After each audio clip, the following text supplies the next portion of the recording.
Well, might as well.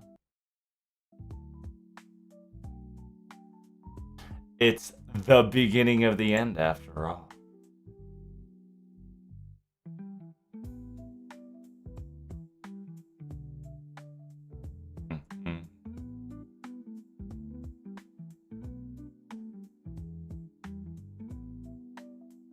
Da-da-da-da.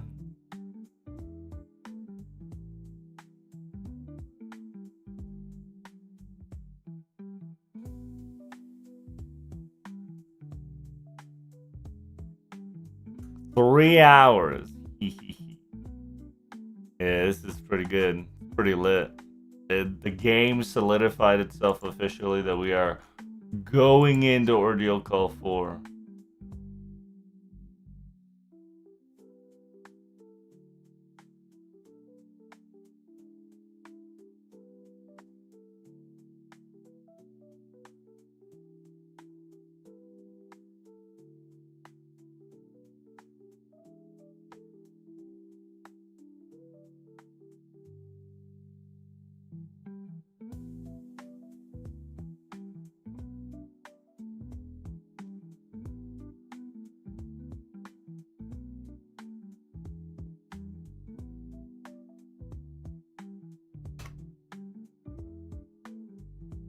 Ba-dum-bum.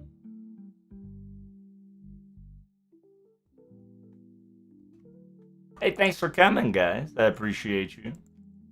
I hope you guys are ready for what is about to hit us soon. Like, holy crap.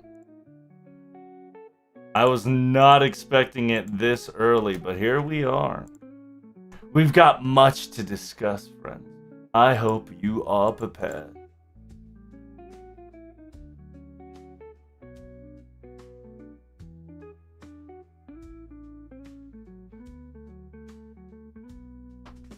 I'm all VTubered up. I am. I haven't been in stream for a while. It's all good. Well, fun fact, I haven't been streaming in a while. Like about... what, 6 days? Around 6 days. So, perfectly fine if you missed a couple.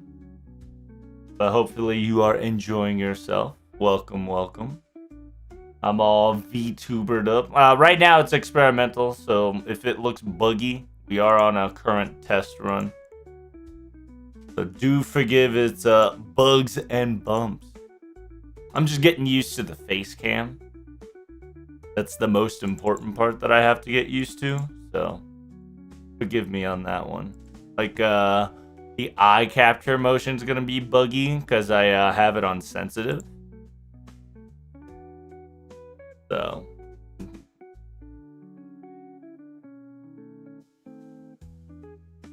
and I'm going to be looking a little bit more to this side just because I have 2 monitors set up. I'm going to be staring that way. But how you doing, Tilula? Welcome to the Ordeal Call Prologue live stream coming in hot. It's big news. And we got much to discuss, you see.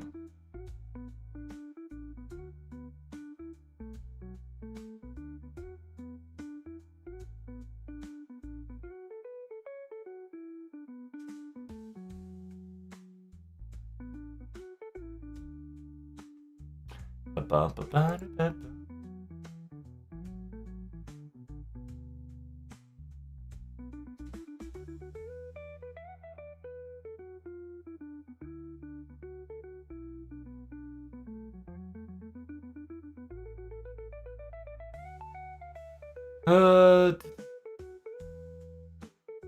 Statement is available.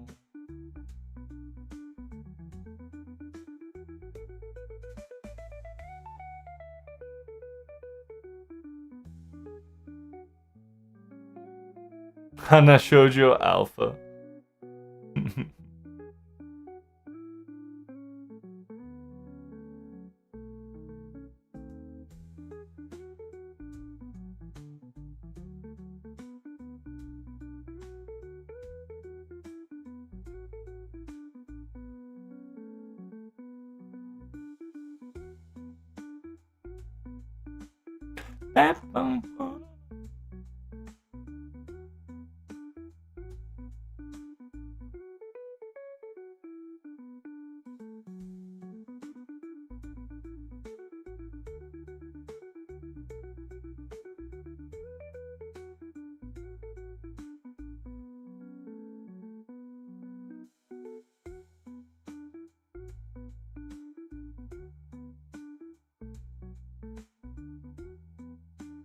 Zoid.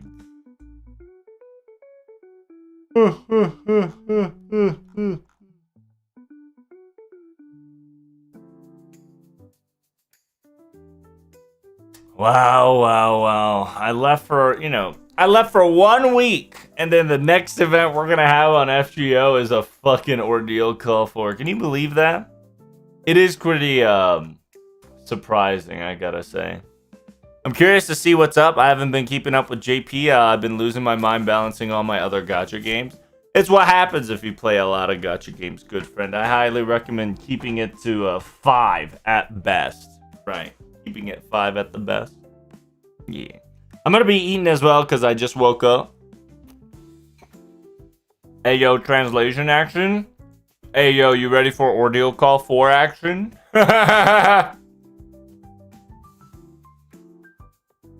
You say translation. I tell you it's Ordeal Call 4 time. Look at this. His name is Dante. Hotel de Novo Consuel. Bruh. We're getting an Ordeal Call 4 prologue in CBC. Pretty wildfire.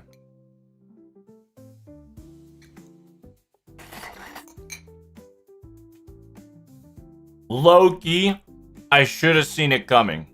Loki, I should have seen it coming. Just due to the fact that,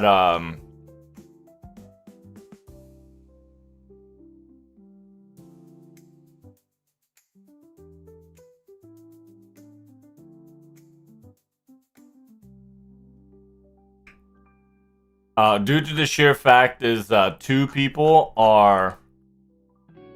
Where the hell is a CBC announcement? What the hell? I hate the fact that the CBC announcement is all the way at the bottom. But yeah, due to the fact that he was involved, like Hadoi. Fucking Moriarty.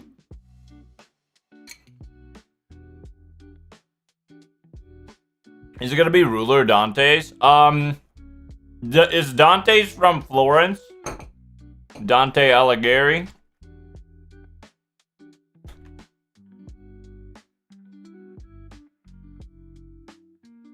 I know he's an Italian poet, but where was he born? Oh yeah, it is Florence. Yeah, you're right. Yeah, so it could be actually Ruler Dante Alighieri.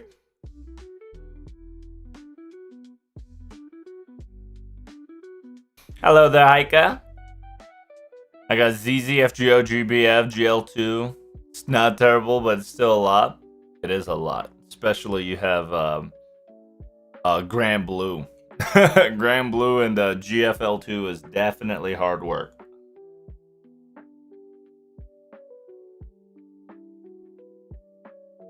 Is that Miss Kana Ueda on stream? Yep. Miss Rin will be live streaming. How you doing, Heike? The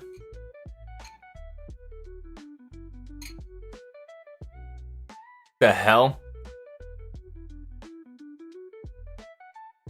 You change your name or something, Heike? Is this your alt account? Are you in your alt account, Heike?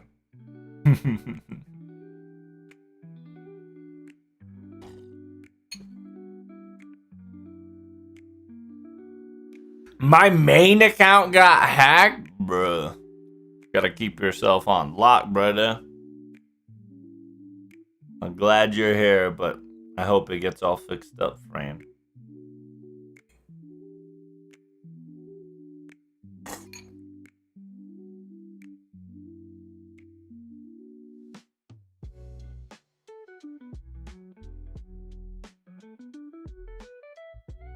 It's weird because I wasn't like streaming or anything. Well, you gotta understand, no matter what you do, there's gonna be hackers. There's gonna be people that want your account. It just happens. So you just gotta be secure about everything.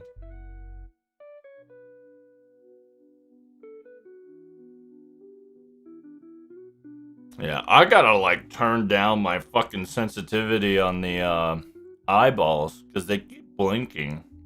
While I don't mind it, I also think it's very distracting. Yeah, a lot of people are like, Dante? Is it Dante time? I'm like, no, it's not that Dante, you goose. But it is going to be a very important story.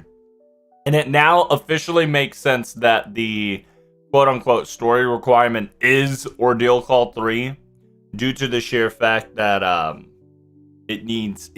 obviously this is a Prolog 4, so it needs an Ordeal Call 3 to match the mood, you see.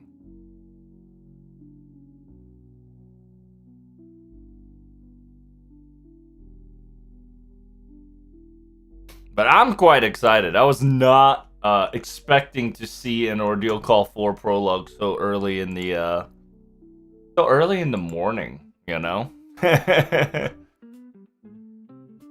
And we can talk about the Fralezza ruler and then like quickly talk about Dante's Inferno.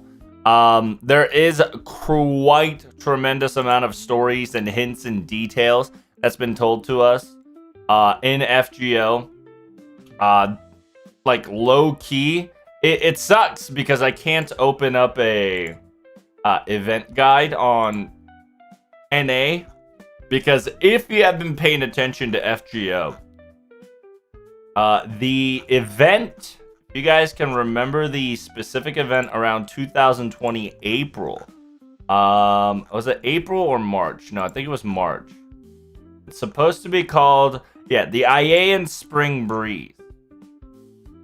So in the Iaian Spring Breeze, the witch and her good companions in adventure, there was a specific door. There was a specific door that specifically leads to a quote-unquote Hell's Realmscape, right?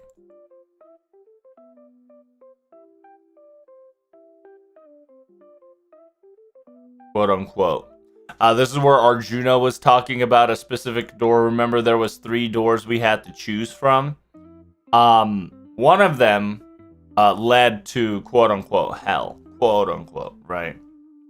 That's also one of the hints to we knew that something was going to happen. Simultaneously, we also know that in the event, last year's event, actually, last year's January event, we knew for a fact that the Waxing Moon, Lashing Swords Chronicle, we also saw a said servant. I don't know if we can find him, but I don't know if we'll find him here. No, it's all just farming. So yeah, essentially we get to see a very strange person that was a ruler variant, and he kind of said he's an Akasha King Akasha, and that's also another part of a very important storytelling that we're going to have him in Ordeal Call 4.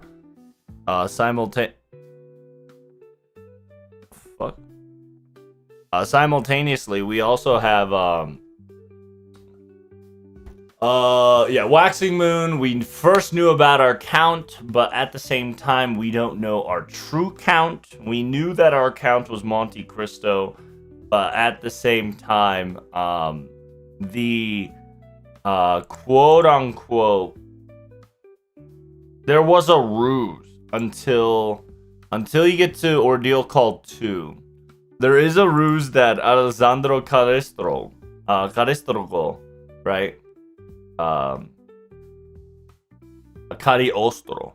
Yeah, Cagliostro was our count. When in fact, he's not a count. He's an artificial count. When I say artificial count, he's essentially the 5 point. He's essentially a bug. It's funny because it's a bug that requires you to read at 5.5, because at 5.5, your boy Doman.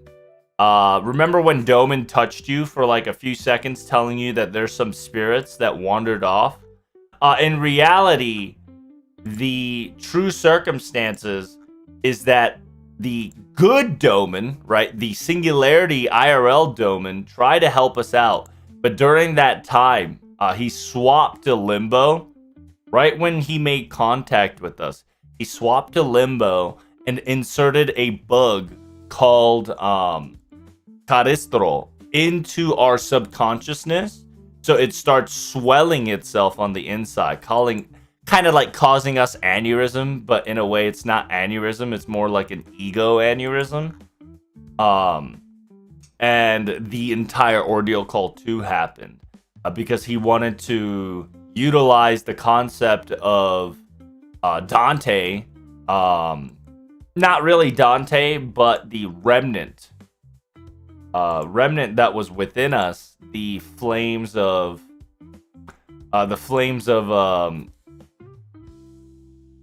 yeah, it's essentially flames of the Cavern King. That's what it is. Yeah, the flames of the Cavern's King, and wanted to create a ultimate weapon. And in fact, in the very end, he wanted to turn himself into a true ancestor in a way, to morph himself out of Protag. So essentially like a hostile takeover. And that's kind of what Ordeal Call 2 was about.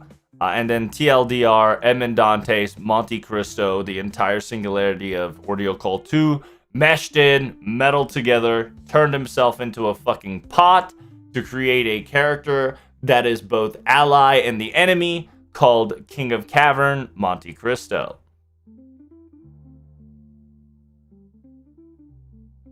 Yeah. I am TLDRing, so I am missing a lot of details on purpose to kind of just give you guys the gist of it, right? I don't want to go too much in detail because then I have to talk about Ordeal Call 3 and stuff, so. And, you know, quite the tragedies and whatnot.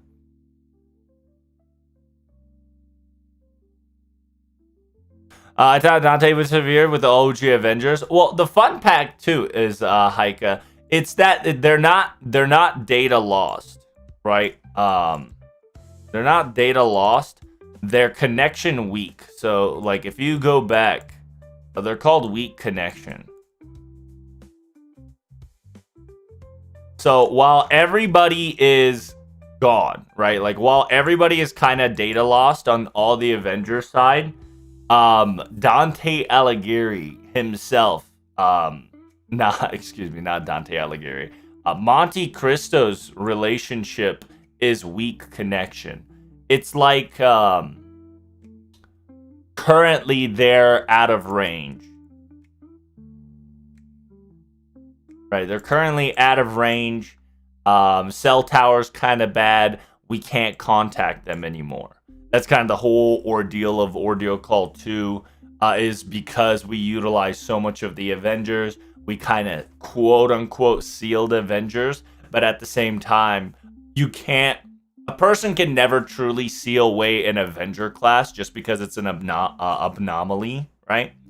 At the same time, Dante is kind of with us all the way. So he's also a semi-part of us, so we can't just get rid of that. But at this very moment, you just think of it as we're out of range, right? Cell tower, yada yada.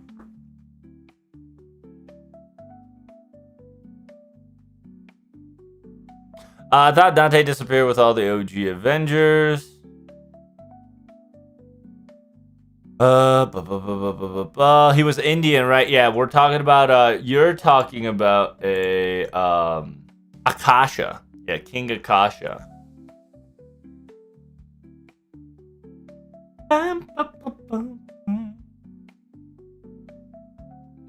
you're talking about specifically King Ayakasha. By the way, we already know what the craft essence is. If you guys have been paying attention to your login bonuses, they've been hinting at it for you guys. The 3-star for the Assassins of the Star. You got your Kotaro and then Mondo Ricardo. You've got your Arjuna brothers with your boy Bhima. And then last but not least, you got your Count Calistro and Dante acting up. Where I love how Calistro is fucking dressed up like a Mary Antoinette altar. Pretty good.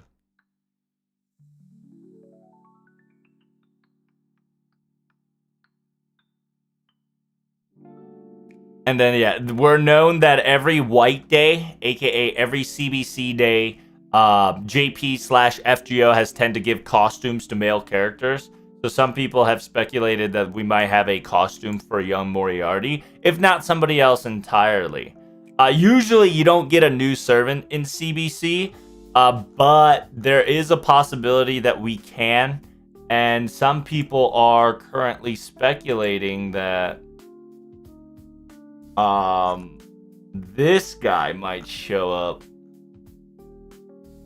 Oh, I don't know if I can find him in time. I thought I liked it. Maybe I retweeted it and not.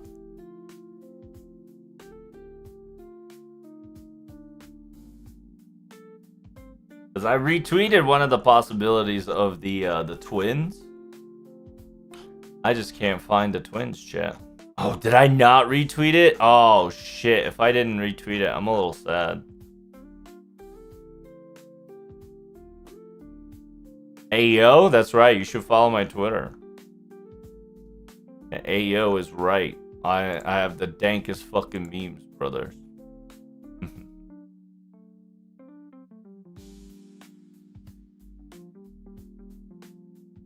Are you thinking that they'll show the mystery girl from Orsi trailer?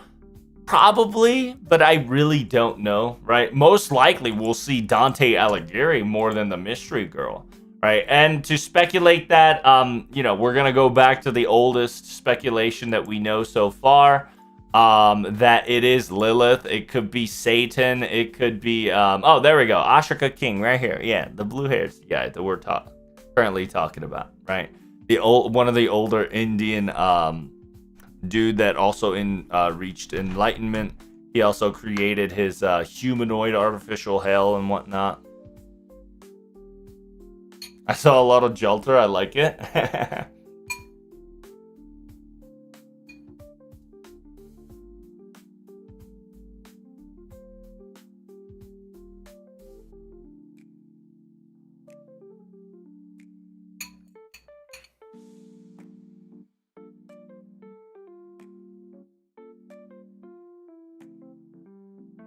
So, yeah, we think that Lilith, right? And then there is a multiple characters that's going to probably come up, which is Satan, Lucifer, Beelzebub, Jesus, or DT.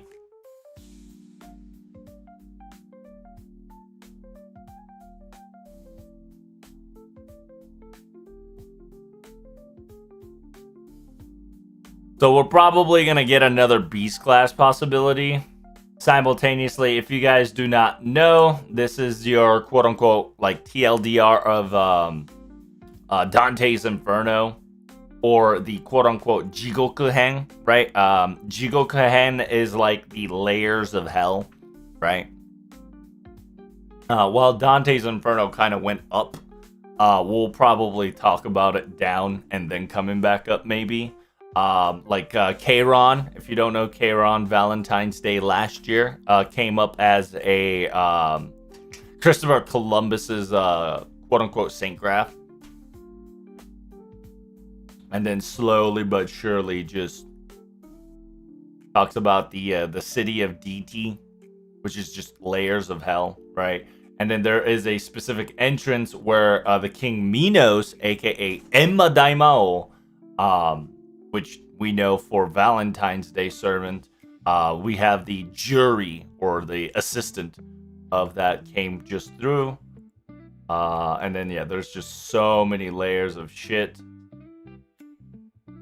which we'll probably talk about, right? And the first 6th and 7th layer is the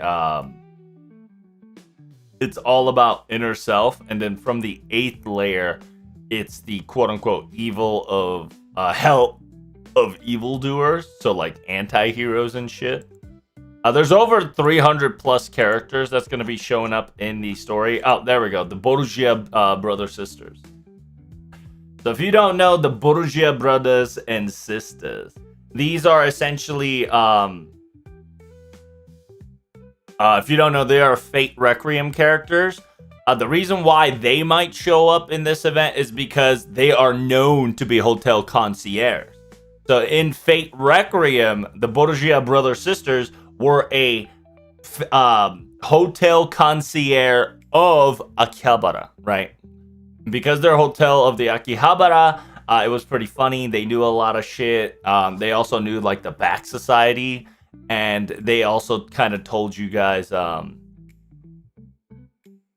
whatchamacallit. They're like informants. I think that's the better word, right? Like whenever you need like information, they're always kind of there for a price. That's very funny.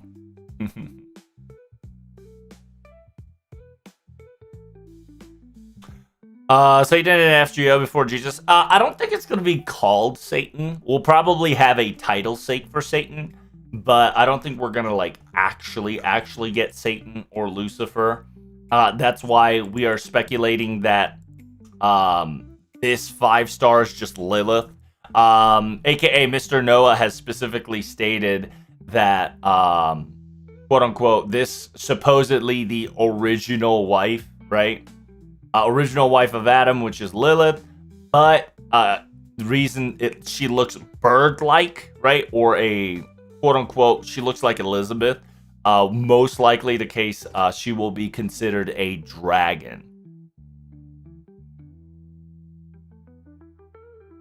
Right, it's very exciting, dude. Like, it's fucking wildfire that I woke up my ass to Karudia, CBC, and our first fucking title is, hey guys, welcome to Hotel Dante's. His name is Dante, Hotel De Novo Concierge. Like, bruh.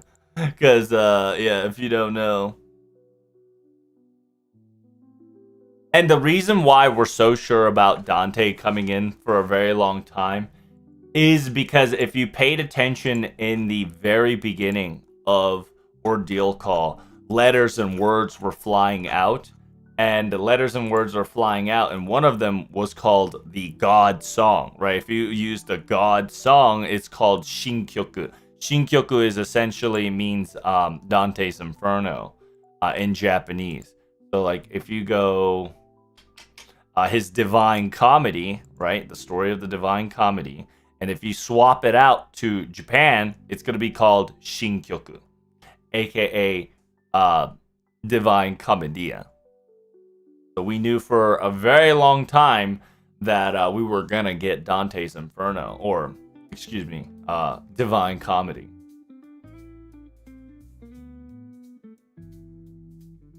Simultaneously, if you paid attention to the multiple events, including the event from, including the raid event. I don't know if you guys did a raid event. You guys remember the raid event where we had to raid multiple times?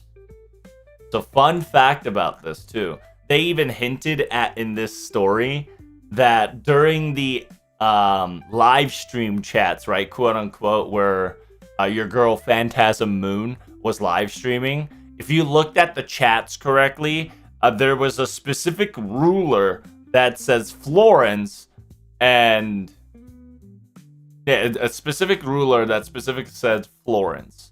And and if you don't know, Ordeal Call 4 is also pointed towards specifically at Italy, Florence.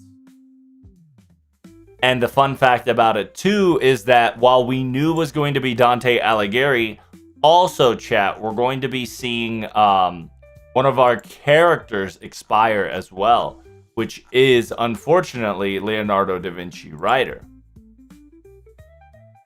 Because if you read her bond lines correctly, and if you've understand the story so far, from the very beginning, Lolly Da Vinci, aka Little Da Vinci, has stated that she's not perfect and she is not as good as her original self, right?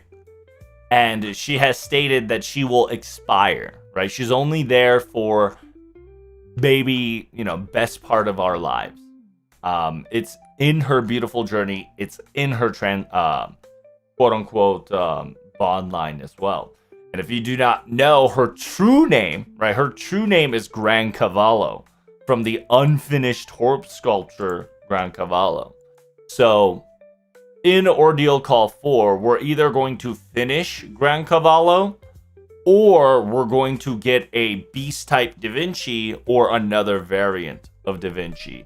Just like we remember in the event we had with Gray, where we essentially fought a backup of Leonardo da Vinci Lily, Mule Mushune, where we get our first Pretender, by the way, which is which we know that in FGO it's artificially manufactured for FGO, right? Pretender is FGO exclusive, we know that, and it was manufactured by Karodea, so it's very interesting.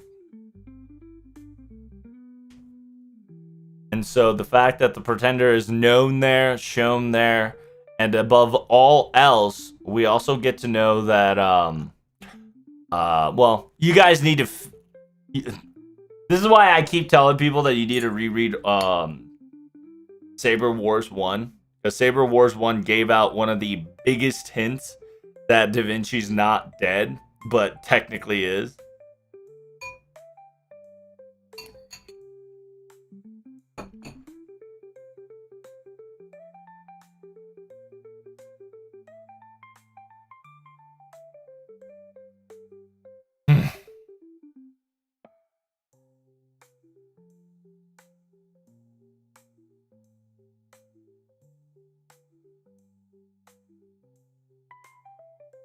Why 1, not 2? Because 1 specifically talked about a gimmick which allows you to create multiple carbon copies. Exactly the multiple carbon copies of yourselves.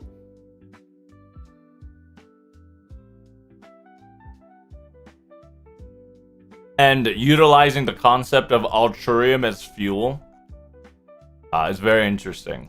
Right? So if you don't know, her Bond 3 says, dream upon the stars. Hope and end that will be fleeting lives. Reach for the take Holden. This Leonardo da Vinci has lost the skill of a pioneers of the star, but in exchange, knowledge of intelligent beings' purpose, as well as the truth of all short living beings seeks, dwells within her heart as her soul as her heart. This young Da Vinci was created by original, greatest among all human thinkers, and inherited by intellect.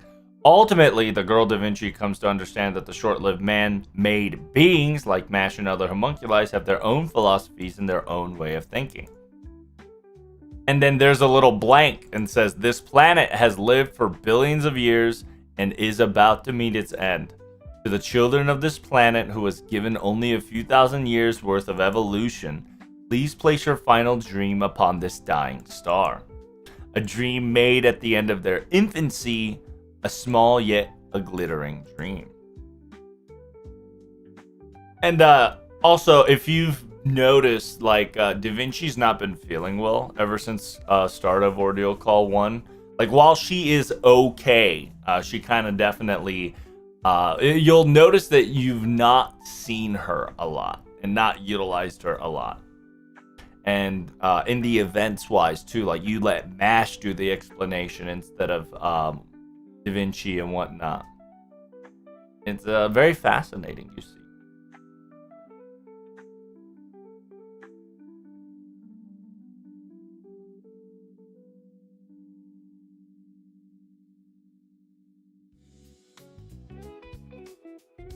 But yeah, Saber 1 specifically talks about a said...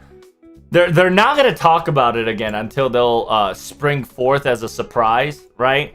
But there is a concept that MHX, the very first one, specifically brought out called Ado Edom.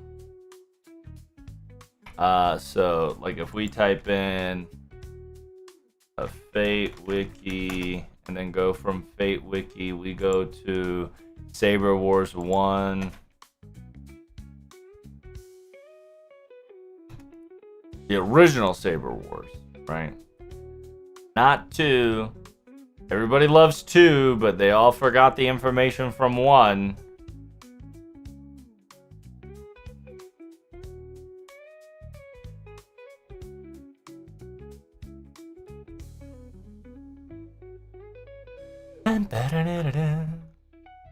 Yeah, Saber Wars.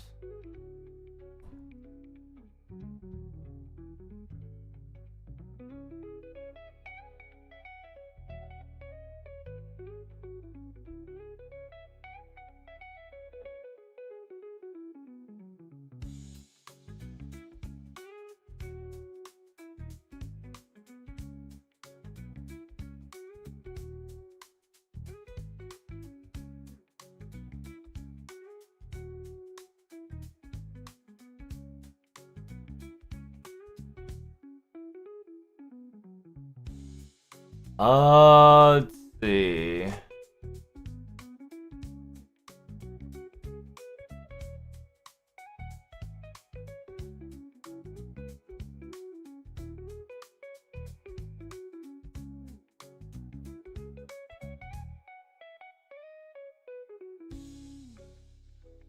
There we go. So it says after the group defeats the ship X, right? Explains Arturium power her ship, and it's her spirit origin enhancement device, Adam Kadamon. Adam Kadamon, which is to use to enhance Artoria Lily. Blackbeard suddenly appears with Gillies. Blackbeard wants Lily and Mash as his wives, and Gilly wants X ship apart. The group defeated Blackbeard and tied him up. Despite the protest of others, Lily agrees that Blackbeard train her. Training is cut short after Blackbeard struck twice with Caliburn, thanks to Artoria's lack of aiming. So, Adam Kedemon, right here, right? They don't explain what this is, but if you have Saber Wars 1, I highly recommend you check a term called Adam Kedemon. And Adam Kedemon is essentially used by Da Vinci to get another copy of Da Vinci in a very safe location. And fun fact, if you have played Leonardo da Vinci's Interludes, you will come to understand that she is one of her, right? A gift from the little devil, which I think one of them is Michelangelo. Yeah. So in one of these, I can't remember, a place where even the omnipotent arm can't reach. There we go. Yeah. So in the title called The Place Where Even Omnipotent Arm Can't Reach, Da Vinci visits a carbon copy of her body in stasis, specifically stating that this body is my backup, blocked by the ghost of Michelangelo. And specifically during Saber Wars 1, she says, hey, Adam Kedemon, that sounds like an interesting idea. It's a composite ability to able to duplicate, if not replicate, the current status of a body or a saint graph. Or essentially in this, it was a Arturium duplicator, right? Because X said she needed Arturium to power her ship, but she didn't need much is because she had a device called Adam Kadamon. And the Adam Kadamon is also another reference to Land of Steel. Land of Steel.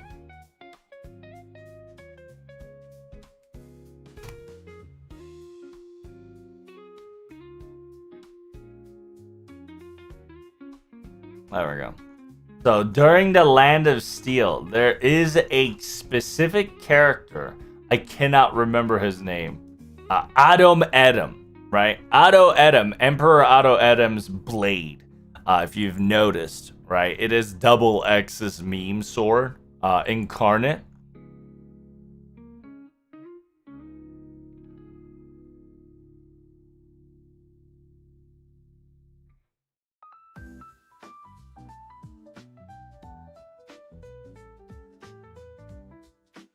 Because a lot of people are like, I want Auto Edom, and then interestingly enough, right, Auto Edom and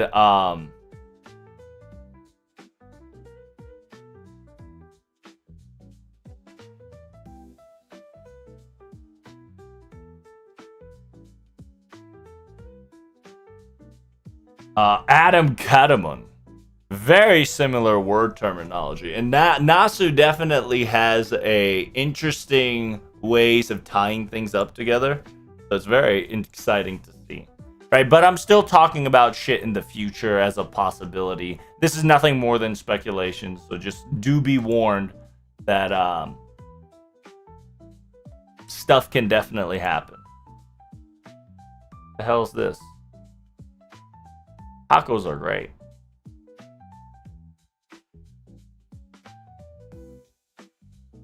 B2 bomber, E1 bomber.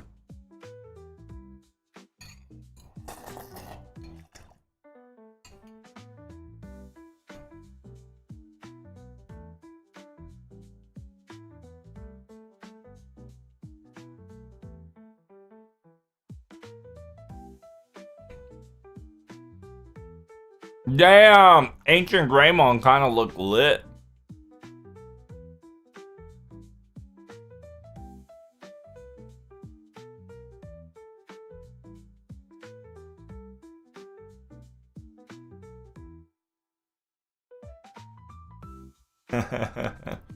Hell yeah.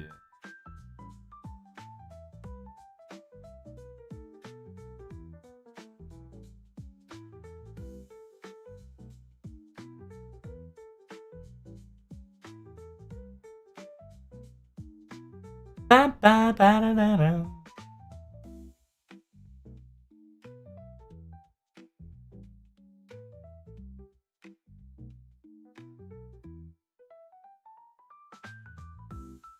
Name is Steve. But yeah, what are you guys expecting on the CBC action that's about to happen in 2 hours?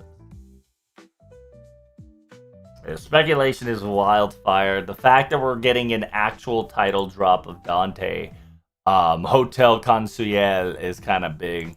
Simultaneously, speaking of big, did you guys enjoy yourself for the Olga Murray Quest 3? Very intriguing. I haven't started it yet, but I will start after this live, after this event's over, because I gotta finish Ordeal. I gotta finish Ordeal Call 2 in my game, and then start the Ordeal Call 3 dash. Since I won't be able to participate in the story, I'm gonna utilize the small AP amount to catch up to JP.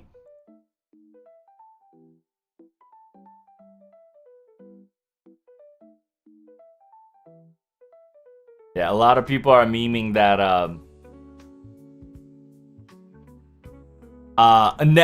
never mind. That's not Callistro. That's Amadeus. And they were just like, "Oh my god, Amadeus popping off with Marie Antoinette alters looks." That's right, chat. You follow my stream. You follow my Twitter. You might see some fun pictures. Oh, also, if you do not know, Miss Giant Lady, right? Giant Mistress. Lady Giant's getting animated, which is kind of crazy. Because it's definitely going to be a comedy show, but the fact that Giantress Mistress is going to get animated is kind of wild. So, I'm going to tell you straight up, Nasu's going to love this anime. Just 1000%, just because of what it is. More ways than one. Neuron activation, that is correct. And also, if you guys do not know, March 4th is the day War Games came out. Our War Games and Digimon, the very first Digimon movie, which I'm going to tell you right now, best Digimon movie I've ever saw in my life as a childhood. Holy shit. I remember this shit specifically.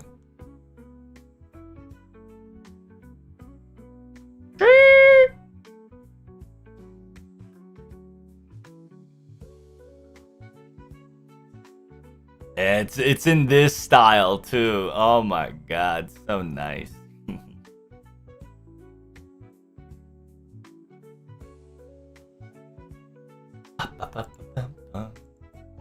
But yeah, other than that, we got ourselves a CBC event. And don't forget, we do have an Anime Japan live stream.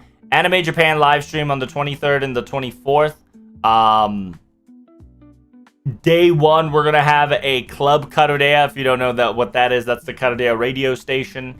Revamped, that's going to come in hot. And then in staff talk, we're gonna get Miss Kanada Ueda again for some FGO shenanigans, which is very interesting that the voice actor of Rin is kind of being involved a lot.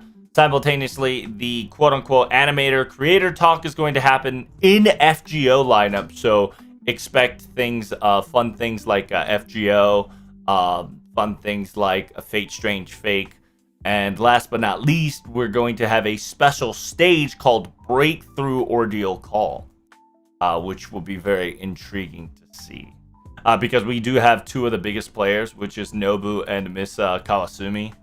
Because Miss Kawasumi, whenever Nobu and Kawasumi just kind of like collab, it is a big deal. So, and if you guys do not know what Anime Japan is, as always, Anime Japan is known for, anime. So, fun fact, this is where we get to see all like the top rating animes that's coming out this year. I hope you enjoy yourselves. It's more to come for sure. More to come. Oh, we don't see Guiyogs.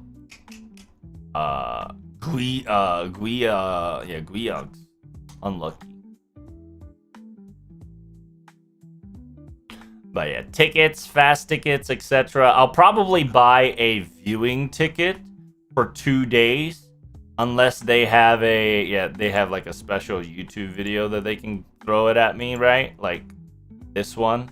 Because Prolog has a YouTube video and they'll probably show us a live stream later on in life. So I'm excited for it, right? We got Netflix special stage, Beastars, Tokyo Revengers anime, Demon Slayer anime, The Summer When the Lights Died. New panty and stockings if you are interested in a little bit of panties and stockings. I don't know what the hell that is. Something witches. More of those. Kaiju number 8 if you guys like Kaiju number 8. Second season's coming out soon, so they'll probably announce that specifically. Anime Vigilante, My Hero Academia Illegals. That's going to happen soon. Me and Roboco. I don't know what that is. Then we got the anime Gachi Akta, which is going to be wild. Because Gachi Akta is big dick. Then you got My Hero Academia Final Season Plus Ultra Stage. And then you got the Disney Twisted Wonderland special stage. A lot of people are coping for anime. And then, yeah, you got all these shenanigans. Possible new Yamato. Possible new ship fucking, space battleship Yamato. Just due to the fact that they're celebrating 50th year. Sakamoto Days, if you guys enjoyed Sakamoto. Ronin Kenshin special stage. So, fun fact, right? So, there is a Twisted Wonderland game. There is a smartphone Disney Twisted Wonderland stage. And then they fucking have a Twisted Wonderland The Animation special stage. So there's a possibility that Twisted Wonderland might actually get animated. Simultaneously, the quote-unquote One Piece Egghead, the start of the restart, not restart. They might just re-show the continuation of the Egghead arc. So the One Piece anime is coming back from their hiatus. And that's day 1, right? Day 2, we got a lot of shit going on here. Specifically, I want to talk about the Digimon Evolution one. I'm excited to live translate that one. Gundam Special Stage, ReZero, last episode shenanigans. What I want to know is this one. Yeah, so if you guys don't know, it is official that we do have Fate Strange Fake anime panel. So if we want to know anything about Fate Strange Fake episode 2, boom, this is it, right?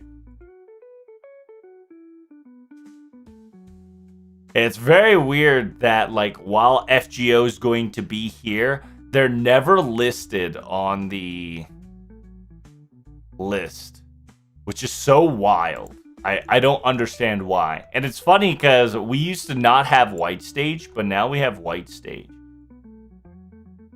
Oh, wait, what the fuck? I can't believe that's coming out. I forgot about that.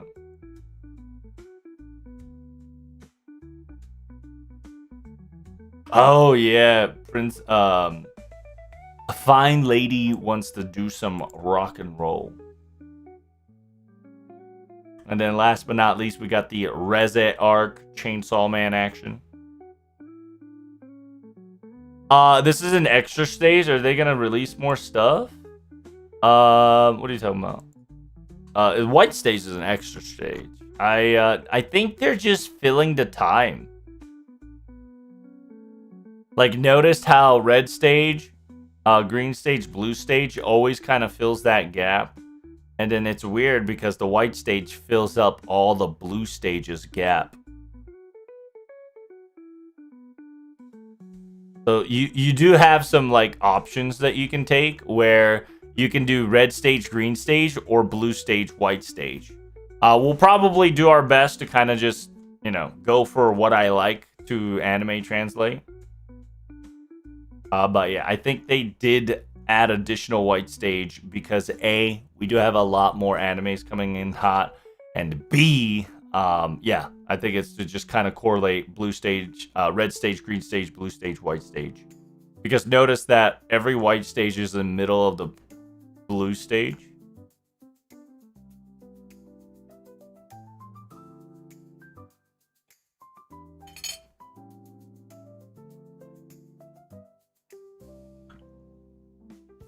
But it's so weird because we don't get to see, so it's about 12 to 12:40.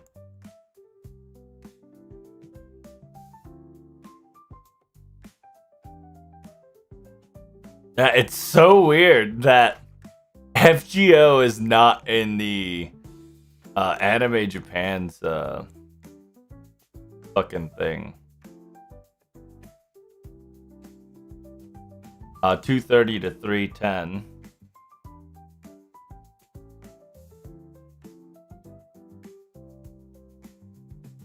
And then you've got 1:30 to... Oh, what? Oh, no, it's like right here. 1:30 to 2:04.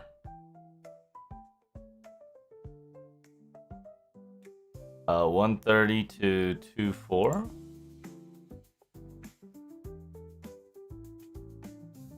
2:10, excuse me. 1:30 to 2:10. Oh, it's gonna like overlap with all this shit.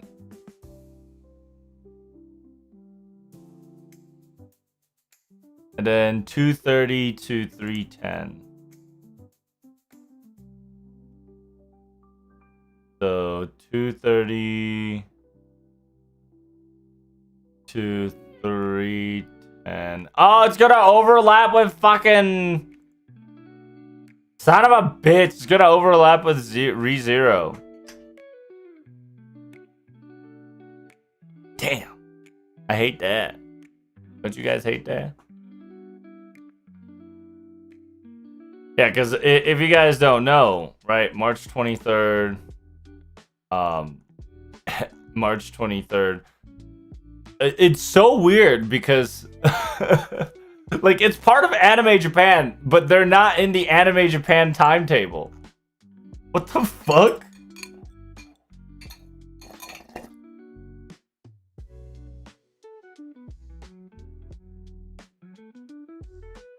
It's just so weird.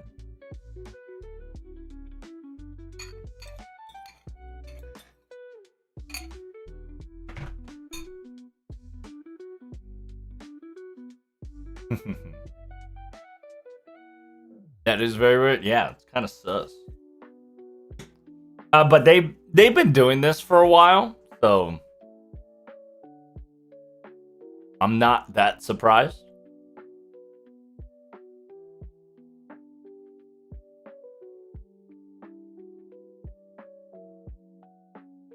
And it's also very interesting that every time Anime Japan. So, fun fact, the quote-unquote Anime Japan's so this is usually their like big poster. Artoria was here I think like 5 years ago, but before Anime Japan officially started, whoever the fucking company was, they got pulled out. So like in the front page title, Artoria disappeared, which kind of sucked. Can't remember which panel it was, but it was the front cover. Front cover had Artoria, but at like the last minute they pulled her out of it, which I don't know if that was because of like, you know, dispute between people or whatnot, but it is what it is. Yeah, notice there's no. The only Fate related is Fate Strange Fake. Right here. That's the only one. FGO, they said, nah, get this shit out of here. Which is very weird.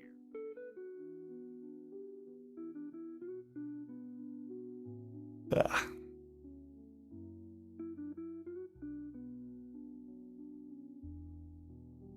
Maybe they're limiting to pure anime and not games. Well, you say that, right, Ashriel? Then I present you a problem, right? Twisted Wonderland. Right? Twisted Wonderland is a mobile game. And also, they have Twisted Wonderland and Twisted Wonderland animation. So on this green stage here, I don't know if I can bust them out. Nope, I can't bust them out. Wonder if I can get a open link. Yeah. So this is a gacha game. Twisted Wonderland's a gacha game. There's another gacha game. Give me a second. I gotta find it. I might not be able to find it just because I don't know, but there's one more gacha game somewhere in here that also allows it to, you know, go. But it's Disney. You're right. Right?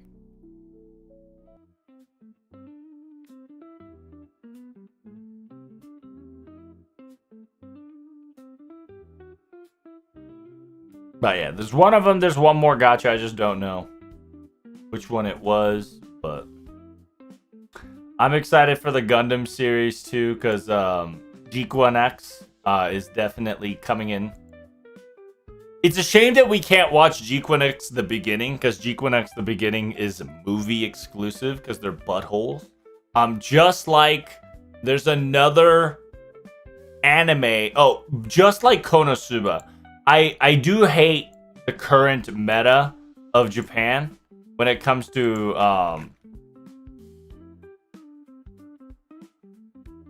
I really currently hate the Japanese meta right now. For movies, because they obviously want you to go to the movie theater. So if you know, Konosuba season 3 is getting a bonus stage, and this bonus stage is only including the quote unquote inside the movie theaters, not in the official anime. And this bonus stage can only be watched if you buy the Blu-ray or DVDs, right? So they're saying, hey, if you want to watch a early viewing of the season 3 bonus stage, you can see it in theaters, but you can't see it unless you buy the season 3 DVD. Which is like, I get you, but bruh, right? I guess they don't like FGO. Yeah, it's really weird. Like, they definitely had some weird fallouts with FGO.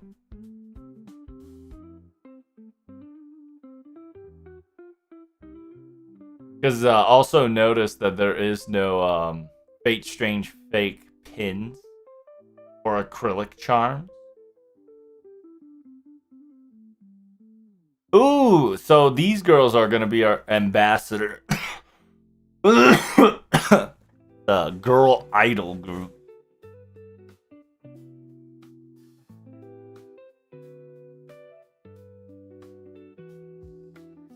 They're saying, hey, pirate our movies, pretty much at this point. Hey, don't you have work or something? How you doing, brother?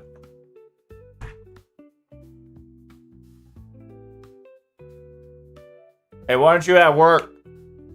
You taking a personal day off too, Keppa? Welcome, welcome, friend. Ah! This tea is fucking piping hot.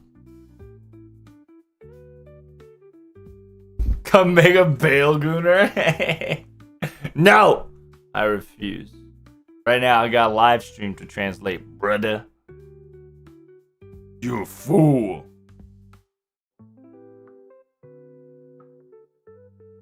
There we go. Sorry. Needed to recalibrate. What the hell's this?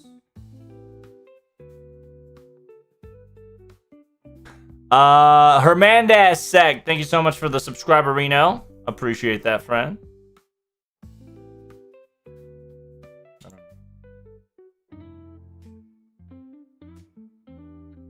It's on. Oh, it is on YouTube. I appreciate that. How you doing there? Link lost. Yeah. Hopefully you're ready for some delicious FGO live stream translation. It's 2 hours within. Right now we are trying to figure out what's going on exactly. We already know. We've discussed everything from Dante Alighieri to Florence to Lilith to snakes to dragons to etc. Talking about the hellscape, right? The quote unquote hellverse. Hellverse is also part of Dante's Infernos, aka Divine Comedy shenanigans.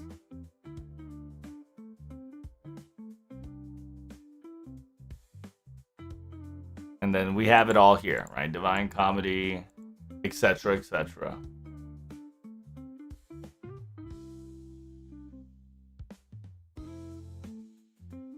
And then some people are saying that the foreign god is the Lucifer that is practically Satan, which is Caduceus. That was the hint that we could have gotten from the very get-go. Which is very interesting because now going back to the event and talking, re-listening or like re-remembering what Arjuna was saying to us during one of the doors label makes a lot of sense. Because in the event of quote-unquote Iaea, right? In the event of Iaea at 2020, 5 years ago, by the way, this shit was hinted. 5+ years ago. In March of the quote-unquote silly event called Iaean Spring Breeze. We just didn't know exactly what it was because we didn't know what the mastermind was till now, right? And if you guys have already caught up to Ordeal Call 4 or LB7, I do apologies, but it is what it is, and we are now going to be talking about Prolog to Ordeal Call 4, so you better keep up. Because live stream is right around the corner, and I will be live translating it.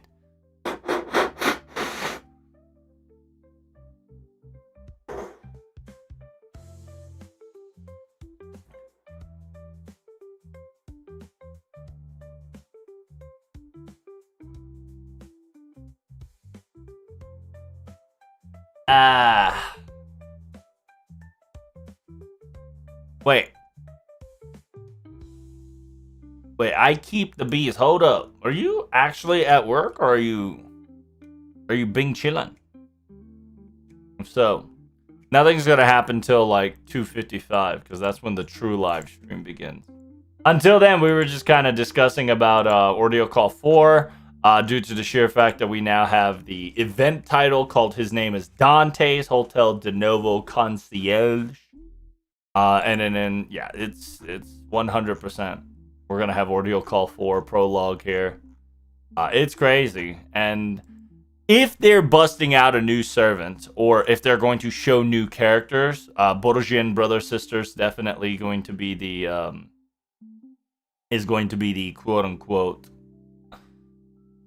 whatchamacallit, the Borgian twins will definitely be a nice choice.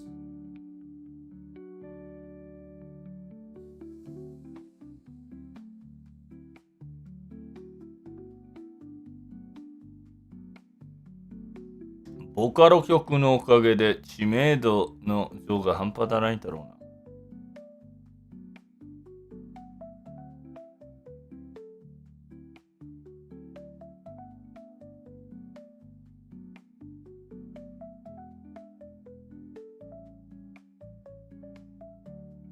Because Borgia Brothers and the brother sister is known to be quote unquote during the Renaissance, right? The heroes of Renaissance.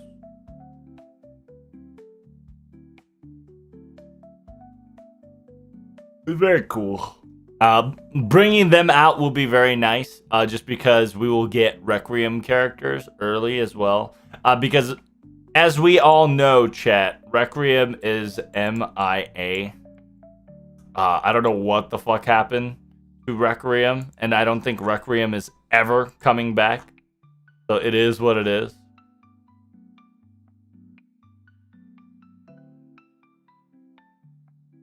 I am at work. That's crazy. Hey, man. Keep it on the down low, alright? They know that I'm taking a personal day off, but I don't want these hoes knowing. Too much. I gotta go to bed. It's super late, though. Hope for the good stream. Hey, take care of yourself, Ashriel. Thanks for coming in. Greatly appreciate it, friend. Danke schön. Thanks for giving me the viewers.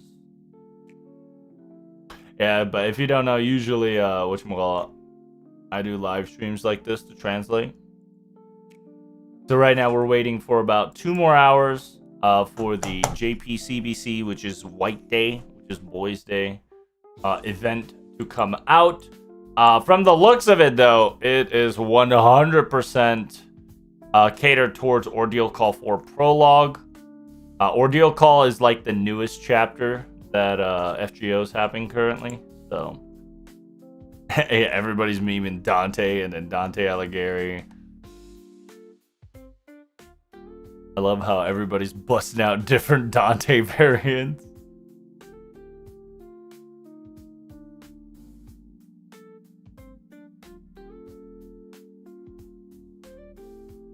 His name is Dante.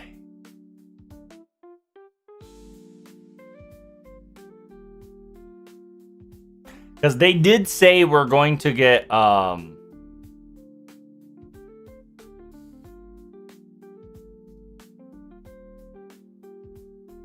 we were going to get Ordeal Call 4 in spring. And if you specifically, right, like you type in what time is spring comes in, right? Like when is springtime? Springtime comes from March 20th to about June 20th. So officially the spring starts at March 20th. And so if you add 21 days, 21 days to the current date, which is it's going to be 26. And on the 26th, the event will end, and most likely, fun fact, right? March 26th. Guess when the fucking Anime Japan comes in? That's right. Japan comes in at March 23rd and 2nd. So technically, Ordeal Call 4 is probably going to get announced or get heads up in Anime Japan, which is very exciting. Of course, it'll probably be like in mid-April for sure. Mid-April for sure. But other than that, we definitely have our shenanigans cut out for us.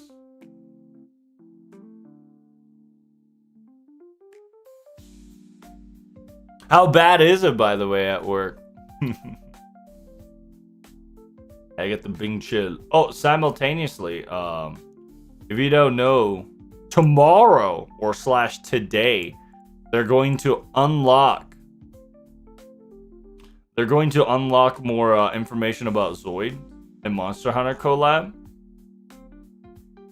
Because technically they did do a Zoid Monster Hunter collab last time.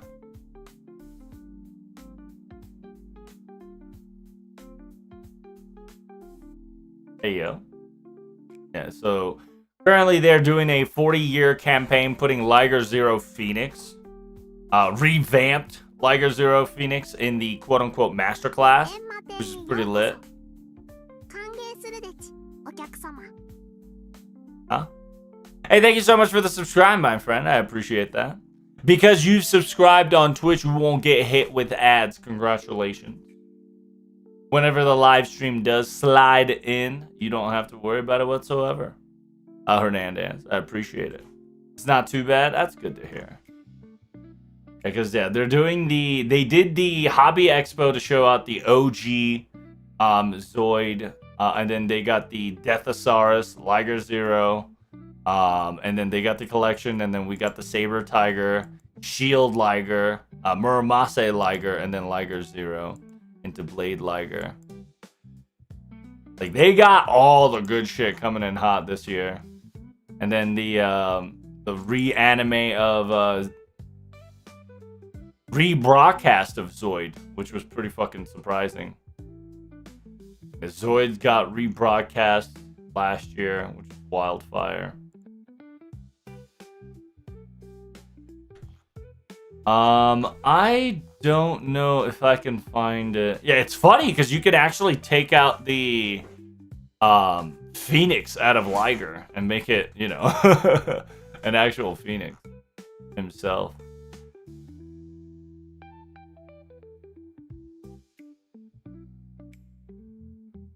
I'm trying to find the quote-unquote Monster Hunter collab one.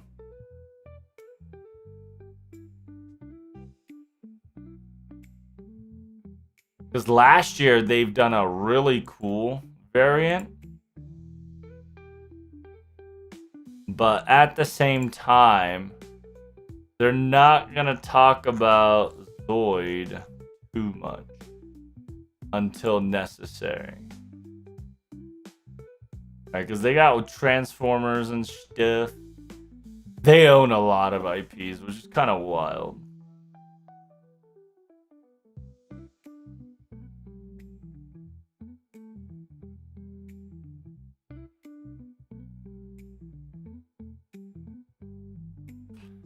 Oh, this is the anime, official anime shenanigans.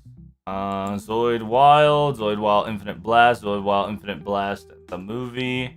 This is the 40th animation variant. Okay, so they don't got it yet, which, yeah, so they're coming soon with it. I want to show you guys the first one. The first one was lit. It was like a year ago, I think it was.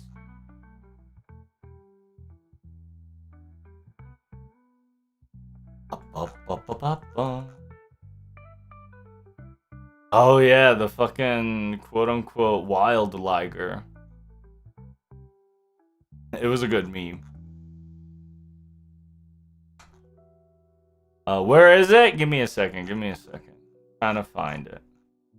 Yeah, they did so much collabs these past years. It's pretty fucking amazing. Like, they are revitalizing, revitalizing Zoid, and I'm really happy about it. Because Zoid was one of those figures where I was just too young to understand the complexity of how amazing and fun it was. I don't know if I can find it in time, chat. There's just, it was so cool. It was, I think it was Muramasa Liger. But they were all, like, Beast variant. Oh, so yeah, there we go. Second one coming soon. Wow, they announced that shit in August last year. And we're finally getting it.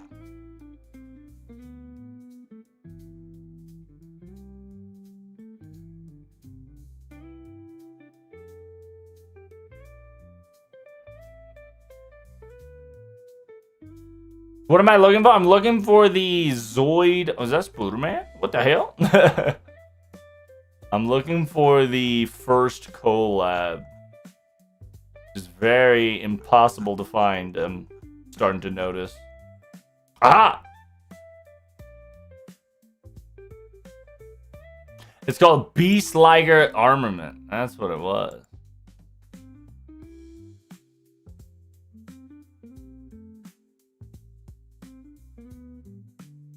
Zoid 40th anniversary and Monster Hunter 20th anniversary, the double anniversary collaboration, which was the Beast Liger Magai. So you see how the Monster Hunter variant is right here, and then you've got the Zoid variant here. It's so fucking cool, dude. Then there's the Sonic Bird Rave. So if you don't know Raytheon, right? Rathalos. Boom. Fucking Zoid Rathalos. Like, it's so good. It's so hazy, like supersonic blades and shit. Like, it's so good. They did a really fascinating job with these two, in my opinion. So I can't wait. Like I said, the second one's coming up. Next one is this one, where one of them looks very gorilla-like type. I'm pretty sure the right side is fucking ape. Whatchamacallit? It's Kong, right? It's gonna be Rajang. Right side's Rajang. I cannot remember the name of the left one. It's the, oh shit, it's the Bubble Dragon. Fuck, I can't remember his name.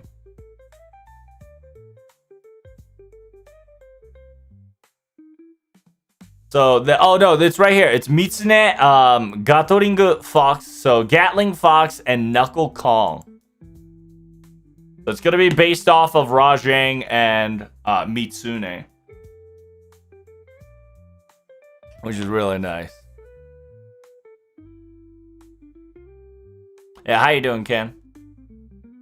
When are we actually getting Zoid Monster Hunter?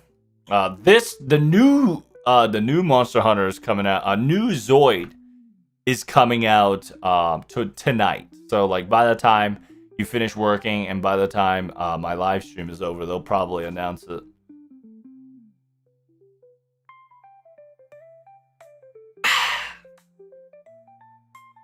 That's sick as fuck. I know. I can't wait.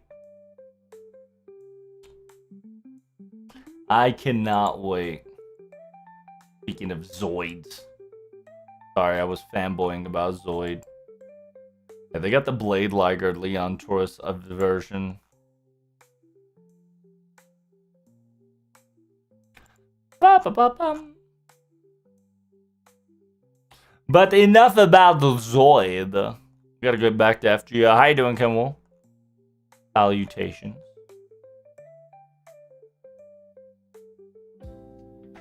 It's gonna be interesting what they're gonna specifically talk about, because what we know of Dante is Dante's Inferno or Divine Comedy. We know we're gonna get some sort of Divine Comedy. We just don't know how far and how much, right? You know my speculation on it.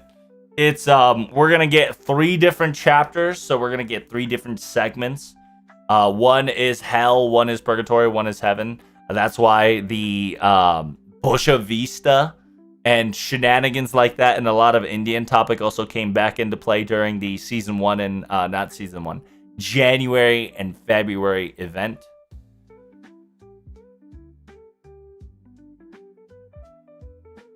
Because in January, we specifically talk about purgatory to an extent, right? And the ways of living and what you are. Who are you, right? Like, who is Bishone? And then season 2, aka February, it was who is she exactly, right? Like, who was Ono no Komachi? What was she like? Simultaneously, you also get to know that they used Ono no Komachi's divine side, which was a fucking outrageous thing to do, bringing her third ascension as a Buena Vista, right, variant, aka the one who was able to bust out the oh yeah, what is she? Yeah, she's a goddess servant, divine servant, goddess servant, moved to pigify, levitating, non-humanoid, spaceflight able servant. Yeah. Essentially, she became a Buena Vista. And very powerful character. AKA, she is the FGO. She is the back in the day Taylor Swift. She's OG Taylor Swift from back in the day.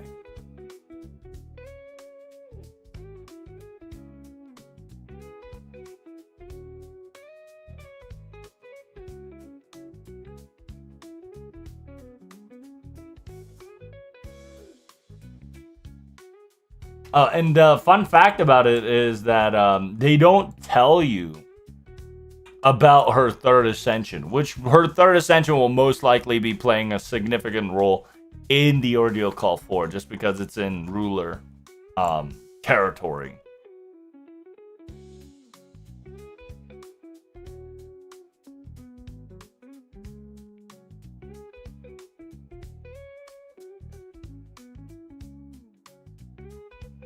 And if you do not know, oh my god, Mountain Dew coming out with a Baja Midnight. Look at that. That's funny. They're doing flaming moes now? True.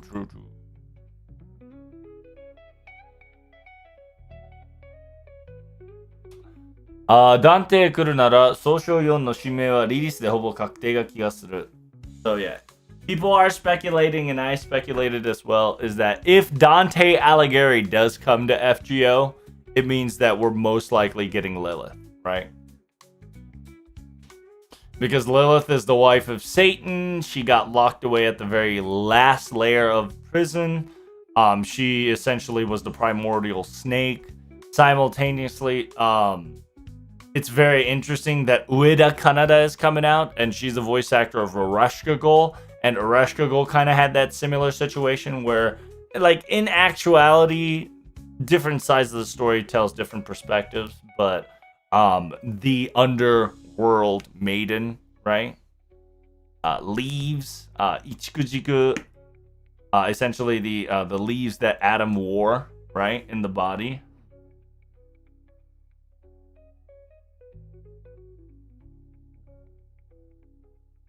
At the very beginning, before they ate the fruit of knowledge.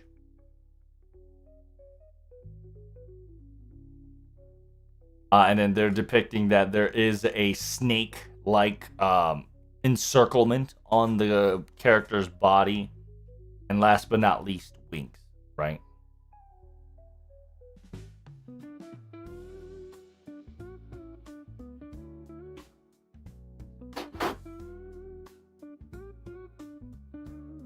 Because people are speculating that the clothing might be, it can be a wing variant, or she really just doesn't need clothing and she's just like that because the way she is, right? Simultaneously, if you look closely, her middle side for some odd reason is also red.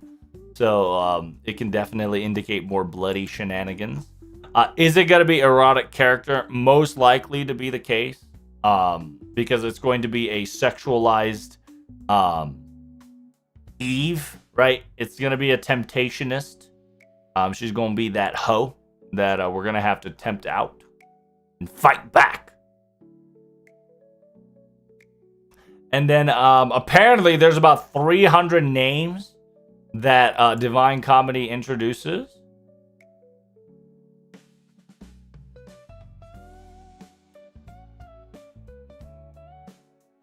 That's kind of wild.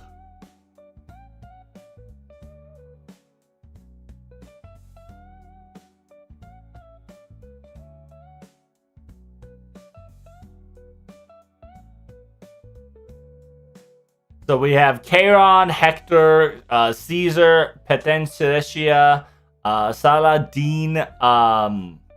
Oh wait, Saladin. Damn.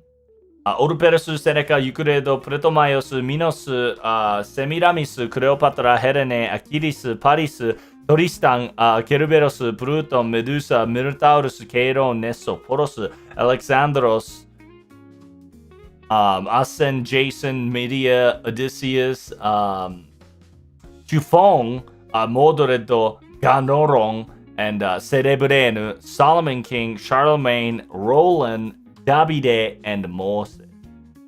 So David and Moses, right?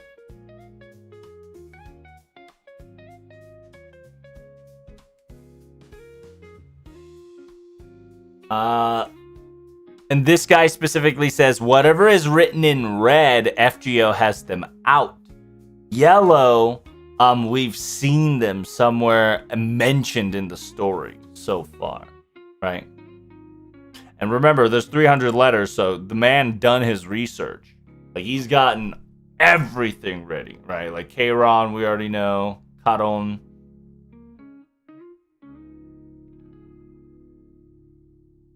So red means that we have them as servants. Yellow is we mentioned it, and their existence is known in FGO.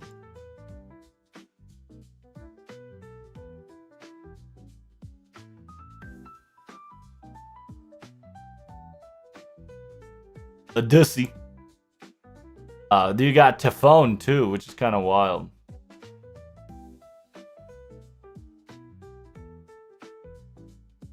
Ganuros. Damn, Daniel. 天国に登場する新曲は何々の父だ、何を食べていたものだというように自分の名前を載られないことや人の名前を助言するほどに登場しない未知のパターンが多いものでカウントミスもあるかもしれません。So yeah, we got Solomon King for the Heavens route. Charlemagne, Roland, David, Nero, David, and Moses in the end. So we got about 195 known member in FGO, 82 members in Purgatory, and 75 members in Heaven's Realm, meaning that we have roughly about 352 mentions. That's very peculiar for sure. And then, yeah, we've got the quote-unquote Charon's, Charon's spiral layer of hell. Simultaneously, the concept of the paradise was like at the very top of the mountain, where known that Adam and Eve's were. Speculated, of course.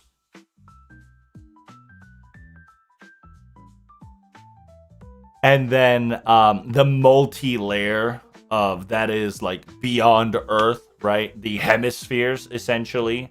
It's funny because this also essentially talks about like the layers of the other side of the reverse side of the world and etc. It's really cool. Right, like, and if you played FGO, you know that there is a lot of fucking layers in FGO. So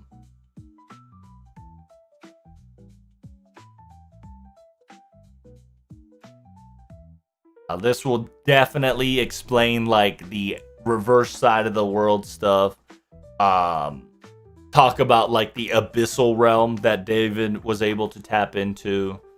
Simultaneously, like location of practically a Gaia location. It's gonna be fun. I'm excited.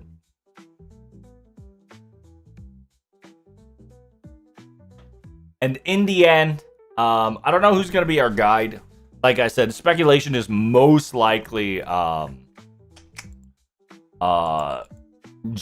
right? OG Junnu. OG Junnu definitely going to guide our way.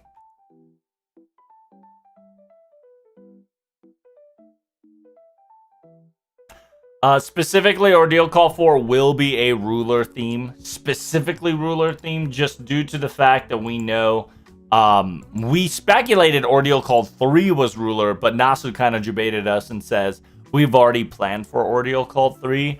So Ordeal Call 4 is ruler, and we know it is most likely, right? We not 100% confirmation yet, but Dante Alighieri is most likely going to be a ruler as well.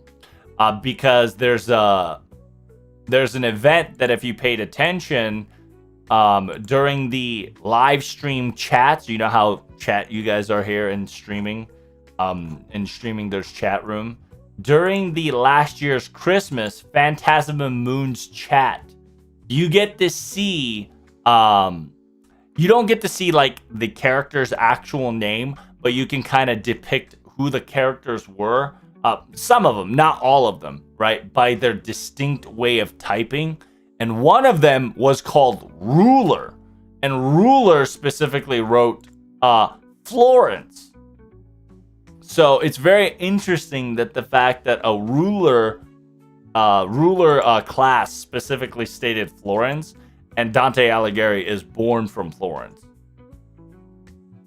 So I wouldn't be surprised if Dante Alighieri is a ruler as well. And there's just so many servants, so many characters. Like this guy has stated over 300 plus in Ordeal Call 4. So it's going to be interesting how it's going to be played out. We are talking about Divine Comedy after all. So we just do not know the full detail, but we knew that this was going to happen soon enough. We thought it was at Ordeal Call 3, but we got debated at Ordeal Call 3. So now it's Ordeal Call 4.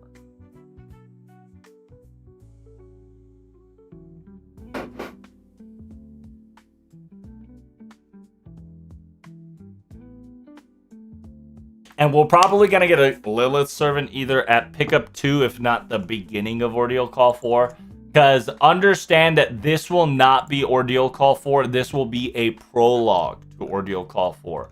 Because the reason why I say this is because the requirement, right? The Karudea Boys requirement. Karudea Boys requirement requires you to finish Ordeal Call 3. Right, the requirement is story finished Ordeal Call 3, which is kind of big, right? Because that is the newest event that you do have to finish in order for you to participate in this event. Most likely the fact that it's going to be Ordeal Call 4 Prologue. And unironically, male characters are welcome. But at the same time, other characters that are technically not male, but they are known to be male, is authorized, right? Like Enkidu, Romulus, Kama, Assassin, male form. You've got your Kashin Kojing, Hassan of the Mountains. You got your ruler, Emperor Chen, Kama, Avenger. You got your Taida no Kagekyo, Mama Nobu, Ashia Doman. It's weird that Wanjina is part of it, but it is what it is. Dion, Canis Lancer, Canis Rider, Astolfo Rider, Kanda Karakara, Kichi Hogan, excuse me, Mysterious Ranmaru X, and then last but not least, we got your Sugita, which is your 3-star Lancer boy. Not 3-star Lancer boy. It's 3-star Archer girl. Technically is a boy. Sugita Jubo. Sugitani Jubo. Remember, technically he's a guy. Okay? Technically he's a guy, but there is a known story that there's a possibility that he actually sex changed in order to go into hiding is one of the funny perspectives. Mr. 2 is telling you to beat Ordeal Call 3. He's been watching you. Pretty much, Dan. Once the game gets updated, I'll probably try to get it rolling. But, you know, I gotta finish Ordeal Call 2 first. I wonder if we will get another welfare for Ordeal Call 4. That's a good question. I don't know, actually. That is a good question. I thought it was gonna be CBC Gouda Gouda, but like I said, I should have fucking known. Like, I should have like thought better. Like, your boy, your boy is in the middle of it, right? So, like, he's blatantly in front of you saying that, hey, Ordeal Call 4, right? Because if you don't know, if it's not Archer James Moriarty, we know for a fact Ruler James Moriarty will play a role in the event. Because at first, Nasu was definitely thinking that he was going to use Archer Moriarty, but after 6.5, aka a little hiccup, he was able to slide in this character called James Moriarty Ruler, and I think he's going to use James Moriarty Ruler instead of Moriarty Archer. I think we're going to get to see. I think we're going to say goodbye to James Moriarty Archer in the Dante this event. Yeah, specifically in the Dante event, where Ruler Moriarty is going to be our guide to an extent, right? Like, we know who the true guide is. The final guide is going to be Jannu Arc, for sure. Jannu Arc, for sure. She's the Maiden of Salvation. She is the Joan de Arco. She'll probably be our guide in the Heaven realm. I think in the Hell realm in the Hell realm, if not Purgatory realm. Oh no, actually, the Hell realm will most likely be James Moriarty, and then Purgatory realm will most likely be Amaxa Shiro. I have a sneaking suspicion that it's either Hell or... I don't know. I'm still fighting against Amaxa Shiro or James Moriarty to be the guide. Because there's going to be multiple guides, for sure, right? Like, us traveling to Hell, Purgatory, and Heaven, quote-unquote, right? Realms. And then we're going to encounter, like, Akasha King. We're going to encounter... who's the Akasha King? It's the blue hair guy, right? The tanned up. I don't know if I can find him. This guy, the Ashka King, the blue boy tanned up. So if you type in Akasha King.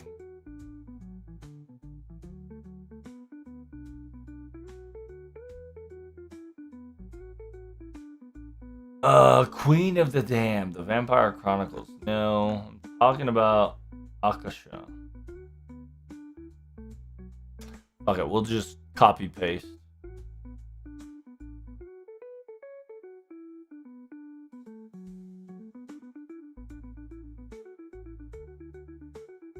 Oh, it's Ashoka, excuse me, not Akasha. Yeah, Ashoka King, aka the Ashoka the Great. If you don't know, he was the emperor. He is also known as like a king, right? Also one of the Buddhism type character.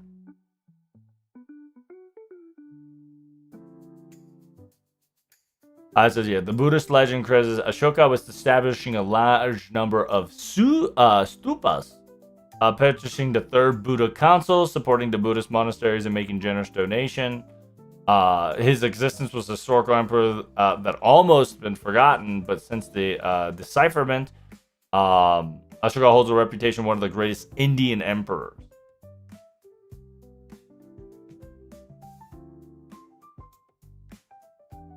right? Inscription says that he was a self-representation of imperial power. He did a lot of Buddhism shit, right? Like much information comes from Buddhist legend. He was the great ideal emperor. So like think of him like think of him as like Gil of India, right?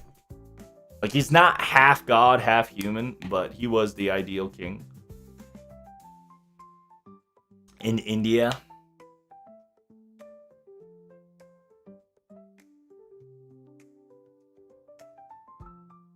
And then it's interesting too, because Buddhist legend about Ashoka exists in several languages, including all these, right? And the legend traced in two primary traditions, saying North India, and then you get the Sri Lankan tradition.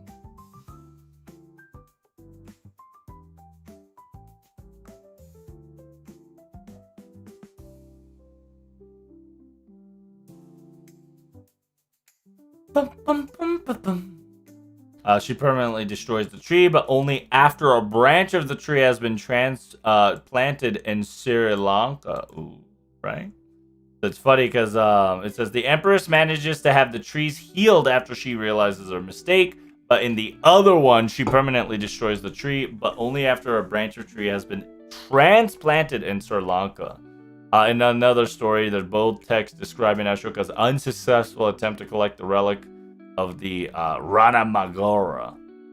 He fails to do so because he cannot match the devotion of Nagas, which is the serpents, the semi-divine half-race, right?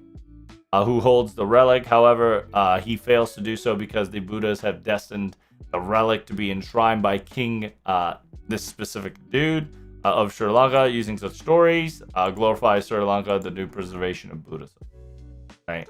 It's funny too because these two stories specifically states FGO, right? Like if you don't know, right? These two statements specifically has FGO smell to it. He's a ruler Jedi. Because if you read it, was Bojaska mentioned that the Ashoka Empress, right, had the Bodhi tree destroyed. And if you don't know what a Bodhi tree is, I'll explain it later. But in the other story is that the Empress manages to have the tree healed after she realizes her mistake. And then last but not least, she permanently destroys the tree, but only after a branch of the tree has been transplanted to Sri Lanka. And Bodhi tree is called Tree of Awakening or Tree of Enlightenment. A large sacred fig tree, right? A spiritual teacher who became known as the Buddha is said to have attained enlightenment underneath such tree.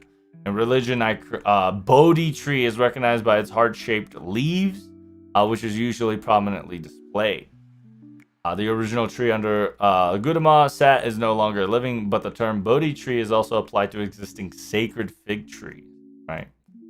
A foremost example, which is often cited for the direct descendant of its original tree. Pilgrims, then important four main Buddhist privilege site. Tree leaves can be bought by pilgrims as mementos. The Sarasvati. What am I implying? Oh, Tree of Emptiness, right? Or the newer term, the dream of the tree of Cosmic, aka Lost Bell. Yep, yeah.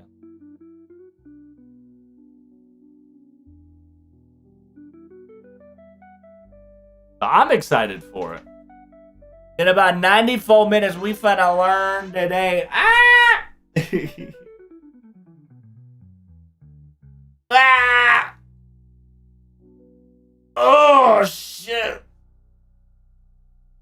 It's so weird. Because, usually I'm working around this time, so my body usually is warmed up. I'm so fucking cold.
Okay. I'm back. I just brought Monster just in case. Make sure, chat, you spam Monster in the chat. Open Gundam style. Damn.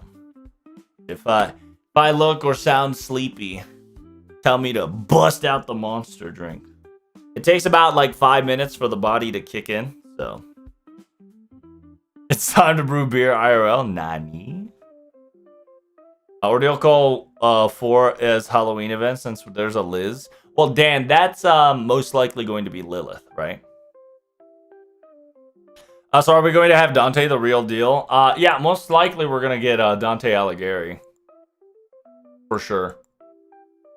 Just because the title itself is called His Name is Dante. Welcome to Hotel de Novo Concierge. So I don't know, right? I don't know exactly, but the picture, the picture, the flowers, the title, all shouts out Dante Alighieri, right? Like, notice how there is some red, like, you see this weird notion, this color scheme fits really nicely with Dante Alighieri's kind of color scheme, right? So, I don't know if Dante is going to be our servant, but I can almost guarantee you that if we don't get a new servant, we're going to get we're probably going to get multiple characters that's going to play a role. Like, remember how like in Valentine's Day we saw Bima and he played a role in Ordeal Call 1? That's probably what's going to happen. If he's not a gotchable character here, he'll most likely be a gotchable character in Ordeal Call 4. Dante Alighieri. And Lilith, most likely, will probably be a gotcha servant as well. With Tufon as well, as a possibility.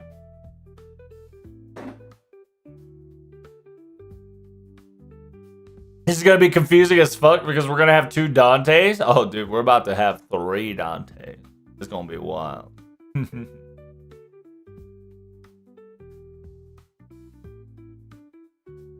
Edmund Dante names was inspired by Dante too. Yep, that's right. And a lot of Edmund Dante's story was kind of concluded in Ordeal Call 2. So the next Dante obviously is going to be Dante Alighieri.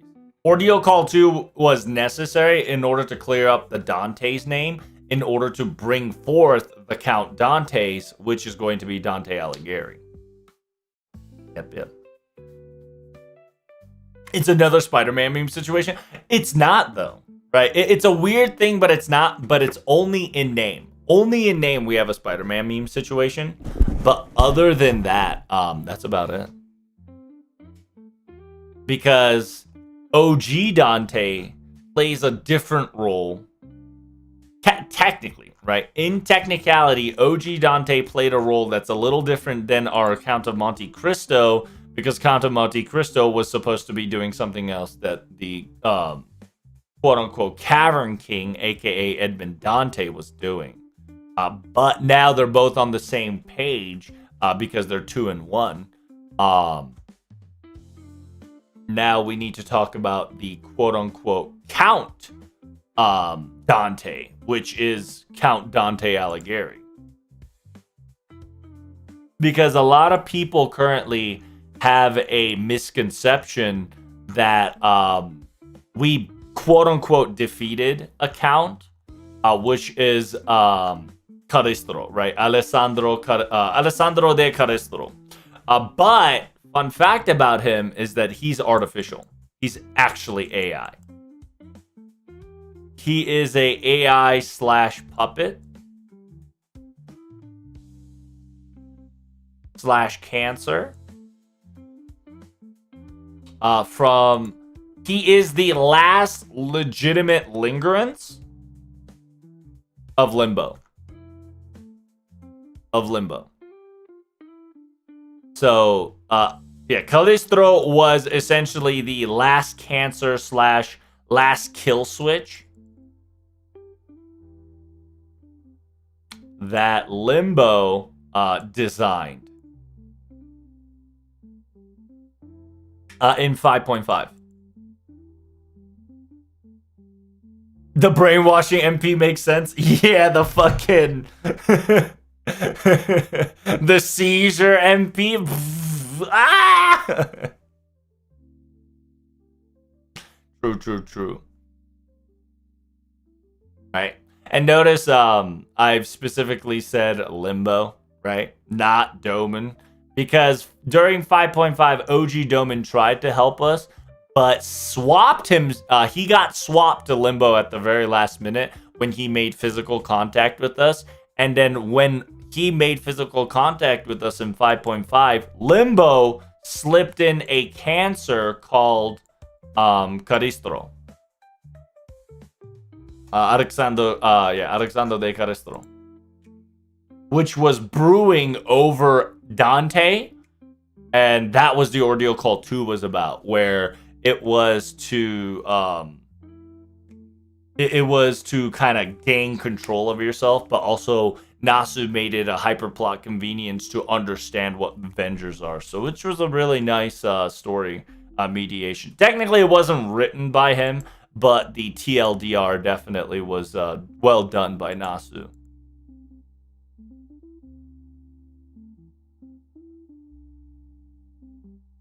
Are we gonna have Virgil? Hey, you never know, right? But simultaneously, what are you talking about, my son? We already have Virgil. We have Virgil at home. Okay. We have Virgil at home. What you mean? Do you not see him and think he ain't no Virgil?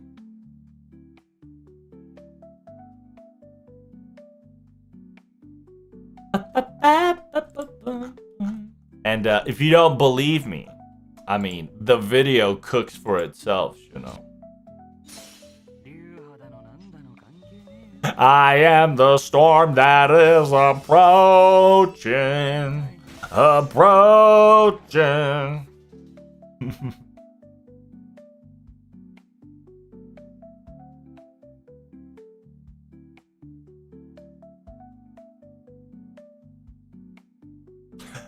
I blame Alexander Dumas for mixing the real names like Abbe France and then his versions of Dante as being Edmond Dantes to walk through hell and back. It's true, right? A little bit of oopsie. There's an oopsie. And Edmond Dantes, or aka Count Monte-Cristo, played a significant role in the FGO universe anyway, right? So it was just a nice little unfortunate accident that occurred. So it's a really nice convenience. Because Edmond Dantes was used by Solomon while Monte-Cristo was used by the Carodeus, right? I think that's the best case idea that you can kind of come up with. And with Count of Monte-Cristo and the Cavern King / Edmond Dantes combining together with the FGO lore that he killed, quote unquote, Roa, it's a very nice, happy accident.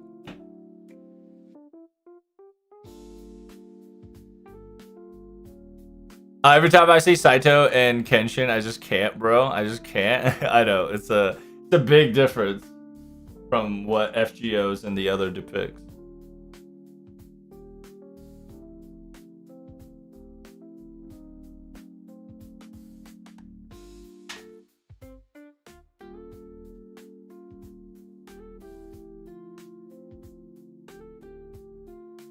Because the reason why I say this, right, is because Johanna was a hint as well, in a weird way, right? Because if you don't know Popus Johanna, she doesn't supposed to exist, right? She's a pope that does not exist in the world, but at the same time, there is rumors and stories and histories and possibilities that she does exist.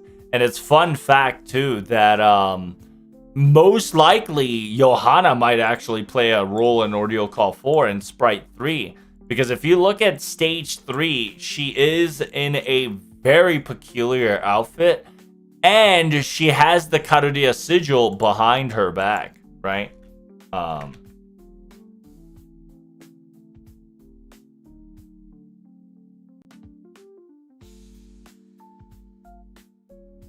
Because if you don't know, Carudia Security Organization symbol looks just like that, right? But in aka Pope's circumstances, it looks like that in the background, right? Notice how it's very familiar to a said single shape, right? I could definitely be wrong, but I can see definitely Johanna playing a role in either the Heavenly Realm, if not the Purgatory Realm. Because while she played a role in 6.5, she didn't play like a major role. So I wouldn't be surprised if she's in part of Dante's Inferno. Because remember, the sheer fact that we now have a event called His Name is Dante Hotel de Novo Consuelge, we're most likely going to semi-experience Ordeal Call 4, because this will most likely be prologue to Ordeal Call 4. So it'll be interesting what Ordeal 4 is going to be about, but this 100% kind of sets that stage of divine comedy. And I hate it, Dan. Bro. He was, you know, the answer was within us all along, friend. The answer was within us all along. Fucking Moriarty. Motherfucker was just staring at us. I should have connected the dots, the sheer fact that the event required Ordeal Call 3 to participate, and then there was a fucking Moriarty in the middle. I derped hard. It's so bad.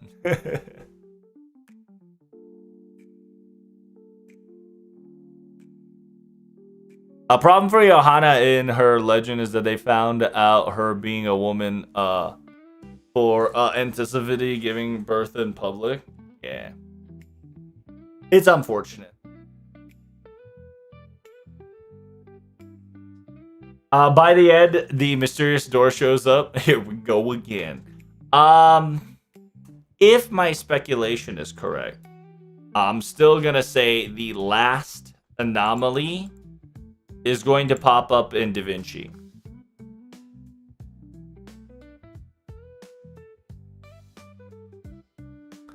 I believe we're gonna have to go inside Da Vinci, because she is our quote-unquote last anomaly before we can officially go back to Carudeus.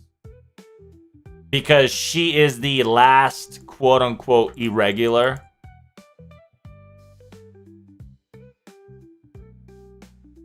She is the last irregular creature besides rulers that needs to be explained. You get what I mean? So, like, at the end of everything, I think Da Vinci's gonna collapse, and we're either gonna have to go inside Da Vinci, or Da Vinci is going to create a said singularity, or said it's gonna do something, and she's gonna bug the fuck out, and she's gonna transport us somewhere. But I do have a strong belief that if Leonardo da Vinci does not get explained in Ordeal Call 4, we're going to get Beast da Vinci. Like, that's just almost a given.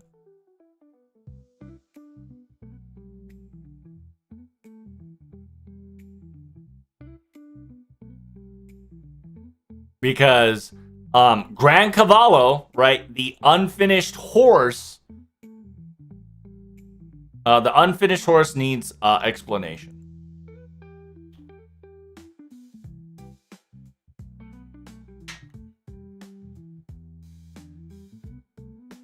And if you guys don't know, right, The Hell's Realm was also mentioned during the Aiea event, when Arjuna specifically talked about there is a gate that says those who cross this gate must throw away hope.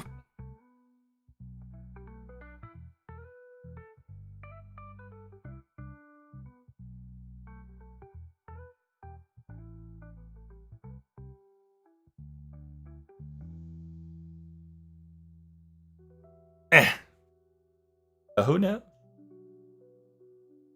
Yeah, my positive feedback of coping is that in the Dante's event, we get to have the Borgia twins. Because the Borgia twins are also during the Renaissance. And they are the last servants. Well, they're the last few servants that Fate Requiem kind of like created. Because they're an assassin, they're informants. They're also hotel concierge of Akihabara. So it will be befitting for them to show up in the Hotel Dante's Hotel Dante's de novo concierge.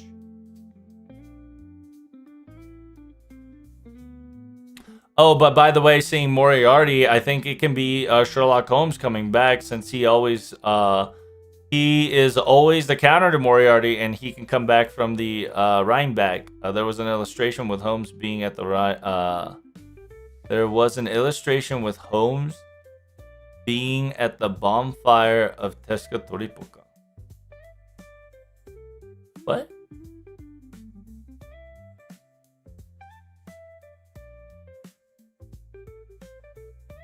Huh?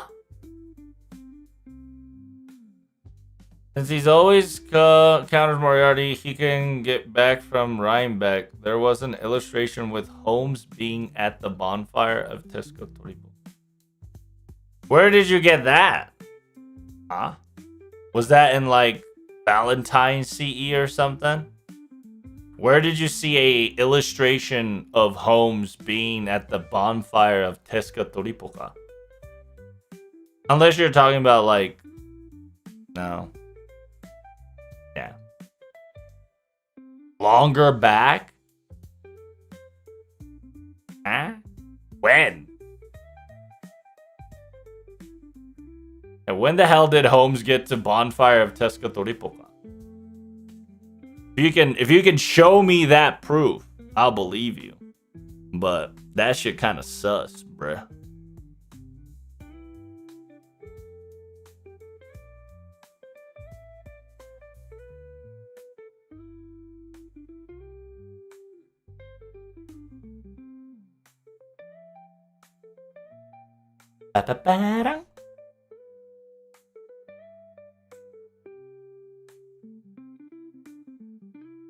But yeah, as always, you do have a point, right? Wherever Moriarty is, Holmes kind of surely follows.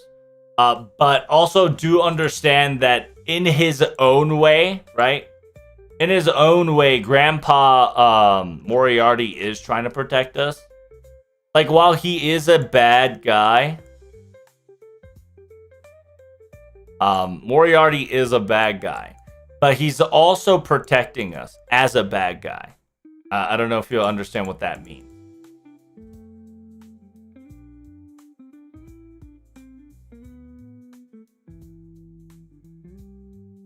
Right? Because the way you explain this is, right? While he is a bad guy, he's like a double agent. Right?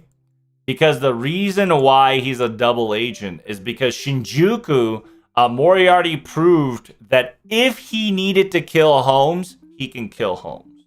Okay? He logically made that proof possible. Meaning that if James Moriarty wanted to kill Sherlock Holmes in FGO, it was logically possible. That was the entire improvement of Shinjuku. Simultaneously, James knew right? James knew Holmes sus, right? James also knew Holmes was sus from the very beginning. However, we like Holmes, and Holmes specifically have stated that he is on Karadea's side, right? So while he was acting as James Moriarty, he was also protecting us from Holmes' shenanigans, right? If he were to go defective. And because he didn't go defective, James Moriarty kind of just ended Shinjuku, right?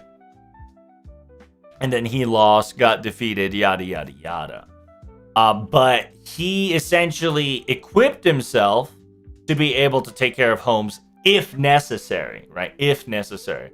So that never came to fruition. So in a weird way, he is kind of obsoleted, right? He's like Holmes' counterforce. And Holmes is James Moriarty's counterforce, right? They're yin and yang. At the same time, we now have a new element ever since 6.5 and Takeuchi's selfish request that we now have a James Moriarty ruler, which we now officially know that the young Moriarty is not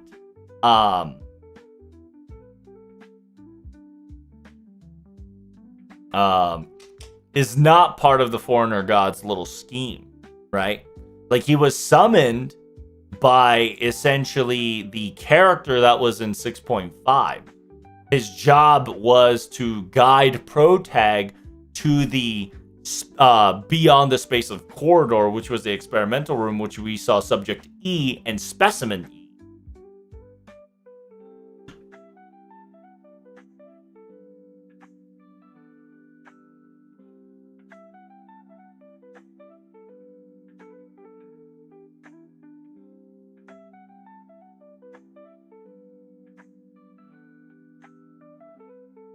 Yeah, so Spooky, you gotta prove to me where you found the illustration or a depiction where Holmes was at the bonfire of Tezcatlipoca. If you can explain that to me, I'll believe your story a little bit more.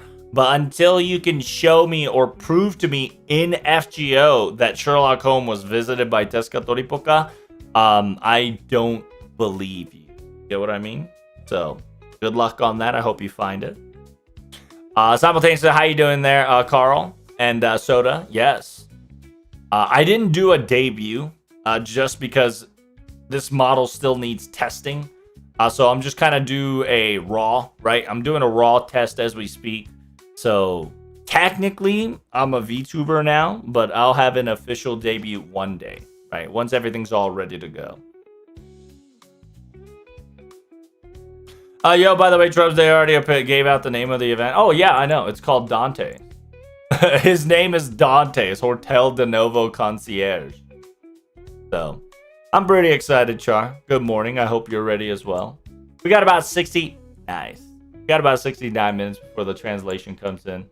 I was just talking about which characters should definitely come in this CBC event just because, right? Because the Borgia twins... Borgia twins was a concierge of Akihabara Hotel and Requiem. It would be very... funny to see them show up in the concierge of De Novo. They're also Renaissance type servants, so it would be pretty cool.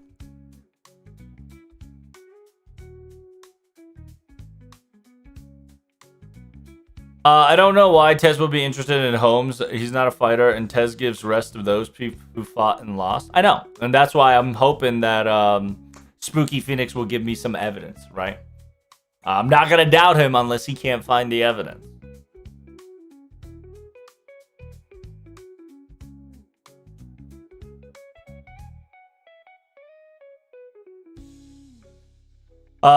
To kind of riff off what Spooky said a little bit, do you think there is any significance to Holmes disguising himself as Dante's in Shinjuku? A little bit, right? Like, because Dante's whatchamacallit?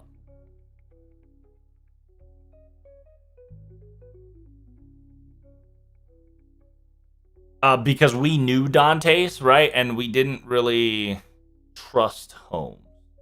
Simultaneously, Holmes' job was to slide into us, and Dante was more familiar than Holmes Sherlock himself. Simultaneously, he needed to disguise James Moriarty's eyes and yours at the same time. But we knew Dante right away, so the fact that he didn't talk like a Dante, we knew right away that he wasn't Moriarty. He wasn't Sherlock Holmes, right?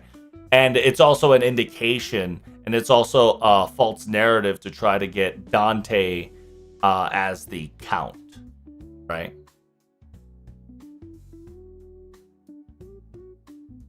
It's definitely like a hint / node to and like a breadcrumbs of it, because Sherlock Holmes was trying to fool us as much as he could until he couldn't. Simultaneously, he was trying to slide in us because that was his prerogative, right? Because that was his job, essentially, was to get in, not really inside like Dante's was, but just kind of get into our inner fold. And Dante was like the inner folds that we had, so Sherlock tried to mimic that, right? Like, he tried to disguise us once to try to get inside of Protag, but failed immediately because obviously.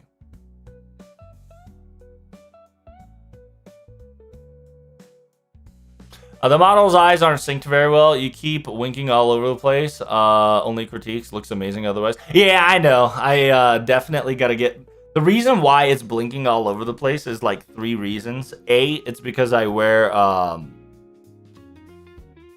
glasses. And I think the camera is shitty. And last but not least, I think my eyes are hypersensitive. And I think the remember, I'm Asian here.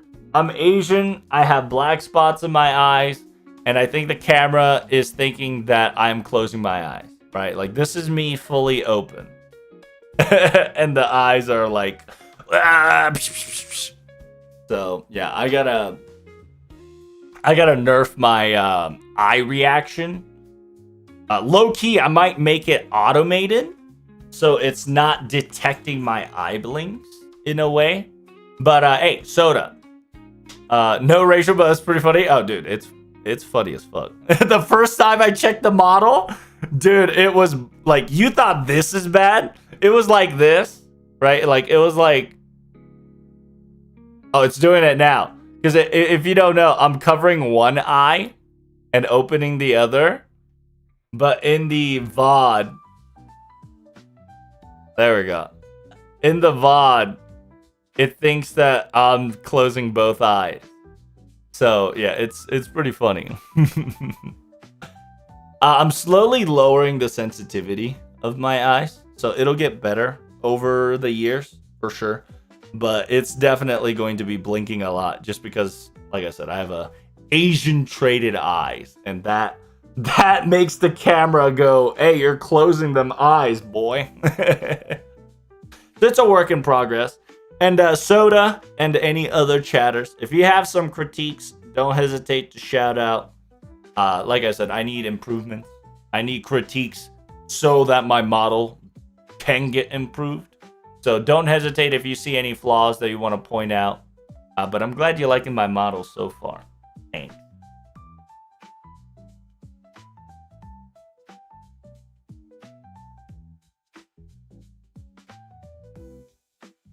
Italian FGO fans are eating good. First Bishone and now Dante. Yeah, and like Bishone,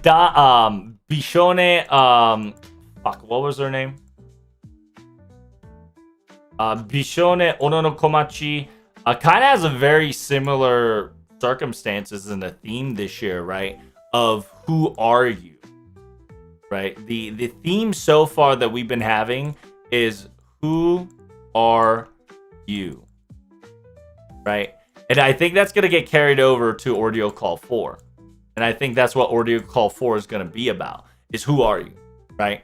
You're going to get judged by everybody in the world, including the ruler class, including the rulers of hell, rulers of purgatory, rulers of heaven, rulers of the divine realms.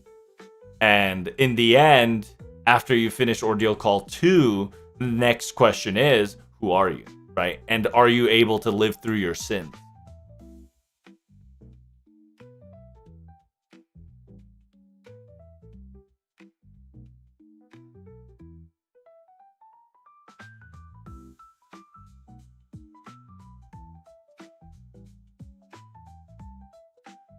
Well, I meant more in significance to current event that Holmes has played a role of Dante's before and might show up again in the CBC event to mess with Moriarty.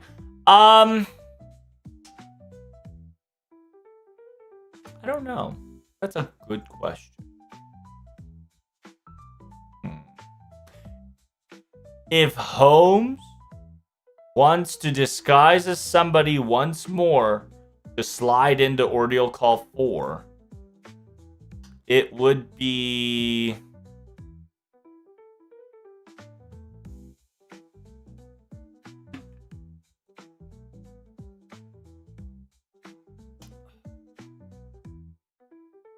Who would you be? He would probably disguise himself as Iso. I think. For sure.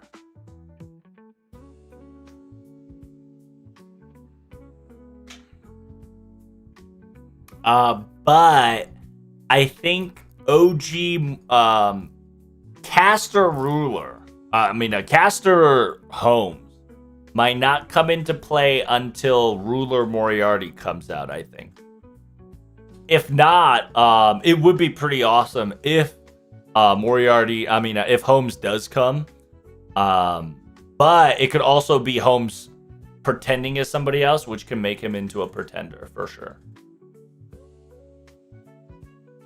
You got an expensive type model. The people that makes these are mages from the ages of gods in terms of skills. Oh, I agree. It's pretty awesome. Like, my mouth movement's pretty good.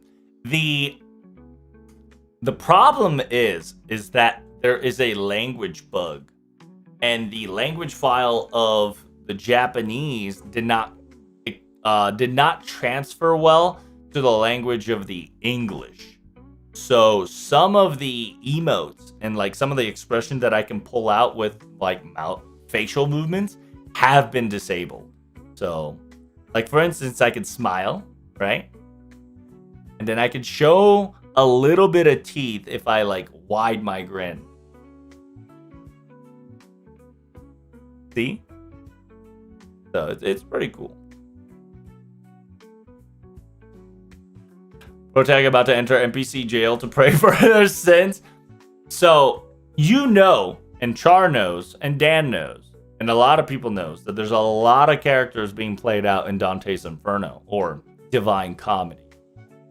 I have a really great YouTuber that has counted the current amount of fucking characters, and apparently it's roughly over 300. Apparently it's roughly over 352 characters, or at least mentioned. And then in Ordeal Call 4, we're most likely going to see Lilith, and we're pretty sure that it's Lilith.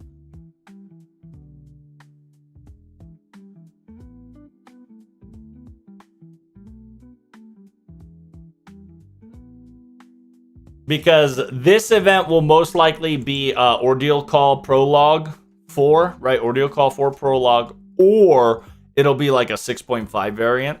So it'll be, Ordeal 0.5? Ordeal Call 0.5 variant before Ordeal Call 4.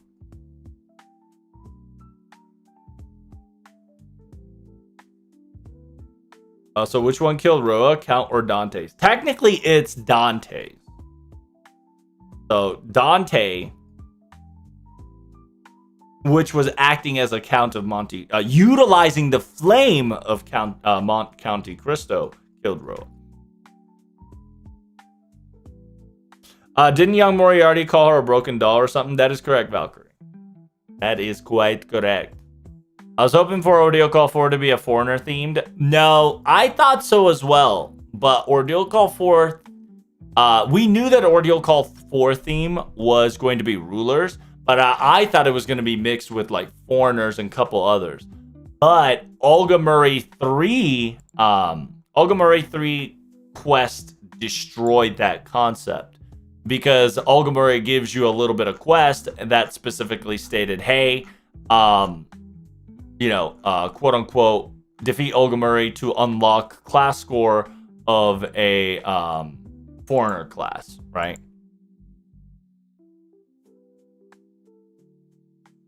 So the last one will most likely be either Beast, if not Shield. But like putting a Shield, it's a little weird, because I think Shield should be unlocked in the main story. But at the same time, it really just depends on how Nasu wants to go with the last one. Because it's weird, because Shielder and Beast class is very important in the main story in itself. So it's just, I don't know how they're going to do it. Honest to God.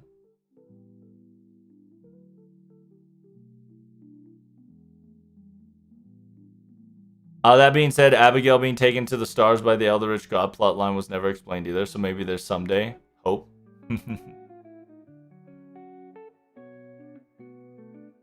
We can't have Hades because her design's amazing. Are you talking about Hades too?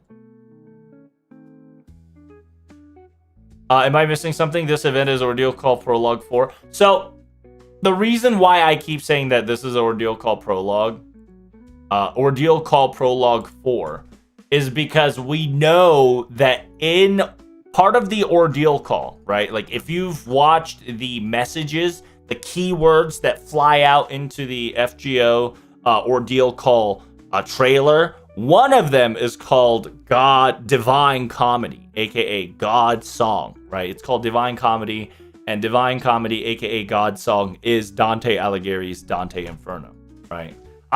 I apologize. It's Divine Comedy, but I keep calling it Dante's Inferno just because I am so, like, I love Dante's Inferno, the game, so that fucking sticks to me, right? Are we gonna get Virgil? Yes. Not the DMC Virgil, but we're most likely gonna get a Virgil. Yes. And we know that in part of the Ordeal Call, Divine Comedy is gonna get explained. We know for a fact that we're gonna get about 4 Ordeal Calls, just because the King of Man / Gotea kind of just whispered that to us, right? Saying that there's 3 Ordeal Calls, 4, but the third one doesn't really count. So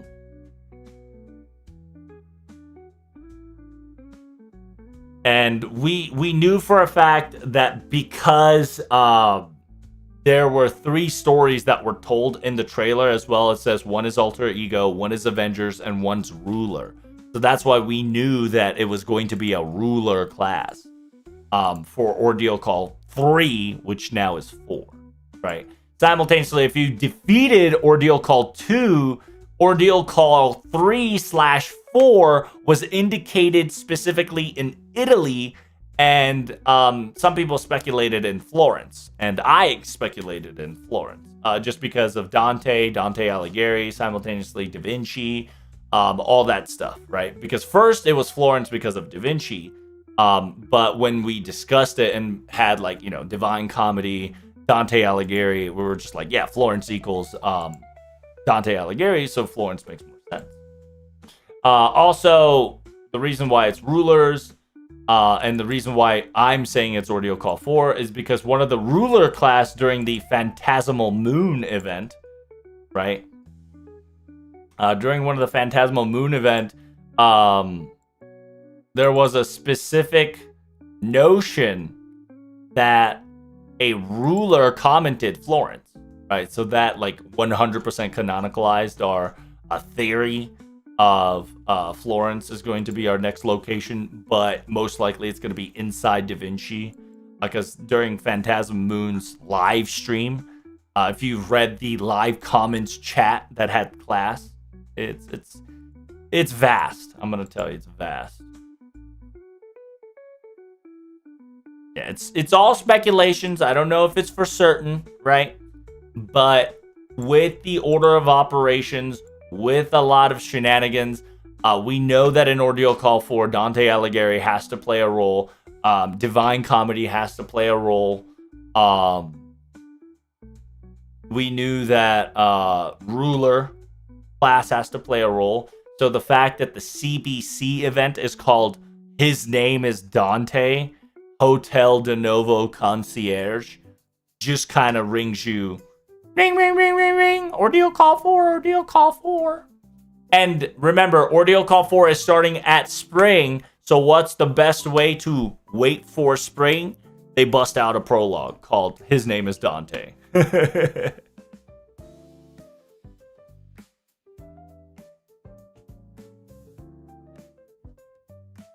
Dude, Ryder Caesar, let's go. There's like 300 plus characters pop up, right? Like you, even at the very beginning, Noah Chan wrote down some of the characters that's gonna come in early if we follow Divine Comedy, which is Kayron, Hector, Caesar, Saladin, Astreas, Europeus, Seneca, Eudric, Ptolemaios, Semiramis, Cleopatra, Achilles, Paris, Tristan, etc. Right? Like, there's a lot. Apparently, there's roughly about 352 servants that will be shown and known and talked about. So, Ordeal Call 4 is going to be a big deal. And I keep telling people that it's going to be a year-long process to finish Ordeal Call 4.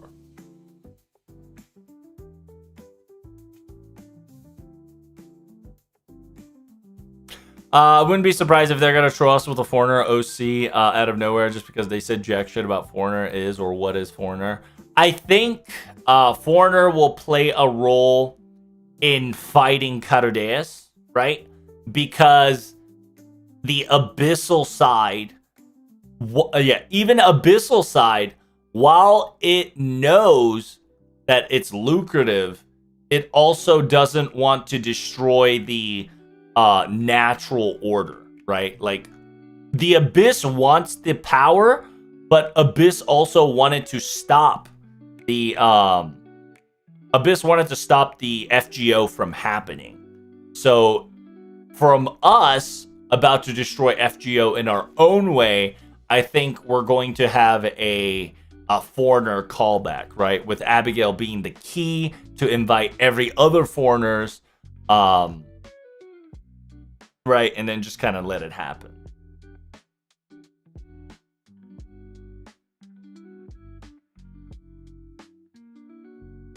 I just had an interesting thought, by the way. Shinjuku and Trum have lots of parallels in that to beat Moriarty, Holmes had to be outplayed, but ironically being outplayed is what sets up old Moriarty in Shinjuku and young Moriarty in Trum to those lost in Karodea. And again, I might just be sleepy and make false connections. No, you're quite right, Carl Athena, right? Because with Holmes, it all ended with Holmes kind of semi-defeat, right? They needed to make Holmes die in order for Moriarty to lose. Because Moriarty had everything for Holmes to... Because Holmes is always a counter to... Moriarty has always the counter to Holmes, but also Holmes has the counter ingredients for Moriarty. That's why I keep calling them yin and yang to an extent, right? They kind of coexist within each other.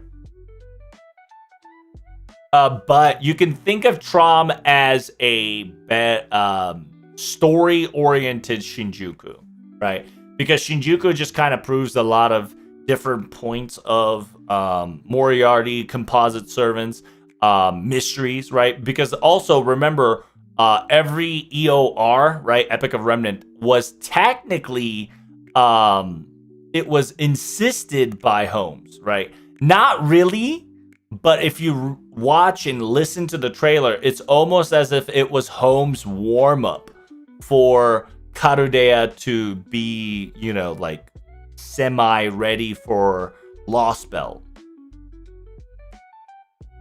Right? Because a lot of people now will not talk shit about Agartha because Agartha plays a significant role in LB7.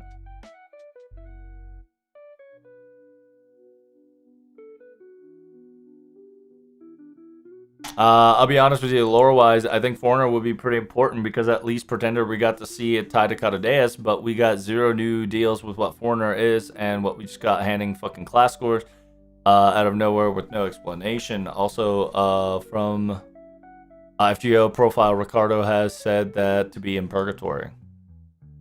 Richard has said to be Purgatory.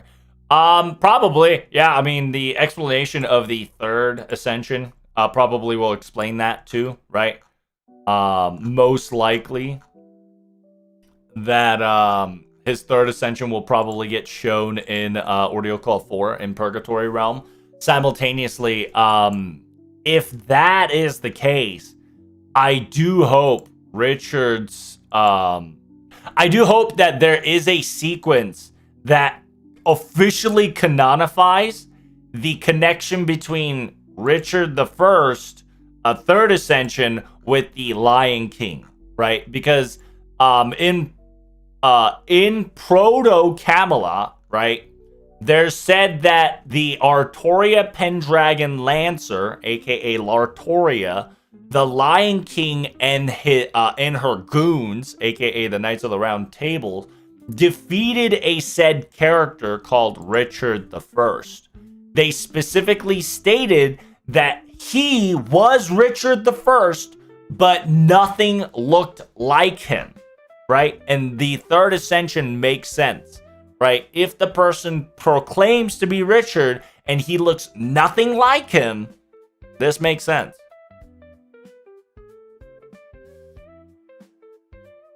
I just need a FGO canonical confirmation. That's it. Like, we know, right? Like, we kind of like wink, wink, wonk, wonk. FGO is definitely memeing this no, but I just want a canonical acknowledgement of that, right? Like, even in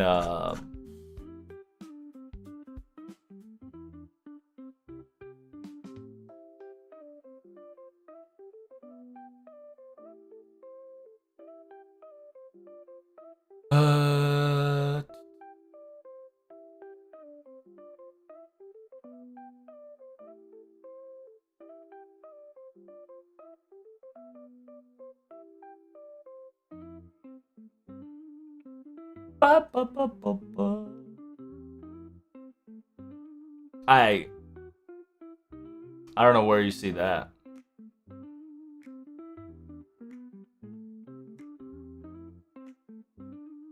FGO profile, Richard has said to be in Purgatory.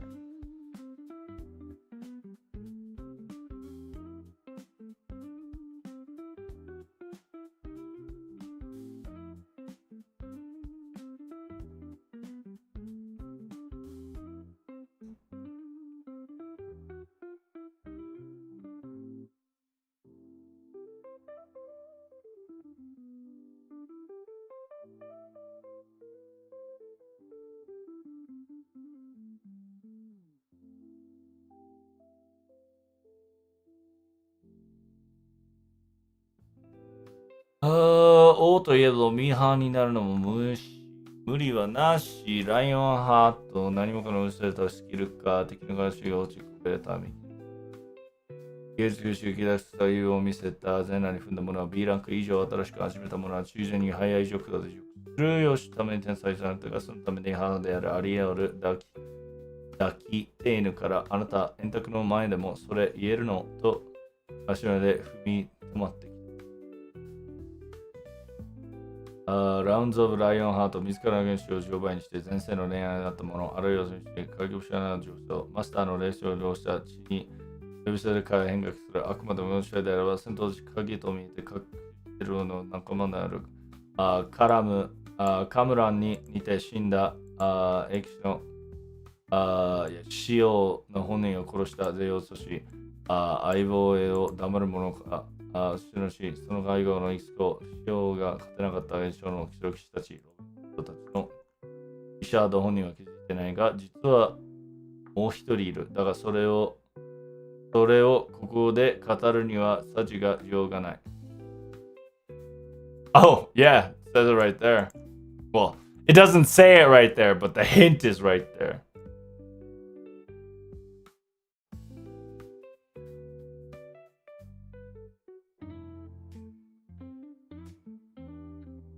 Oh, he has a different profile ascension? Oh yeah, look at that.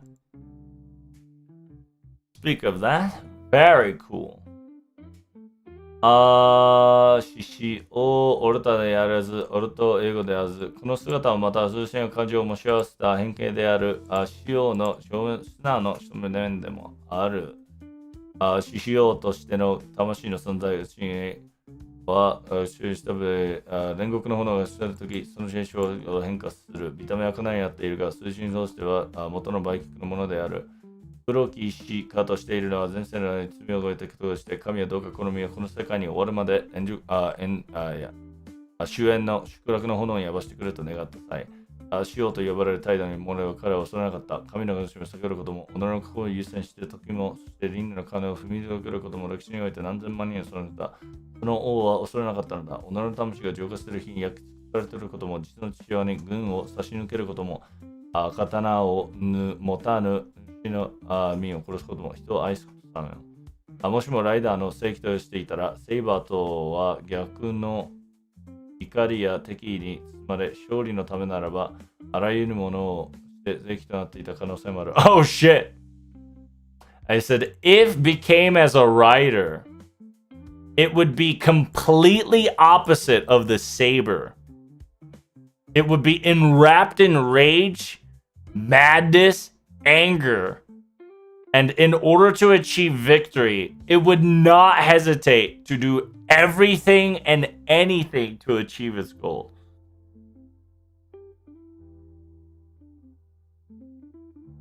Kare ni akogare no アーサー王として、アーサー王と円卓が敵に回ったとしても、敬意を持って戦陣に暴れて戦場を挑んだことであろう。So, the possibility of the Rider Saint Graph could be what Lion King fought.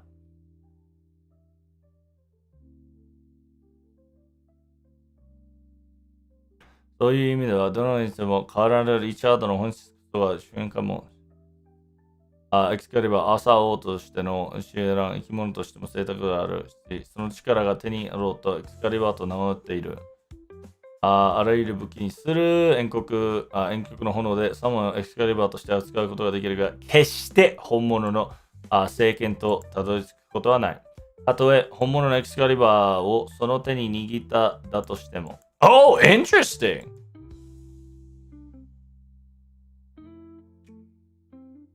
あるいは状況でさえもエクスカリバーとして扱うことができるが、決して本物の星の聖剣にたどり着くことができない。たとえ本物のエクスカリバーをその手に握ったとしても、本来は宝具であるが、今は個人とスキルとして使われている。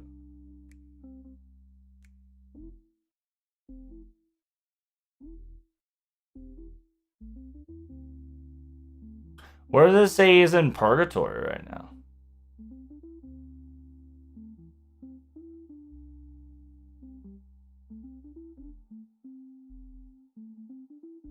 あるいは彼は紋章のように心の中に3頭のlike a Cerberus 死を飼いならしていた。That's funny. Yeah, I don't see the fact that he's in quote unquote purgatory.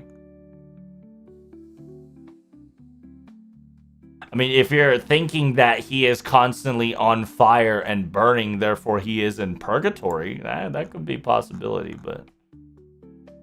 Shadow Maidens, wow.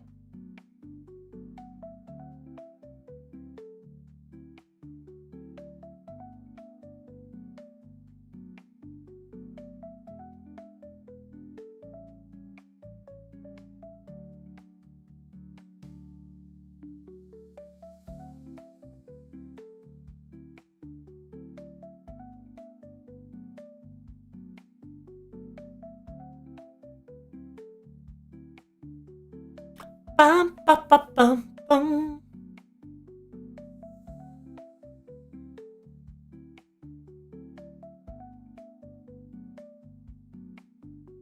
Abby's gonna do Doctor Strange move? Pretty much. Like, my theory is that Abigail is going to be our catalyst to bring all the foreigners. Dante's gonna be our I say Dante's, but Mont-Cristo is going to be the catalyst to bring us all the foreigners, right? Avengers, right? Because right now, what Carudeus is trying to do is they're trying to quote unquote lock us, right? They're trying to restrict us. They're trying to nerf us. They're trying to stop us from specifically becoming overpowered. Like, they want us to shackle ourselves in order to fight Carudeus, right? So Carudeus is doing its quote unquote job, but we are going to be the fucking shenanigans to break this mold. They haven't given us much of them, but during Hokusai's trial quest, some of them, the Imaginary Scramble, gave a lot more, but not sure if they'll do a deep dive on foreigners like they have been, featuring classes for each of the Ordeal calls. They've done it, right? Like, LB7 just kind of hits the nail to the coffin. Another reason why I don't trust Da Vinci is because Da Vinci is also part of the part of either Foreigner, if not Beast Theory, if not both. It's the second profile. Because Richard has different profiles in his Ascension because the Flames of the Purgatory, though. I mean, like, sure? That doesn't describe him that he's in Purgatory. Like, he's currently wielding the Flames of the Purgatory. That doesn't signify that he is in Purgatory, right?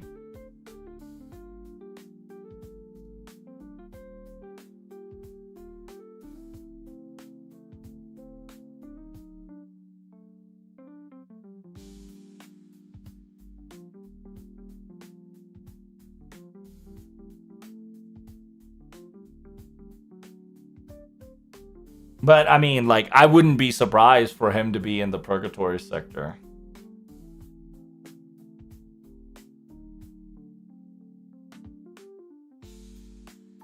Like, there's no exact sentence that says he's in Purgatory.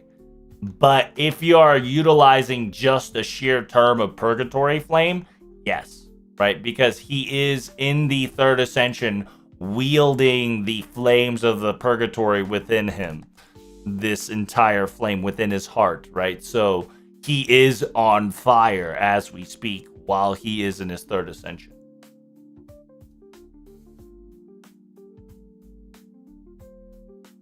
It's funny that he doesn't get like a burn tick. It would be pretty wild that if you put Third Ascension on Richard, you get a burn tick, but you do more damage or some shit like that.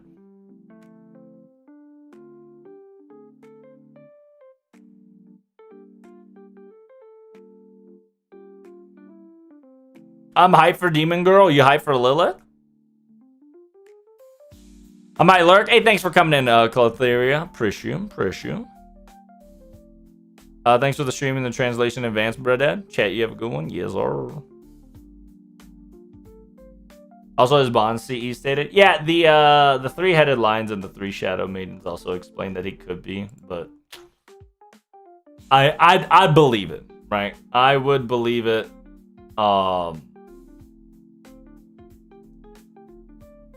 But at the same time, it's not like it's one of those things that we can speculate it, but it's not official yet. But knowing Richard, and we know of a Richard that's in Proto Camelot, it could also be possible that this happened.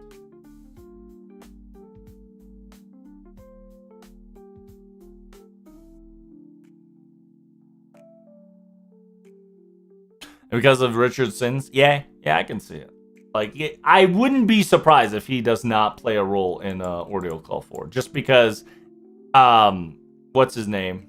Oh no. Not oh no. Fuck. Not Mori. Oh, fuck, I forgot. I forgot his name, chat. The one who made it Strange Fake specifically stated that the Third Ascension is definitely FGO exclusive. So, like, he cooked something up for Nasu, which wouldn't be surprised if it's Ordeal Call 4. It's funny that old Moriarty likes to school young Moriarty, yet is also horribly embarrassed by young Moriarty, like all the characters that have a Lily version, well, except Artoria Lily.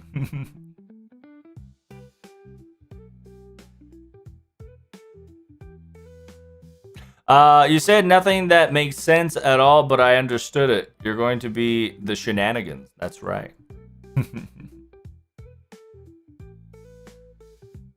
Ordeal Call 3 was Moon Cancer. Ordeal Call 2 was Avengers, but 4 is going to be Ruler. That's just a fact.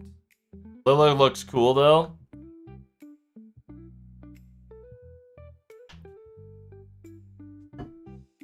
Narita, yeah, Narita, aka the Dudada guy, yes, or yeah, Narita likes to cook a lot, so I wouldn't be surprised Narita have a purgatory, if not a story in Ordeal Call specifically for Richard.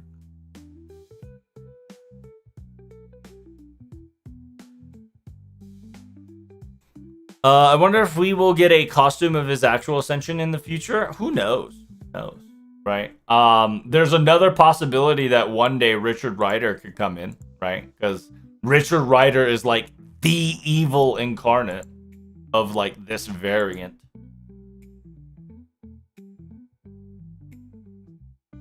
But we got 30 minutes beforehand, chat. Spit out your last minute predictions. Spit them out. Spit them out. Yeah, I don't know what exactly going to be happening. I want to make it so that, well, I hope they talk about Da Vinci. Because one of the most important things that Ordeal Call needs to explain is Da Vinci. Because Da Vinci Rider is going to die. Somewhere, somehow, someway. And her expiring in Ordeal Call 4 would make sense.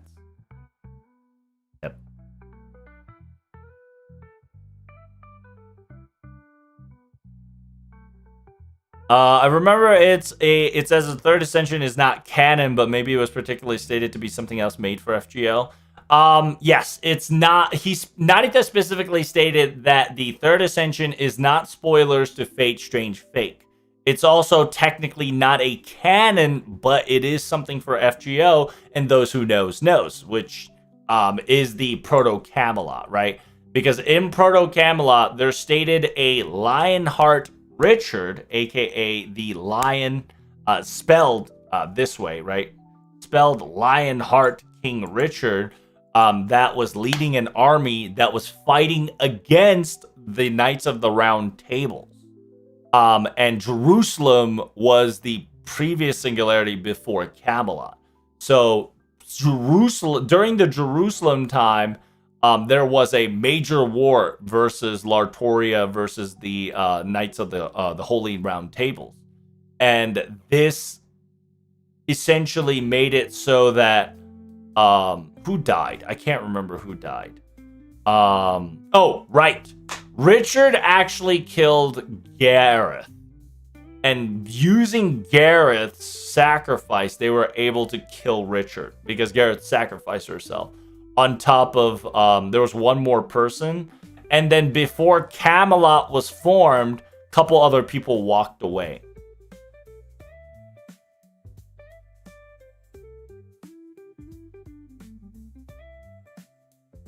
What place wait, good question. What's the place we're going to be in Ordeal Call 4? It's placed in Florence, right? It's in Florence, Italy. But if you've noticed the pattern, the location is not exactly the exact location that we're going to be in, right? Like Ordeal Call 1 was at a specific Egypt, but at the same time, it was inside the quote-unquote inside Paper Moon. Ordeal Call 2 was near Tokyo, but technically was inside of us. Ordeal Call 3 was supposed to be Dubai, but technically was the moon. Then Ordeal Call 4 is located in Italy, Florence, which will most likely be in A, Dante, or B, inside of Da Vinci. Just because Da Vinci is a part of Da Vinci is part of Florence, right? Like if you read Da Vinci, if you know Da Vinci, she was in Florence. She's an Italian character. She is one of the few character that needs to get explained. So I wouldn't be surprised if we have to singularity into Da Vinci, or Da Vinci causes the problem that we have to go into a said location. Is this Dante Inferno arc in FGO? Yeah, Divine Comedy. Yeah, Divine Comedy. Specifically Divine Comedy, including Dante's Inferno.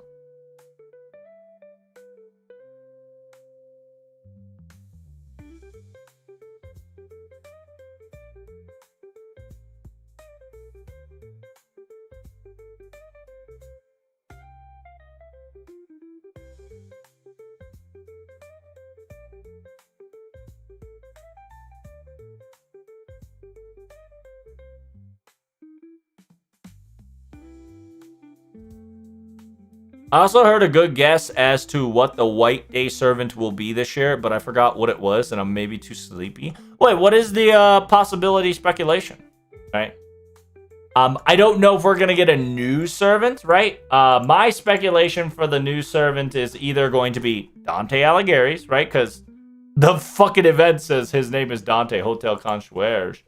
But my copium is to bring back the last, well, one of the few servants that is in, what the fuck is it? Where is the Concierge Sisters? Oh, there we go. The Borgia. I want Borgia twins. I want them. If they're going to bust out a new servant, I was hoping it was them. Just because A, it's an assassin. B, because it's Hotel Concierge. They also were a concierge of Hotel Akihabara in Fate Requiem. Simultaneously, they're informants, right? Essentially, they're the informers. They're the people that knows things from the back. They're the informants. They're assassins. They're sneaky. And they play a really good role in Requiem, so. And they're also Italian servants, right? During the Renaissance time, so.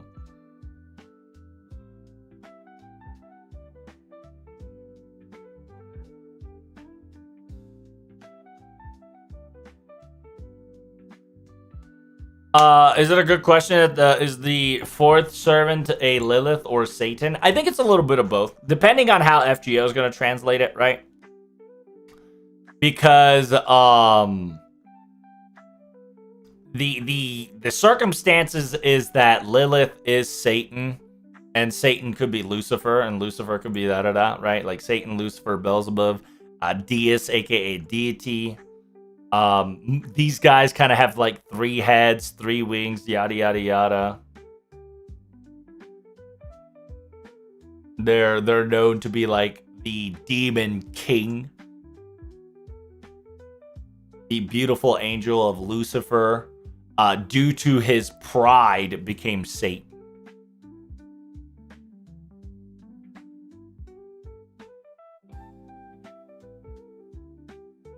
And in a way, like Noah has stated here in the story, that we could have a beast class Lilith, aka Satan, because in Dante's Inferno / Divine Comedy,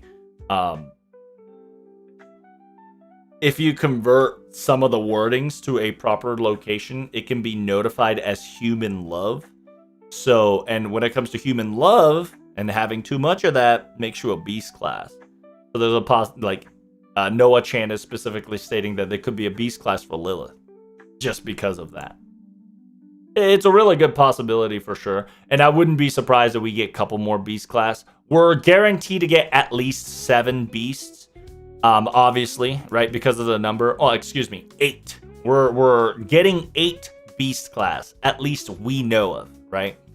So, we might get, of course, more, but that's a thing for another time. I want Dead Apostles as servants. Yeah, we have Dead Apostles at home, brother. What you mean?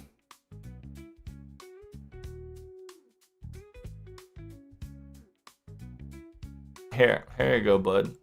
Here's a dead apostle at home. Have a dead apostle at home. We don't get usually somebody in CBC. That's true. But we did get Takasugi. So that chance of a possibility is possible. While most likely it's just a costume variant where most likely Ruler Moriarty might get. If it's not Ruler Moriarty, it's like Richard, right? Who knows?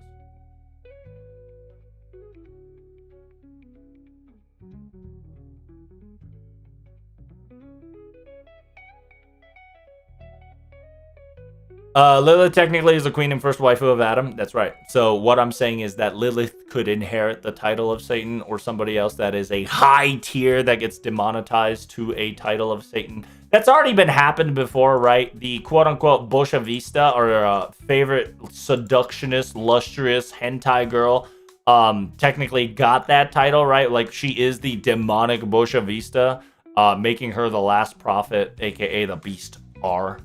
Beast 3R, right? Because if she's not a beast, she's technically a savior class, excuse me. Savior.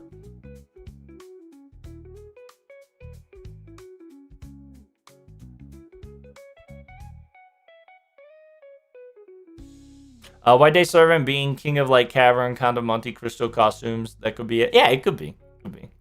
Anything would be very awesome, for sure. Costume to those guys. Not today, Satan.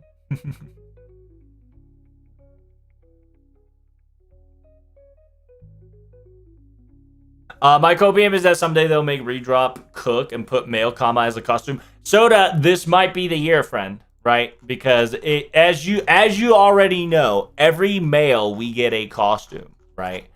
And male servants, including unidentified servants, are getting a bonus, including Kama and Kama Avenger. So your copium of a possible male costume is there for sure, right? So keep coping, friend. It's a possibility.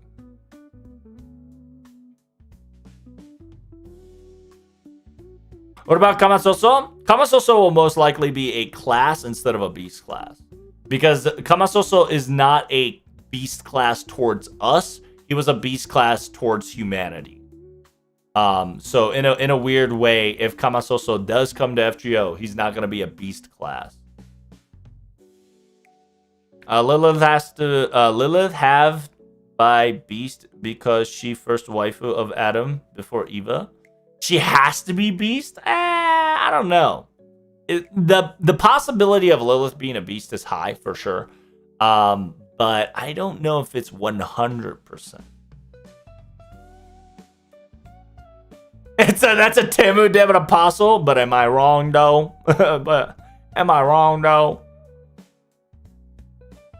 Saber class Kiara, nobody would trust her, but a legitimately nice. That'd be so funny.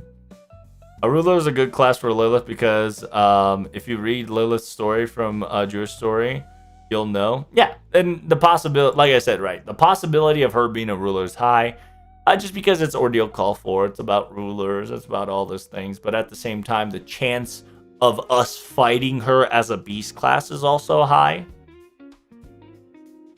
So we'll probably have like a Gotea situation where we're gonna fight, well, actually, BB Summer situation, where we're going to have to fight a BB Foreigner, but we're going to get a BB Moon Cancer, right? We might have that situation where we might have to fight Lilith as a beast, but she'll come in as a ruler. What about the Snake Blue Kama skin? I don't think we're going to get the Snake Blue. You have more chance of getting, a fucking male costume than a blue skin. Satan is not specifically a person, but it is referred to as the greatest obstacle at times for God or those under God, aka anybody can be Satan, though. I mean, sure, right? Could be, yeah. Or Satan, so it is what it is, right? Right, chat boys? We are Satan.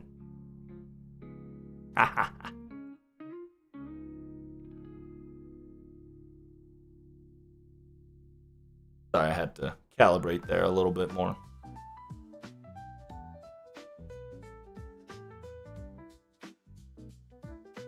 We need a Kama Sutra servant? Gotcha, bro. Boom. Have you not seen her Kama Sutra? Have you not seen her? Have you not read her books, my friend? May I introduce you to the books of Kama Sutra?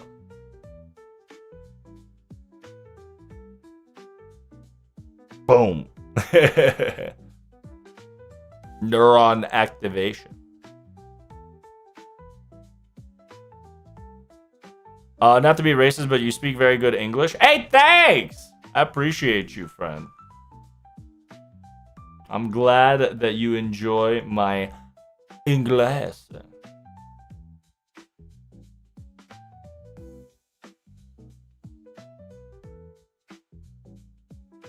I'm getting blue exorcist PTSD. Fuck Satan.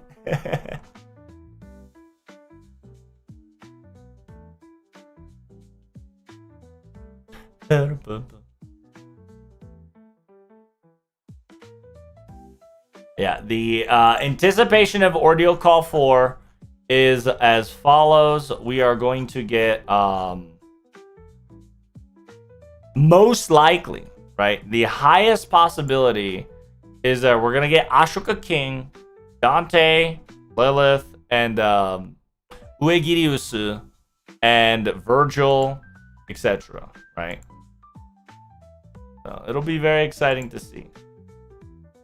Make sure if you guys haven't hit that follow button, make sure you hit that follow button on Twitch. Subscribe on YouTube so you don't miss out on any of the translation of FGO streams and theories that I do simultaneously. If you have not subscribed on Twitch, make sure you do so, due to the fact that if you don't, you might get hit with ads. Like, for instance, ads happen every time. They slip in out of nowhere, you see. So you better be watch out.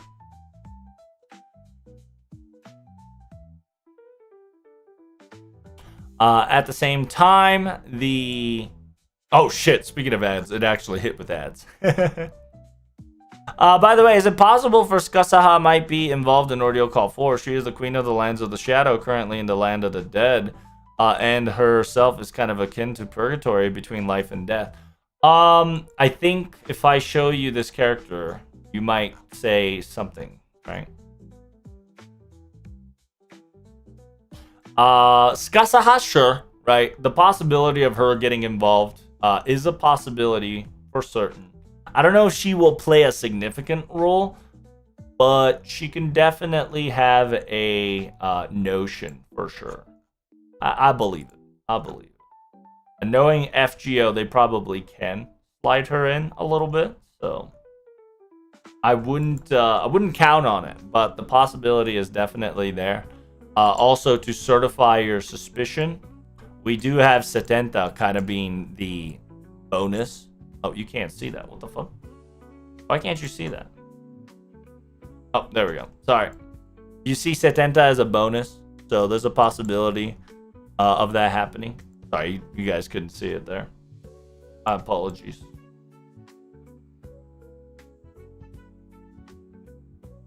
And a lot of people, right, are thinking that Ordeal Call 4 is a one-parter. I say it's three-parters, right? It's the Hell, Purgatory, and Heavenly Realm, and then Conclusion. I think it's going to be up to this much. Knowing Nasu, there's a possibility of a fourth one, for sure. The new Demonic Bush Vista is so good, bro. What is it? I actually don't know the new Bush Vista.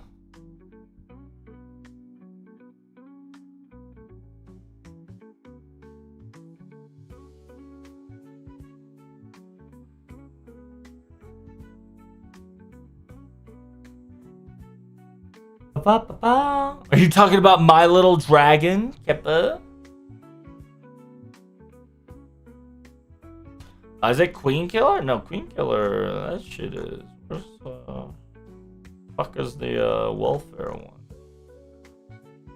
Are you talking about the forest emergence? No, that's MP. That's not Bolshevist. That's Quickavista. Rising Mud Rain. There we go. Talking about this one. Increase MP damage by 40% overcharge by 2 one time, 500 per turn. Is that a key out of CE? No, there's a new Bolshevista, which is this one, which is Mud Rain. Because the old Bolshevista was HP, we now have a Bolshevista slash overcharge plus damage by this one. Mean the one with the Kiara CE wise. Wait, there's another Bolshevista one? Are you talking about Bolshevista as in like actual Bolshevista? Oh no, Paradise of Ecstasy. What the fuck? When did this come out? Oh, right. Okay. Yeah. Archetype Inception. That's not Bolshevista. That's an arts card. Damn, Daniel. That is pretty good, though. That's just a fucking really good arts card. 50% start, 10% arts. Overcharge 2 times. Low-key kind of trash. I think I'd rather have Mud Rain. Like, I think starter-wise, I think it's good. But I think damage-wise, I feel like Mud Rain just does so much more. Because it's a MP increased by 40% with overcharge 2 by 1, 500 damage every turn. MP-wise, I think Mud Rain is better. But if you are utilizing arts and you want overcharge, Paradise of Ecstasy definitely get you going. Because Paradise of Ecstasy is nice for arts, for sure. But Mud Rain is just a better, like, welfare Black Grail.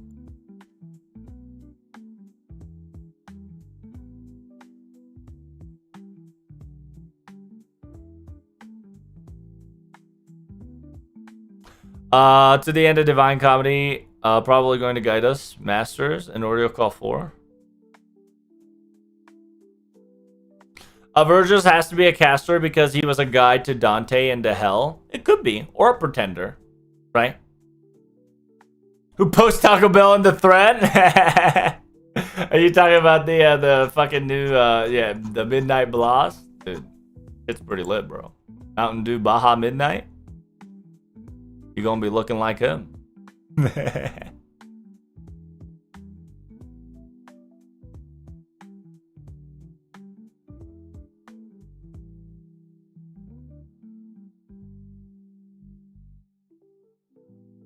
I want Lilith to have awesome Seiyu. What if Lilith is voiced by Miss Rin? Eh? What if it's Miss Rin?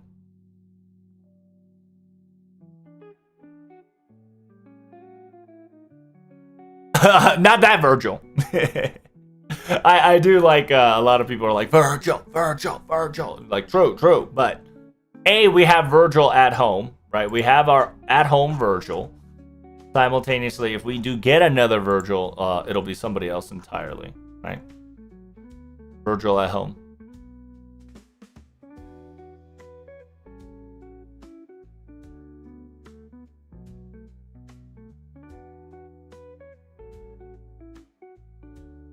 That reminds me of a Grimace shake? Bruh. That would be wild, then. Secret Taco Bell shop in 9 hells? That's the strat. That's the strat. Also, YouTube-wise, I forgot to tell. If you are watching from YouTube, I sincerely appreciate you guys. Don't forget to hit that like button and subscribe for me. I will be changing up the way I will be live streaming on YouTube. I'm going to be live streaming in a shorts format. But you can always watch the live version of YouTube. I mean, on Twitch, on YouTube after the stream. So what I'm going to do is post short versions of the live streams or YouTube streams from now on. And then if you want the like YouTube, like the current version / Twitch version, it will be ported out later to the date. The reason why I do this is so I can, you know, bust out additional video contents by doing one work. So if you want to continue seeing this video format, make sure you check the YouTube videos that comes out later on. I will make it convenient so that the live stream of the portrait view or the vertical view is convenient to watch as well still. But it might get just a little bit of nerf for more mobile / additional people's conveniences. What's the title for the CBC 2005 and JPS all Japanese version on thumbnail of your stream? Oh, it's called his name is Dante. Where'd it go? Oh, there we go. It's called His Name is Dante, a Hotel de Novo Concierge. And every time we talk about concierge, I always gotta introduce the Borgia brothers and sisters.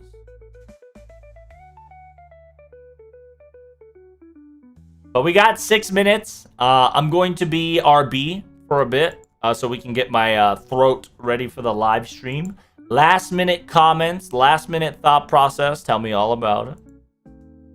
Before I go full translation mode. What do you guys think?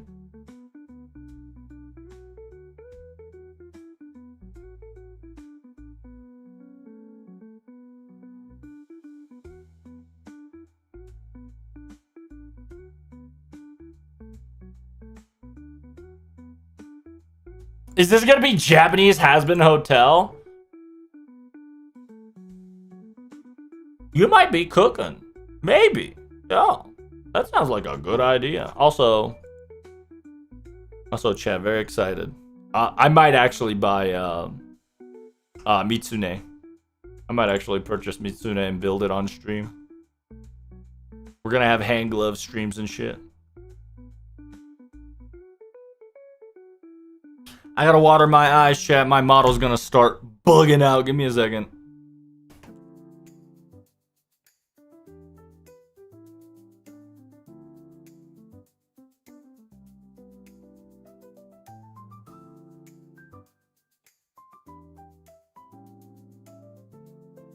Hey, welcome back, welcome back. Dante's gonna be Inferno in a hotel. Yes. I think we are gonna actually have husband hotel style FGO. It will be pretty wild. We're probably gonna get Blackbeard. We're probably gonna get Columbus.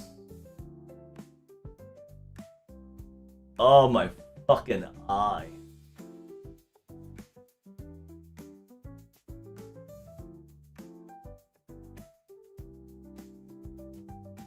Oh, it burned my son.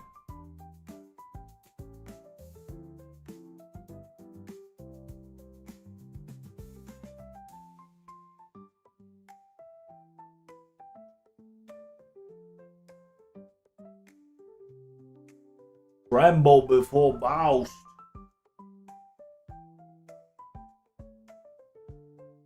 Alright, live stream is update and ready to go. We got about 4 or 5 minutes-ish. Let me turn off the musica.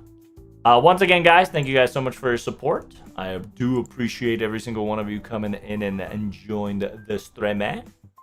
Let me turn off the music here. And it's showtime.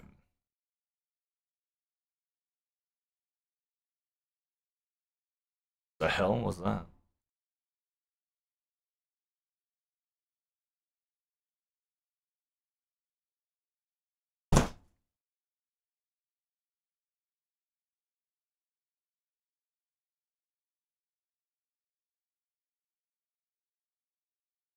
Okay.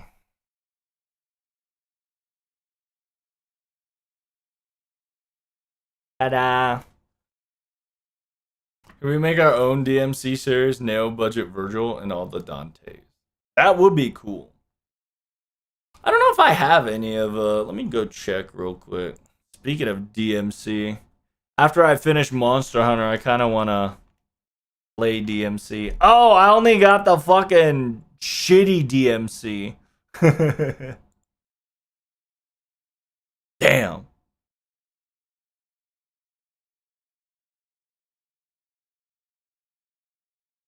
I don't have all the whatchamacallit. I don't have all the OG DMC. I probably have to buy it on sale. Alright, it's about to start. Chat, get ready. Oh, power. Is this a Dante event? This is Dante Alighieri event. It could be Dante / Dante Monte-Cristo, but most likely it's Alighieri.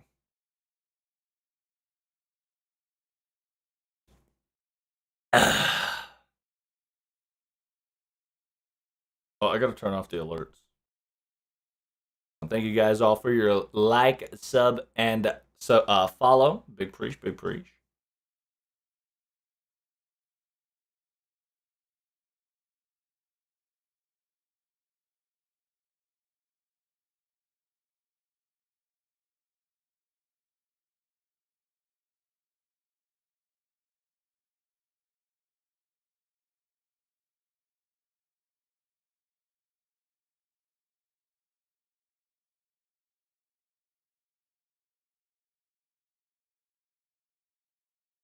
What the hell, boy? Where's the stream?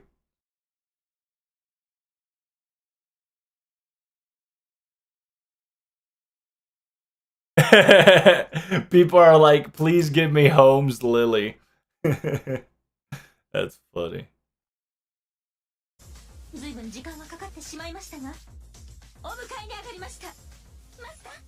Hey, what the hell? Hey, Court Mage Merlin, thank you so much for the Prime Gaming Action. Hey, you're not supposed to bust out that. How did you... How did you get through? Alright, I found it. Well, thank you, Merlin. Thanks for sliding in so you don't get added during live stream. I try to do my best to run ads before the live stream starts so you guys don't get hit with ads during the translation stream. So if you could support me on that, it would be greatly appreciated. What about Adult Anderson? Ooh, Adult Anderson. Yeah, we're good. A costume for Adult Anderson would be nice. That'd be cool. I'm down to clown for that. But I think they'll probably have costume for 5 stars to, hint, hint, nudge, nudge. Gotcha for that servant.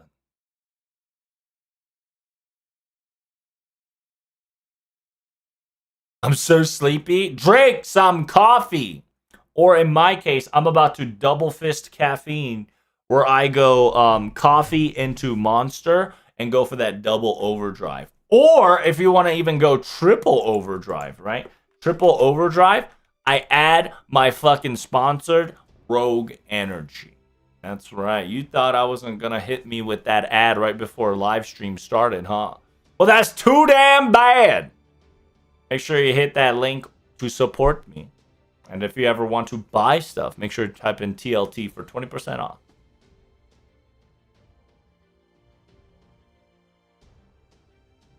But sorry, it turned evening in my country. Hey, that's okay, my friend. It's like 3 o'clock in the morning here.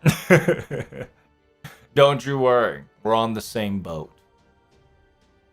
So, if you guys don't know, official FGO TikTok account kind of cooking. At the same time, the YouTube Shorts for Understanding with FGO in a minute. Pretty good. At the same time, Club Cutterdea, renamed from Cutterdea Radio Broadcast Show, is also cooking.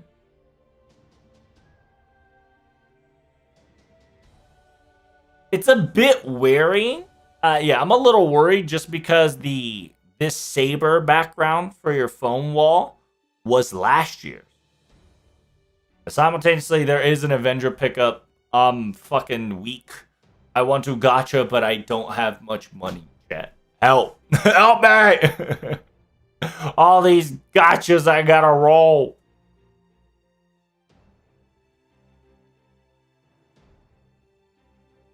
Good thing I worked night shift. Hey, same.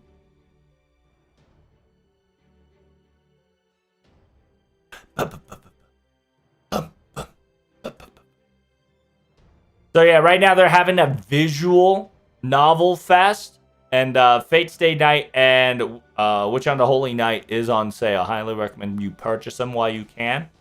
And Melty Blood is 60% off. So if you want to ever try Melty Blood, now's the chance.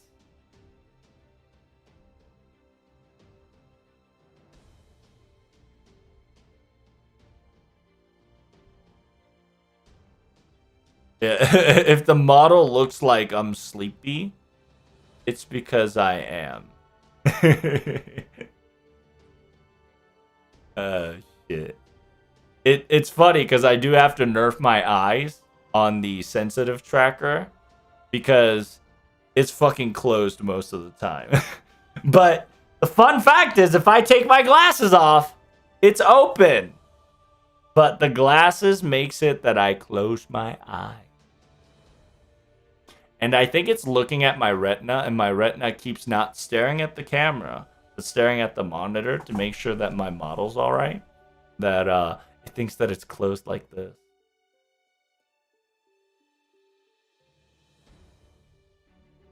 But yeah, look, I got my eyes open, but once I slip in my glasses, boom. It starts bugging the fuck out. So yeah, I do have to adjust my eyeballs just a little bit more.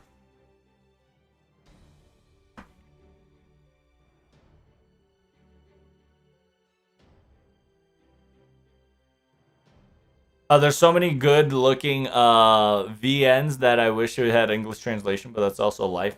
True. True.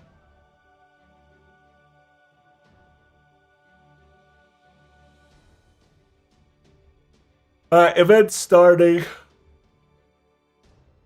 In about 2 minutes.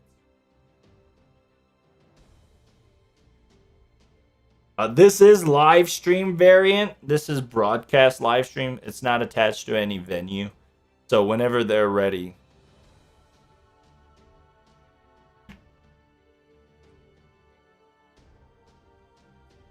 I like when I drink, my model disappears. Check this shit out.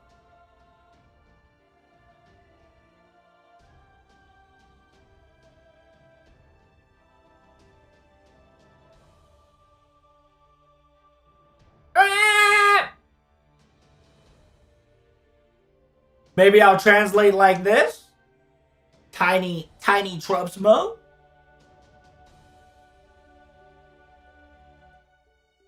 Wait, that says his name was Dante? That's right, his name was Dante. It could be a pretender. Who knows?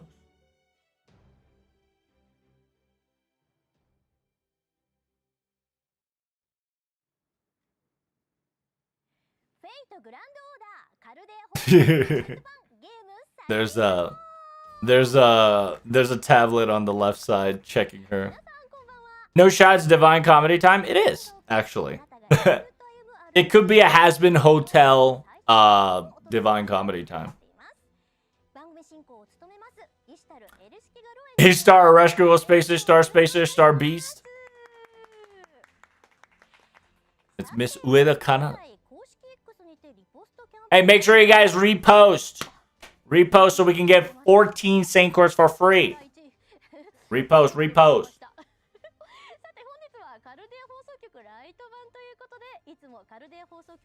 This is the light version, chat.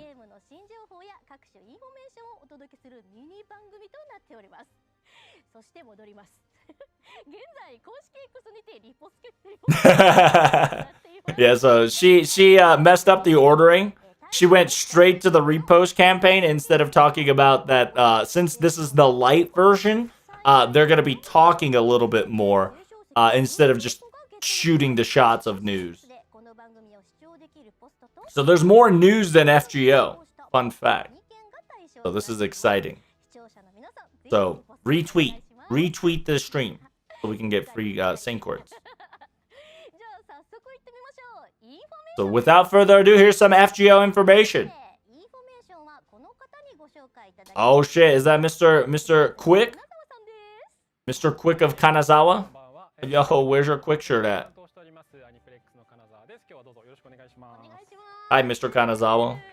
You know him. If you don't know, he's the Aniplex man himself. This is her very first time being an MC in story. And she's hoping that the Dojimu plushie right there can get officially commercialized. So by the way, that's just a prop. Miss Canada is hoping that this is gonna get officially merchandised. It says, yeah, we got Kuran in my side while you have Dojimu on your side. But it says, yeah, light versions are always kind of us kind of shooting the shots, condensed, and easy to understand. It's funny because it's weird because Miss Kasumi got fired from being an MC. I wouldn't say fired. I think fired is the wrong word. Just got replaced at the moment. Yeah, this is, yeah, they're just talking about, like, she straight went to the repost.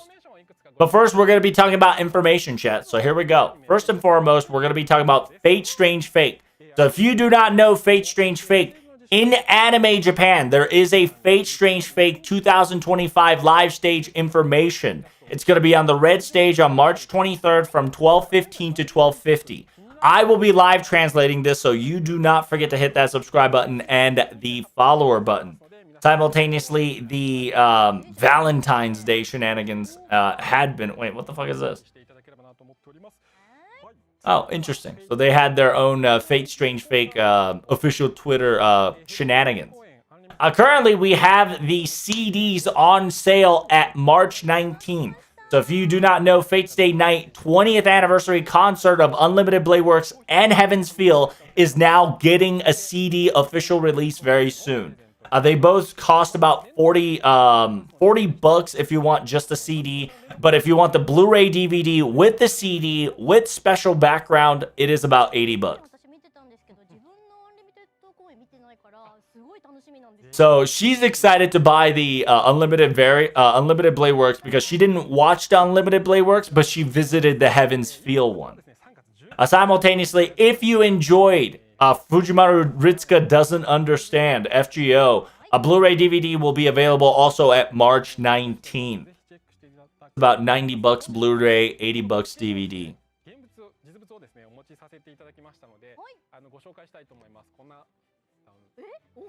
Oh shit, what the fuck? That's... Oh, wow. So this is the special set you can purchase. So that's the DVD, and inside the DVD box, there's more funny things, right? Like there's the DVD, there's the episodes, very hoppin' and poppin'. There is more stuff inside that empty box behind him. There's like towels and special sets. So make sure you purchase them if you want all of them.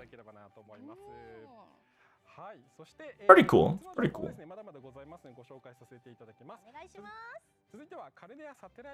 So they got the Karadea Satellite Station merch.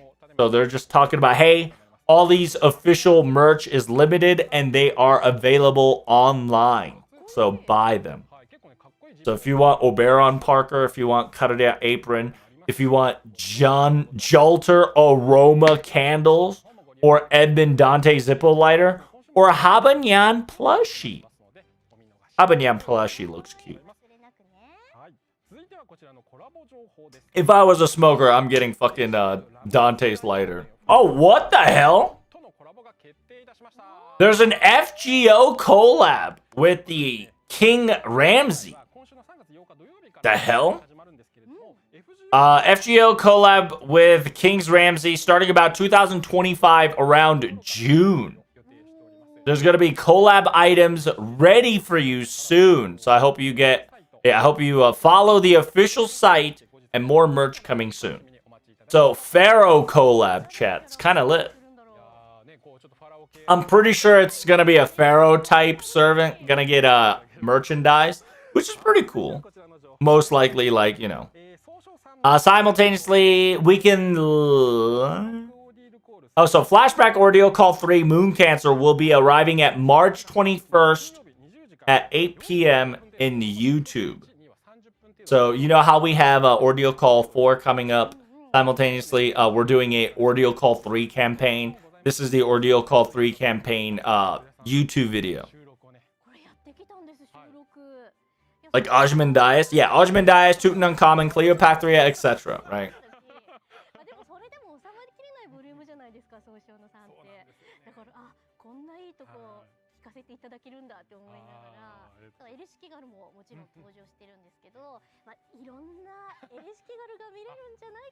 $9K, yeah, $90 for a lighter. Yes, sir. You better start paying, brother. Ozymandias full song on sale would go hard for sure. My name is Ozymandias. Right now, they're also doing a Ordeal Call 3 memorial present, right? Where you can talk about Ordeal Call 3 and retweet it and have fun. It's funny because it's Ordeal Call 3, but in the right side, they're showing Ordeal Call 2. But they're doing Ordeal Call 3, guys. Remember. They don't want to spoil, so they have Ordeal Call 2 there.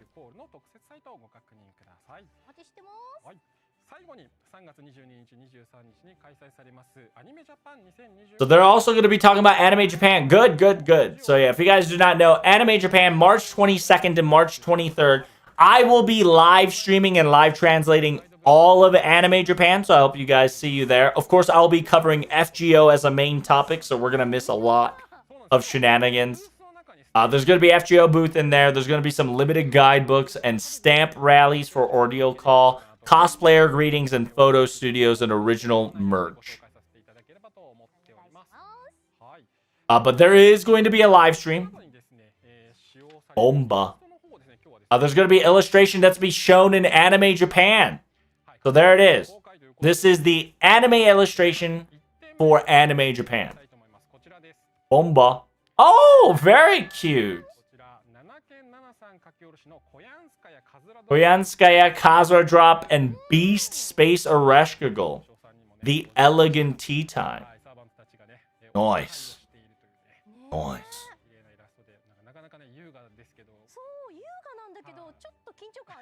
It's a bit tense. Yeah, Miss Karada Ueda said, this is a little tense, but very elegant, for sure.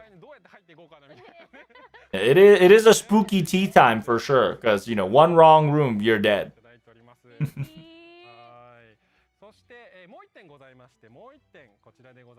We got one more, which is the male side, with the Tutankhamun, Iskandar, and your boy Carl, Charlemagne. Sorry. Cheers. They camping, chat. They camping.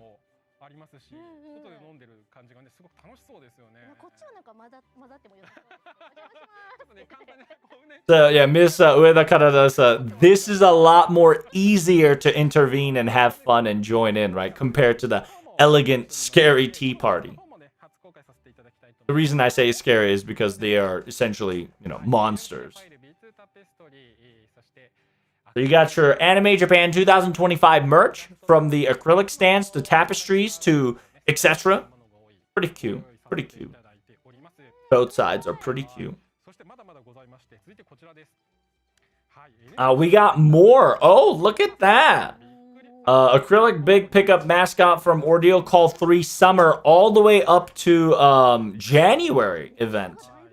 And then pick up acrylic stand of Edison and your boy Snakey. Pretty cool. Pretty cool. Edison Ortato. Zahak. Those boys are big boys. I gotta get that Omi-san stand. That's true. If you noticed right there, chat. Right there, there's an Omi-san stand. You better start purchasing. Also, there's more from the...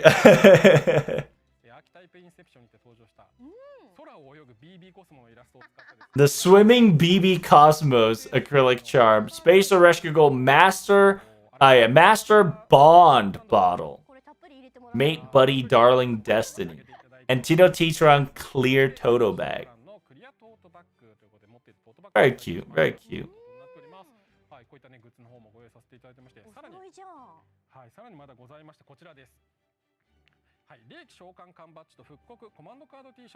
So more cam badges, more command t-shirts. Oh my god. Oh wow, they're bringing back the extra attack t-shirts. That's kind of big, by the way. What's the secret? Who knows? Who knows? By the way, guys, this will be available in Anime Japan, but it will also be available online later 24th. So, look, she's about to swim. Hey, look, she's swimming, chat. She's swimming. Do you see her swimming, chat? Kind of cute. It's one of those little. If you keep moving it forward, there you go. Boom, boom, boom, boom.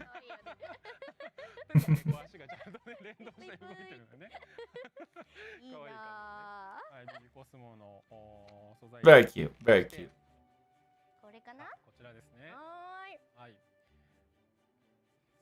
In my opinion, they should have flipped it backwards.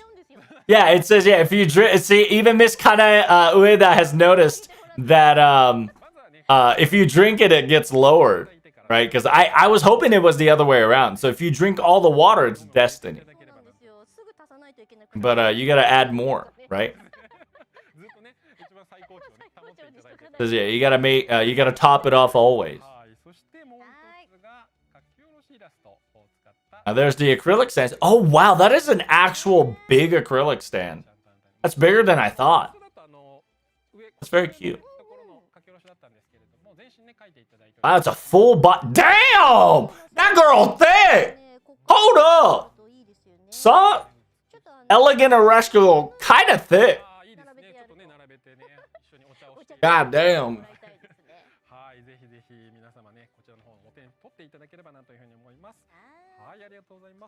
That's a big girl. They're going to be showing you quick stamp rallies.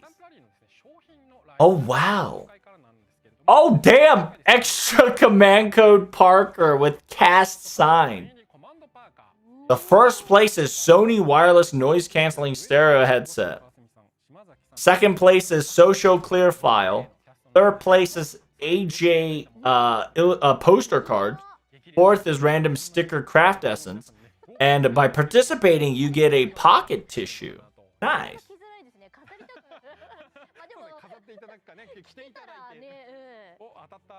So special prize gets a command card Parker that's been signed by everybody from the cast, from like Miss wow, that's a lot of people.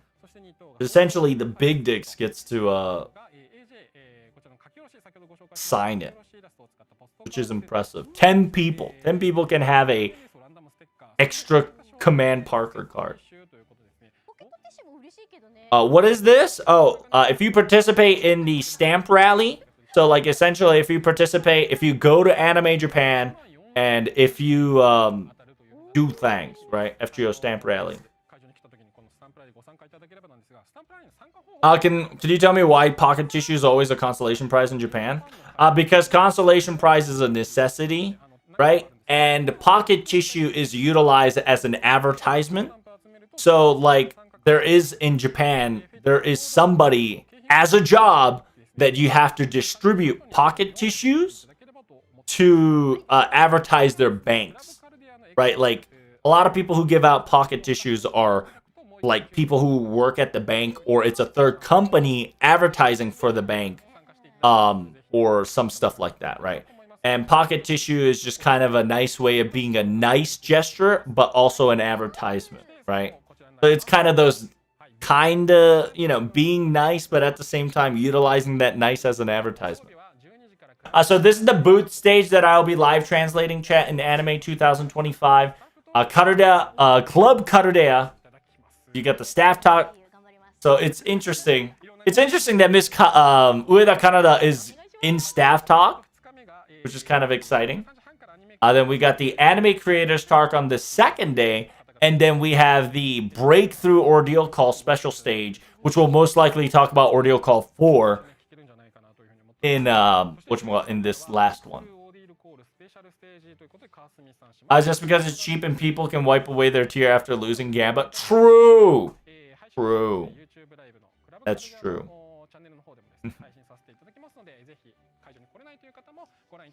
But yeah, it's just a nice gesture laced with advertisement. That's it.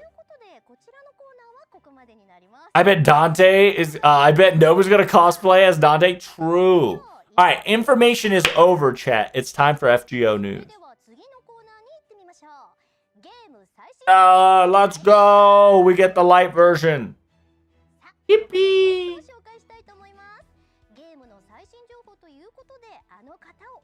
Mr. 2! Kano Yoshiki! Whoop whoop! Gilgamesh for CBC? What? That's a given. But we're gonna get a costume for somebody. So you can already know that this is pre-recorded, just due to the fact that this was done so quickly. But hello, Mr. 2. Salutation. Something has happened.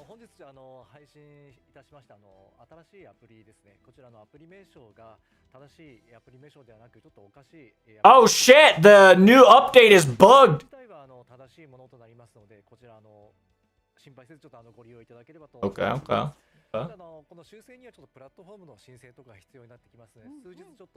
Oh shit! Okay, so right now Mr. 2 just kind of said that, hey, by the way, the new update is kind of bugged, so we sincerely apologize for the inconveniences, so you're not going to get an update. So we're going to get an update, but we're not going to get the right update to get the stories and stuff, because some unexpected error has occurred. So it says, yeah, make sure you guys repost so we can get free Saint Courts.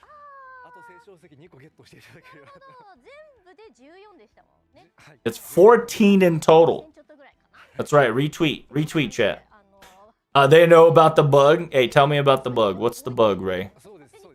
But yeah, they're having a current bug problem. They are currently fixing.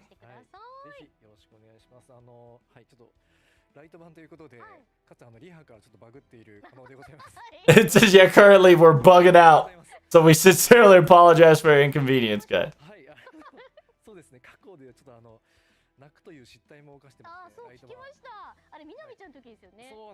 It says, yeah, there was a time we just started crying in the last time, so. Yeah, I cried in my last light version, so.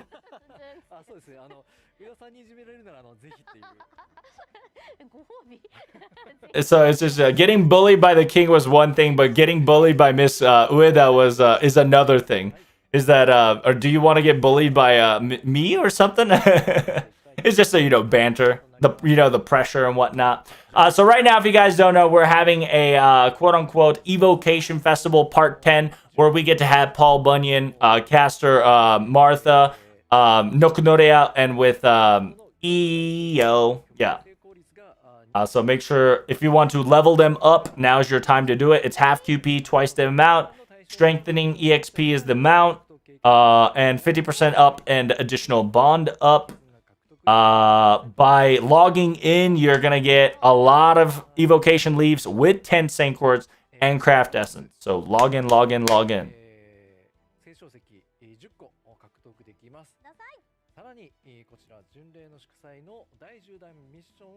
Make it look like a virus slate fate XGO. Yeah, so yeah, FGO is kind of bugging out, so they do apologize for the inconvenience. They are fixing it right away. Simultaneously, next panel. Ordeal Call 3 Helpful Campaign is live.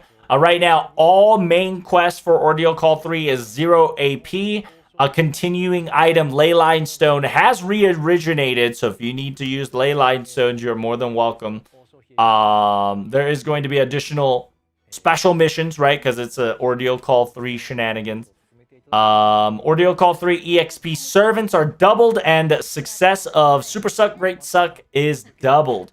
Simultaneously, strengthening is half off, and the interludes are also half off and able to play them even if you don't own them. That's right.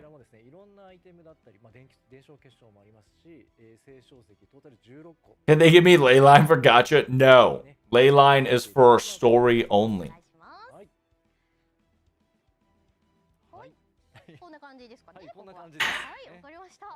So that's about it.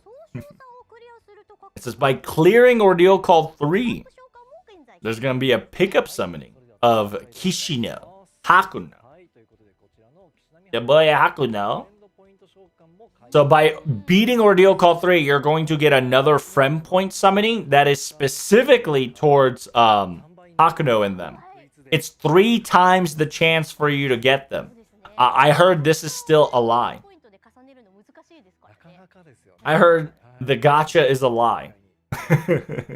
From friends that have a fuck ton of friend points. They said it's impossible to get Hakunos. So now we're going to be talking about the new event called CBC, Karudia Boys Collection 2025. His name is Dante. Hotel Divino Consuelo. So CBC and the CBC event is happening simultaneously. It's going to occur at March 5th. It should be soon. It should be soon. I am a little sweating because it's supposed to be soon, and I'm hoping the bugs can get fixed by then. So let's talk about the participant. How can we join this event, by the way? In order for you to participate in this event, it requires you to finish Fuyuki, but in order for you to enjoy the story, it requires Ordeal Call 3, Archetype Inception. So the main story requires Archetype Inception clear, but the event is Ordeal Singularity F. So farming-wise, Singularity F. Ordeal Call main story, Ordeal Call 3.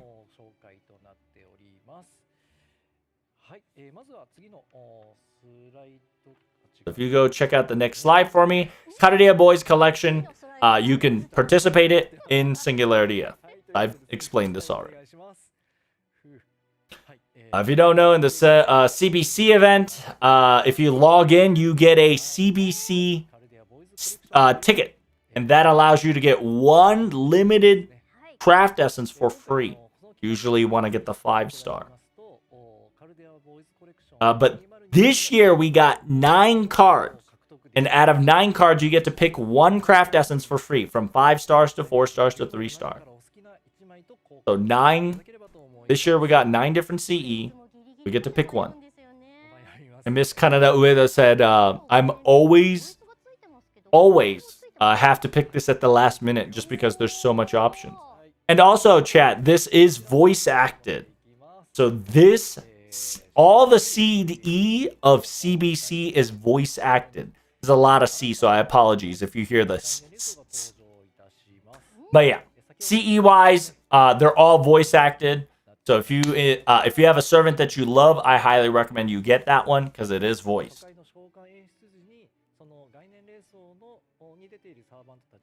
Pretty simple stuff, right? Pretty simple.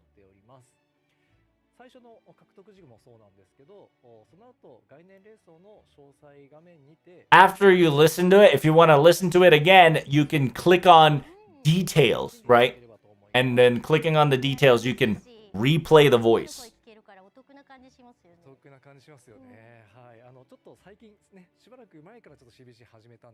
Yeah, we started CBC, and I'm really glad that it's going well. It says, yeah, everybody keeps complaining, why is it only 1? Which is understandable. Because they want you to gotcha, bitch! That's right, gotcha. If you don't get what you want, gotcha.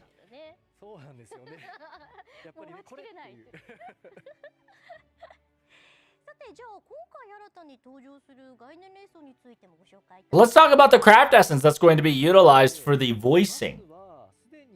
Let's talk about the ones that we've already shown so far, the first 3, then we'll continue forward. So if you don't know, if you watched your screen, they did show 3 of them already, which is the 3-star, 4-star, 5-star one.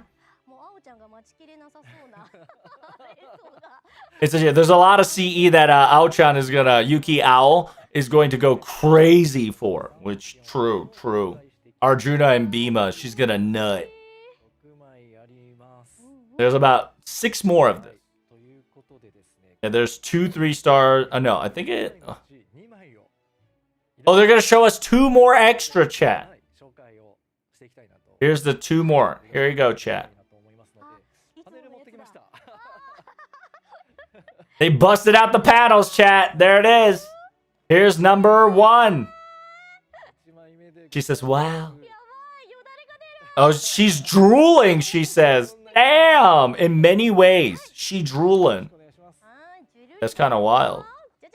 Oh, true. I get why she's drooling. That's a nice rice action. It says it's rice made by Tawara himself. True.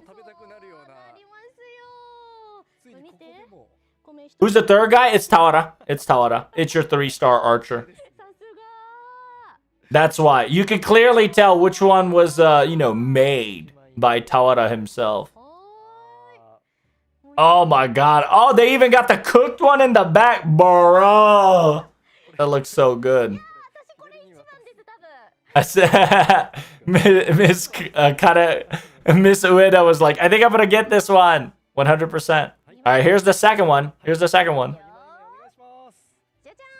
Oh shit, that's actually a good one. Wow. That's actually a good one. If you like Gouda Gouda male servants, you are cooked.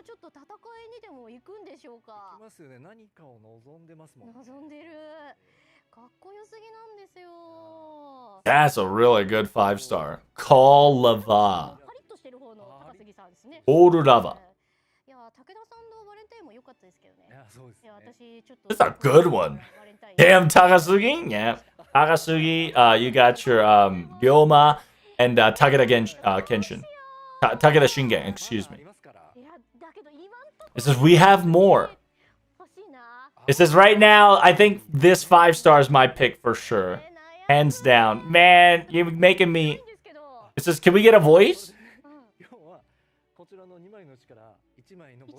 Oh, we have one voice. We have one voice. Out of those 2, we got one voice. It says, yeah, it is. Some of them actually takes longer than you anticipate.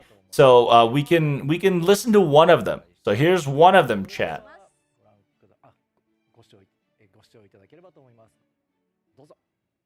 Which one is it? Which one is it? Oh, it's the 4-star one. Nice. This is so much delicious rice ball. Wonder if I can finish him. Slurpage. Hey, Saber. These are for customers. It's not for you to eat.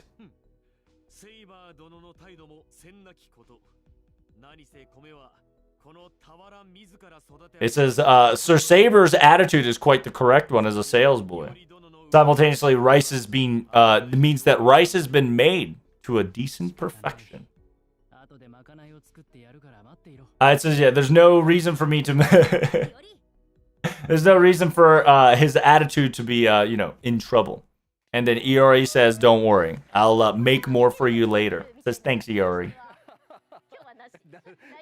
It says, yeah, are we not going to get IRL rice ball to taste it? I want to eat some. It says, yeah, he even says slurpage. He says he's drooling. I'm drooling. Unlimited rice works? That's right, unlimited rice works. He says, I'm so jealous. I want to eat his rice balls.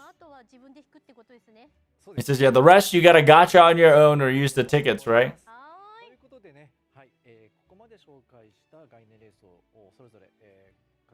So we want to show you what we have to do next. So far we've added these craft essence that will have voicing.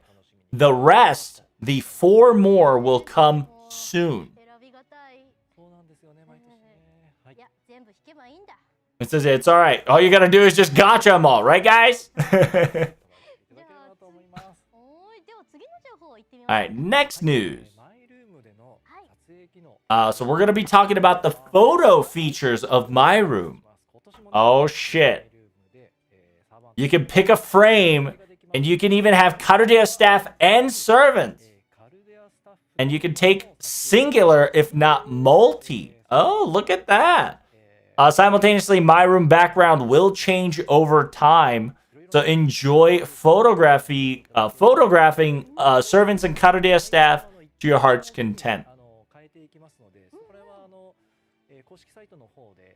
More information will be talked about in the official scheduling of the room.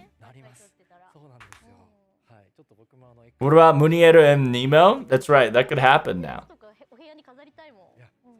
It says, yeah, I would have posted them in my picture, in my room. That'd be so cool. Let's go for the next slide. Okay. So the disguise costume will be available in the costume creation. So in Miss Crane's shop. So disguise costume will be available in Miss Crane's shop. And all the limited craft essence that you missed out is available for Rare Prism. So you can buy them. The last year's can be purchased for Rare Prism. We got new news for the new event. So they're going to be introducing us to new event, chat. Poogers. It's time.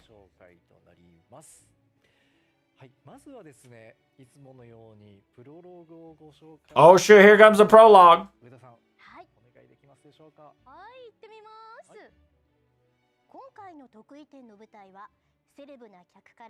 Singularity is going to be celebrities to simpletons, from scam artists to punks. It's a fancy-ass hotel. In order to check the singularity, Master will go to the hotel and Concierge has to move. So let's start the Hotel de Novo. Senpai Concierge is showing you the ropes. His name is called Dante. This is a very mysterious topic of a hotel. No matter how unlucky or a place where it has no hope, let's paint it over. Oh, so we are getting Dante. My dear customer, I hope you have a wonderful day.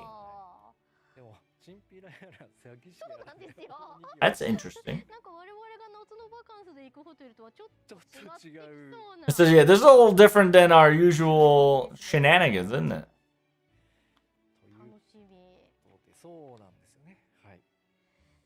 It's a very interesting prologue there, for sure.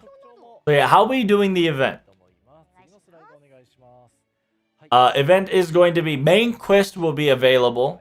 By clearing the free quest, you'll be able to obtain items to trade.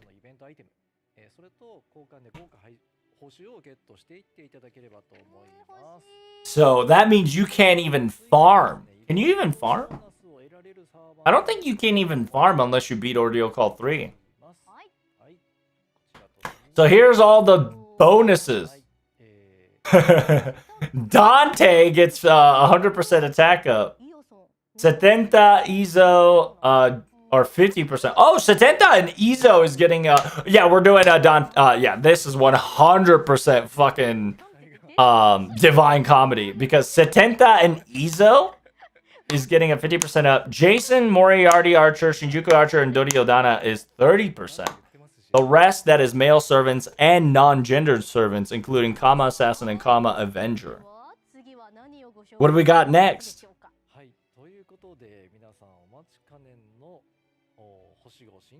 Oh, there it is. New servant. Dante is here, chat. Here's Dante Alighieri. There it is. Dante Alighieri, 5-star servant. My true name is. ちょっともったいぶっちゃっていいかな。やめたまえ、その視線は。ちょっと傷つく。Dante Alighieri. Yep, there it is. Pretender Dante Alighieri.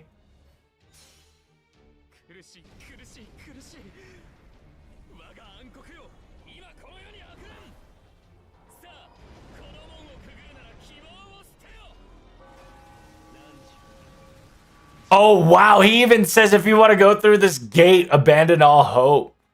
That's kind of wildfire. Actual wildfire.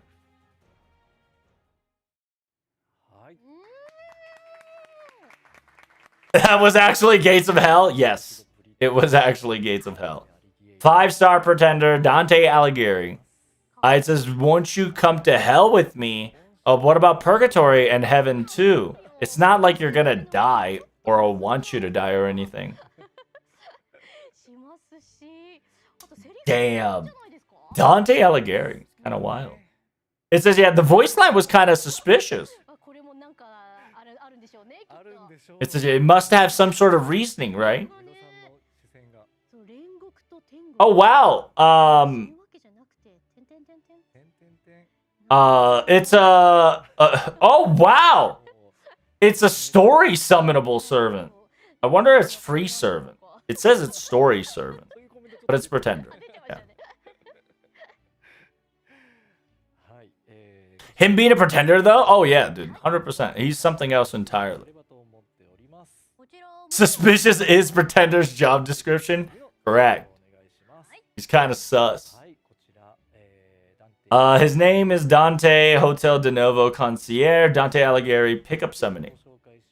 Including the 9 craft essence. I believe it's 4. I think it's 4 3-stars. 4 3-stars. 3 4-stars, 2 5-stars. So it should be picking up right after this, right? So let's go to the next slide, shall we? Is he permanent? He's story. Simultaneously, Ezo strengthening upgrade. Ezo strengthening allows him to increase arts card damage for 1 turn and star with star concentration. Wait, that's OP. Hold up.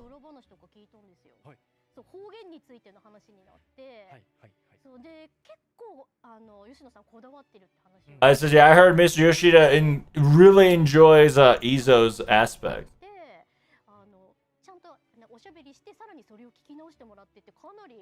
So, like, the voice actor of Ezo is really interested and really want to work on Ezo's.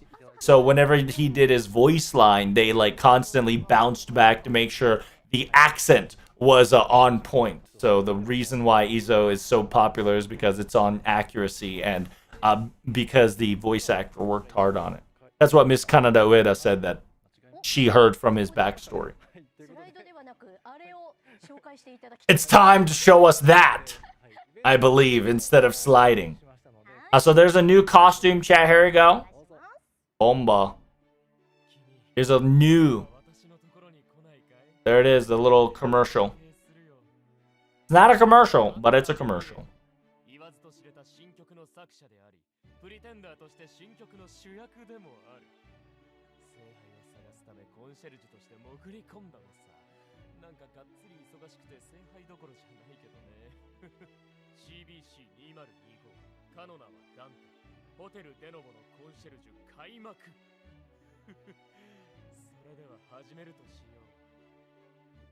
He pretended himself to be the main character of Divine Comedy.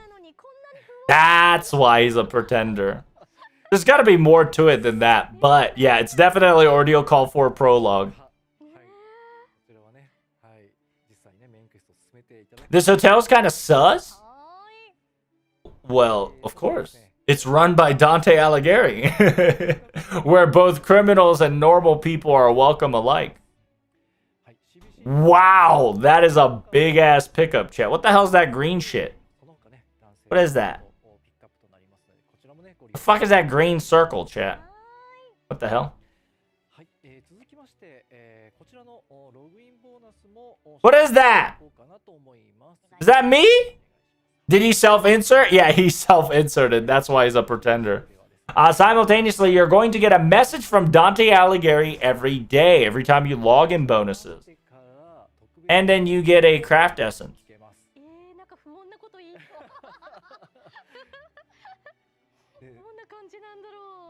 Log in to get, oh, okay, so we get a White Day CBC shenanigan.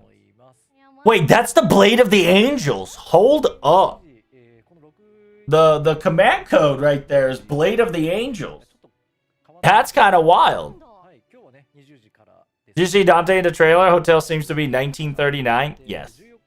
It seems that it specifically stated itself in 1939, which the trailer is definitely doing a good job. He did it invert isekai as a genre? Yes. Correct.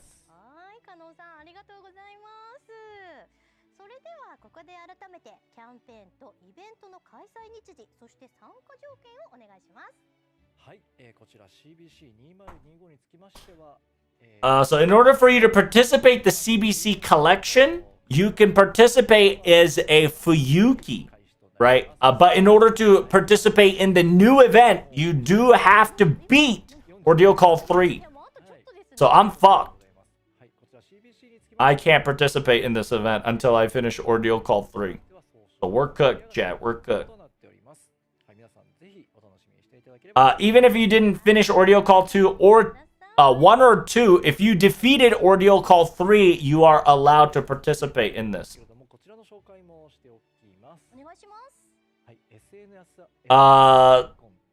SNS icons and header for X and others. There it is.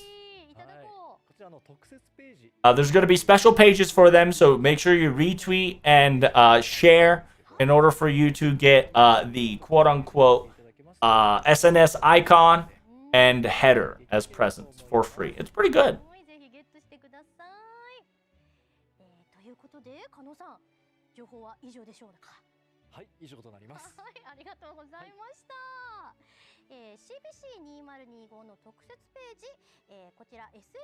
So I can't play display if I didn't beat Ordeal Call 3. That's right. It requires Ordeal Call 3. Oh shit, there it is. I might actually get this one. So the event will start in the 15th of March. What the hell? Oh no, that's the highlighted is the event. So the event ends at March 26th.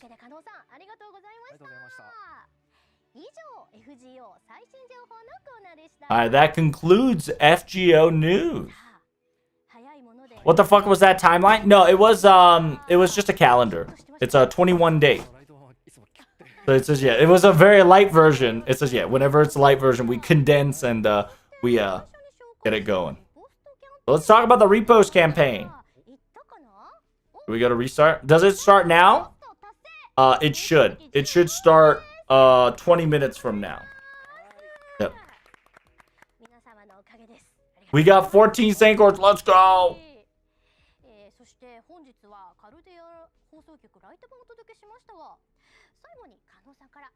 You can farm event, can't play story. Yep. Yes. That's what I've seen and heard. I don't know if it's true, but we'll find out soon. Usually, in terms like this, you're able to farm. If not, they're going to probably hard lock you. If they're not stupid, they're not going to hard lock you. But I feel like they might hard lock you out of the event. I have a suspicion that they want you to finish Ordeal Call 3. So they might hard lock you. And so Mr. 2 is kind of hinting at Ordeal Call 4 here right now. But it says, yeah, it's going to be at spring. So make sure you enjoy this event. Meaning that this is Ordeal Call 4 Prologue. 100%. Ain't no shot. It's going to be in a story event. It's going to be in Story Gacha later. Meaning that Alligari might actually be a open gacha servant.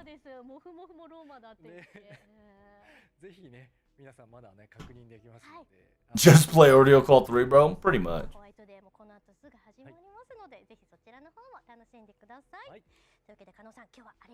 Thank you, Mr. Kano-san, for the wonderful news today. More information and official news will be posted in the FGO Twitter and official sites very soon. See you next time.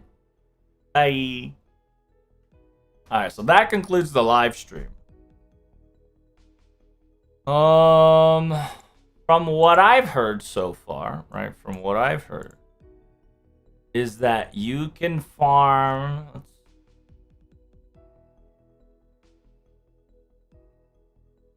It's very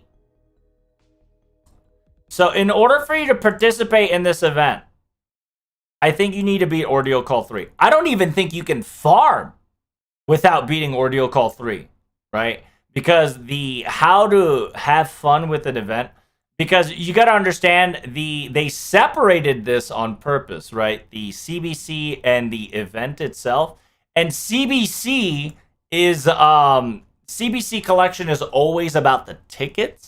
It's not about the story. It's about the tickets and shit. That's what Karadea Boys collection has always been about. It's that you get free tickets. In order for you to get that, it's a Fuyuki participant.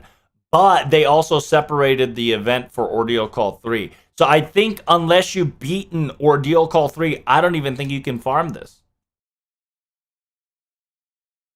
I genuinely think you can't farm this event unless you've beaten Ordeal Call 3.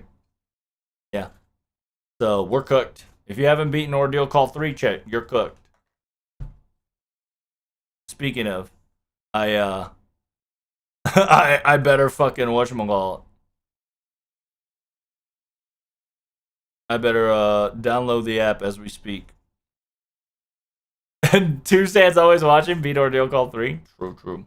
It would be pretty funny if Virgil was pretending to be Dante. I wouldn't be surprised, right? Because remember, Dante, there's three options. It's Dante self-inserting himself to send us to Ordeal Call 4, or Dante, Virgil pretending to be Dante trying to send us to an Ordeal Call 4, or somebody else entirely pretending to be Dante trying to send us to Ordeal Call 4. In the end, chat, all road leads to Ordeal Call 4. Remember that.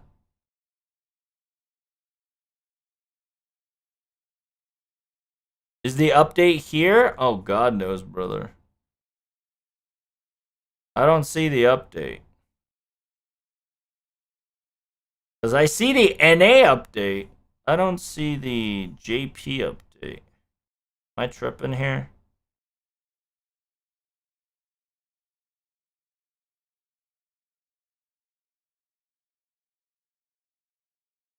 Yeah, I see all the updates. What if Dante is pretending to be Dante? That could be happening. Not gonna lie, Dante. So you can be a Dante and not be a Dante, and technically you are still Dante, right? The proof of concept has already been shown with her, right? Because technically, in all actuality, Sei should be a pretender, because Sei is not doing what she is, right? Like, Sei is not being Sei, and that's kind of a pretender action, but everybody is convinced by it. So technically, Sei can be a pretender, but Dante could also be Dante and pretending to be Dante that's not him, and still be considered as a pretender as well. So it's a weird catch-22. So for him to be a pretender, he's doing something that he's not supposed to, right? He's deceiving somebody, including himself, to do something specifically. So who really knows? But it's a good idea that if Virgil, right, if you think Virgil is Dante and being Dante, persuading can definitely happen. Hey, by the way, thanks for the subscribers and followers, guys. You guys are awesome.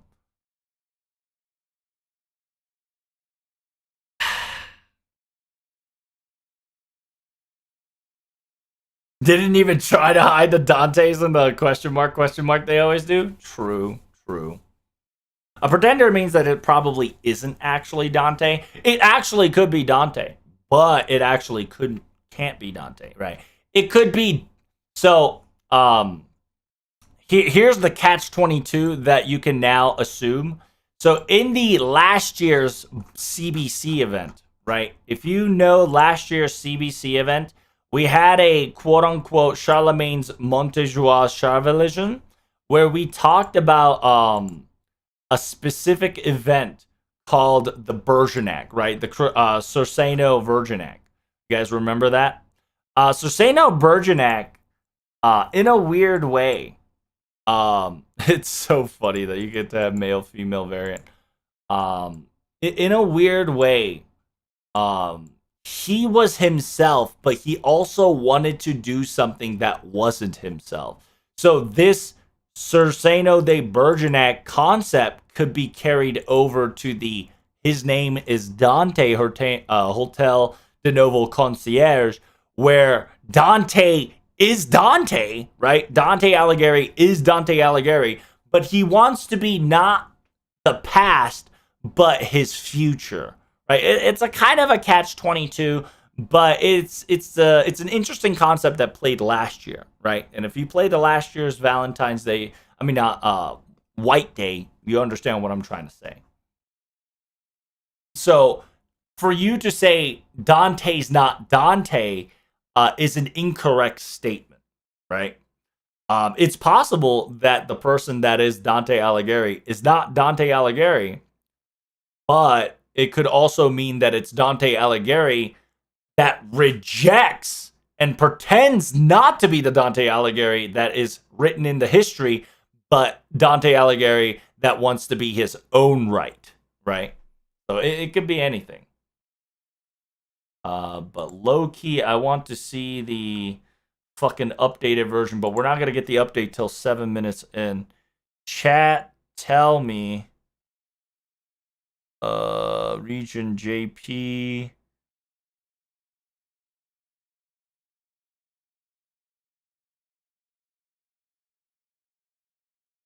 Is this the Japanese version, chat? What the fuck? Where's the Japanese version?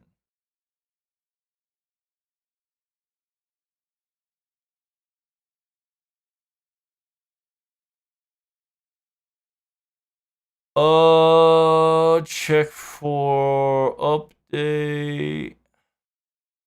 Also liked by others. Wait, there's just so many fucking... So that's the English variant. This is the Japanese variant. Okay, I'm updating this. Alright, sorry. Got a little confused there. I'm hyped. Hey, true.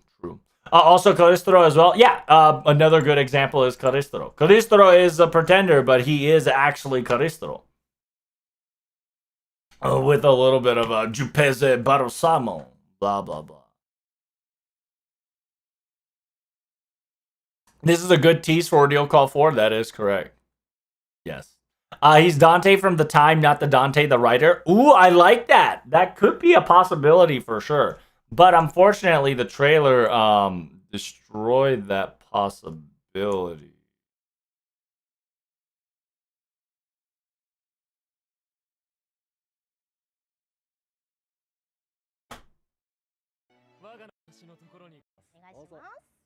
So yeah, they specifically goes back into 1938, excuse me.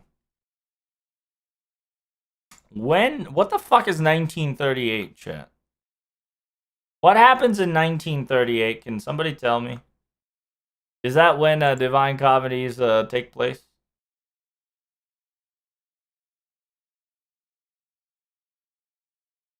What is the significance of 1938? 39? Was it 39? No, 38. Is it Lilith soon? Lilith is Ordeal Call 4, so not this one. What the hell is 1939? I know the date is significant. I just don't know the exact significant date.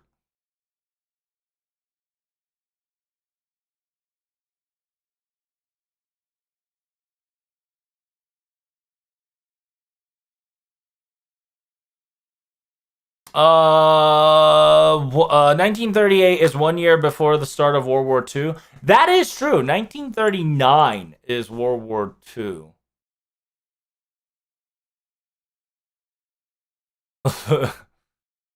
Then what the fuck is 1938?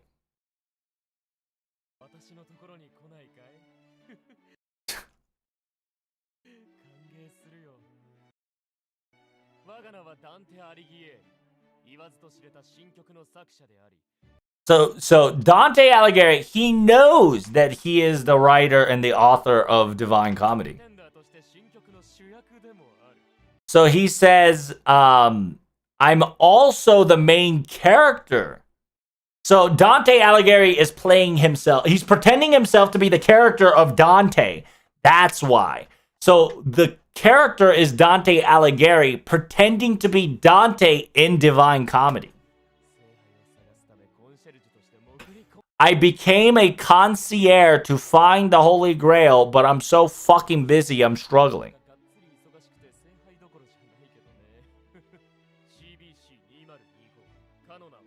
Okay, so yeah. So essentially,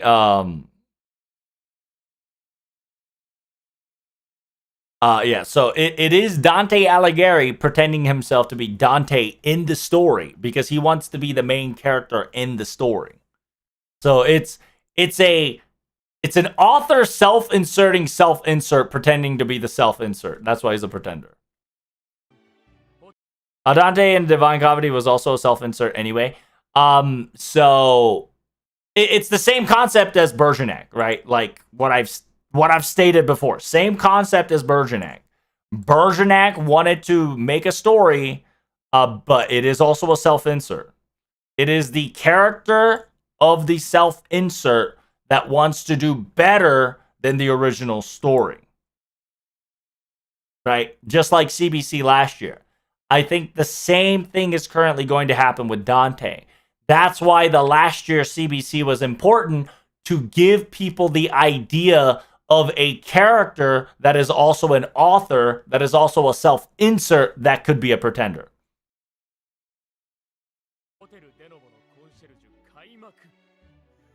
So this is Dante Alighieri, but it's also Dante in the story. So yeah, it is 100% Sir Bergerac concept.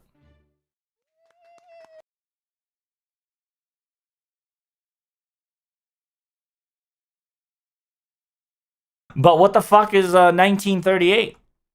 What other thing before World War II was 1938 so specific of? Isn't 1938 or is that 18? I gotta search that. 1938.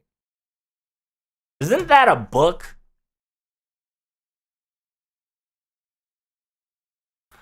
Uh, 1938 was a significant event, including the annexation of Austria by Germany, the Great England of Hurricane, the singing of Fair Labor Standard Law, 1938 Common Year of the Gregorian Calendar, Fair Labor Law, Nazi carried out Syria, uranium fusion, Mother's Cross, Adolf Hitler. Oh God, hold up.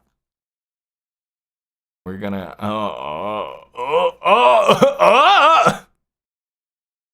It's the Nazi invasion of Austria, the Munich Pact, and the Crystallizations riot. 1938 was also marked as civil war in Spain, anti-Semitism in Germany, and New England. Spanish Civil War started in 1936. But we're specifically talking about 1938.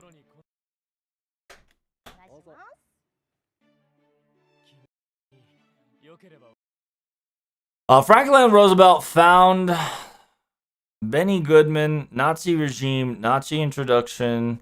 Europeans were still featured, devastating World War I. What the hell happened in 1938?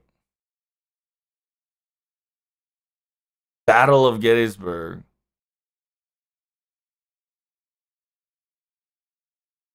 75-year anniversary to the Battle of Gettysburg. Huh. We don't talk about 1938.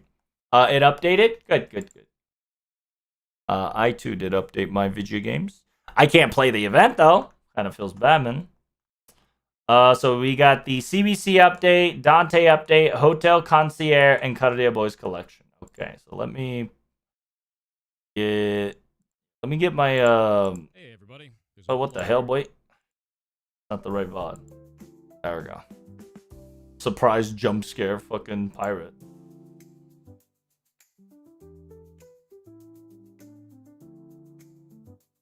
"1938 is about a year before World War II started. A lot of servants seems to be European and Japanese, though. Mustache Man might not be a theory. Yeah, I didn't want to say Hitler, but it could be Hitler. Could definitely be a hint nudge, nudge at your boy, hit boy. Which is kind of scary.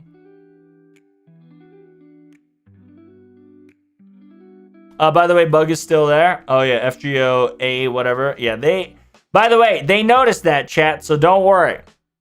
Don't worry. The bug is still there. They are currently working on it to fix that problem. So if you still see the bug, chat, don't worry. Mr. 2 acknowledged it at the very beginning. He said, "We know. We're working on it." In 1938, there was a several projects related to Dante Alighieri, including the design of Dante and publication of Dante's Purgatorio. Oh, interesting. There was a several project related to Dante Alighieri, including the design of Dante publication. What the hell is Dante? What the fuck is that? It's an unbuilt monument proposed by the scholar of Dante, approved by the Mussolini fascist group, designed by the modern archetype of Terengi. Wait, what the fuck?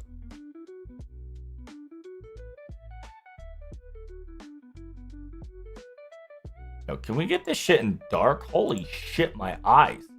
It's an unbuilt monument proposed by scholar Dante, approved by the Mussolini's fascist group, designed by the modern architect of Giuliani. As an Italian architect who worked primarily under the fascist regime of Benito Mussolini, pioneered an Italian movement under the rubric of rationalism.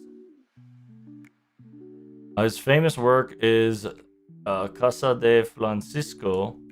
However, in the end, all remains now are some sketches on paper of architectural model of a project and a piece of report written by Terragini. The structure was meant to be built in Rome on Viva dello Imperio. The intention was to celebrate famous Italian poet Dante and the extol of the virtues of the strong fascist state that based its foundations on the glory of Imperial Rome. The residues of its project given us the unfulfilled dream in which Divine Comedy was project in the agricultural stream. So, was an Italian architect who primarily worked under the fascist regime, pioneered modern movement of rationalism. His most famous work was Casa Francisco, built in Como. Casa Francisco is also known as the Palazzo Terragini, is a built located Como, Italy, in the considered one of the more mastered modern architecture. Northern Italy, which began in 1938 and completed in 1936. Its artist, Mario Redenza, in 1938, at the behest of Mussolini's fascist government, Tingarini designed Don Tume, an unbuilt monument to the Italian poet Alighieri, structured around the formal division of his work, Divine Comedy. So it has to do with this fucking Don Tume. It's this. It's an unbuilt monument. Remains of how architectural model project pieces in it, written by structural meant to be built and well. Intention was to celebrate famous poet Dante, subtle virtues. 1938, Militants Italiana has proposed Mussolini to build a exhibition for Rome to celebrate the great poet. The project was commissioned by Vladimir Tatangiri and was supported to steel industrial milicy in the count available to sum of $2 million.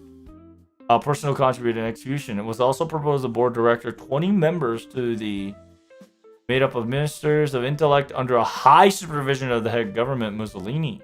Vladimir himself had proposed some names to the board, including Giovanni and Ugo Ojete.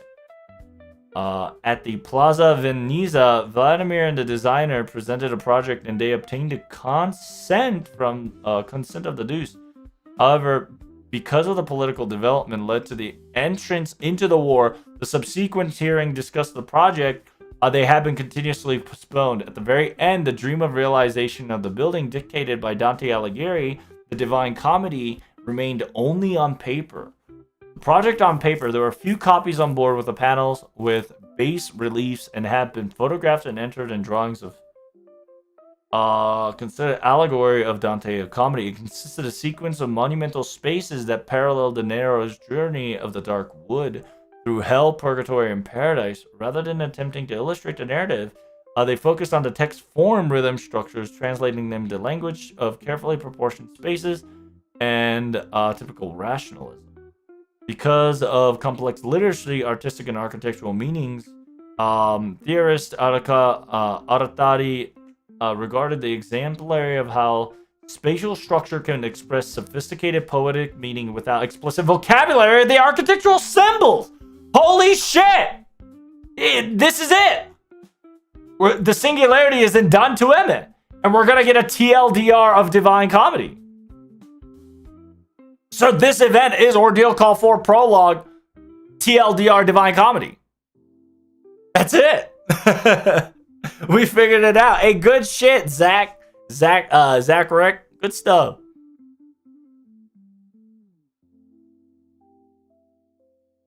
Curious, both Valentine Day and White Day servants are literally related. Yeah.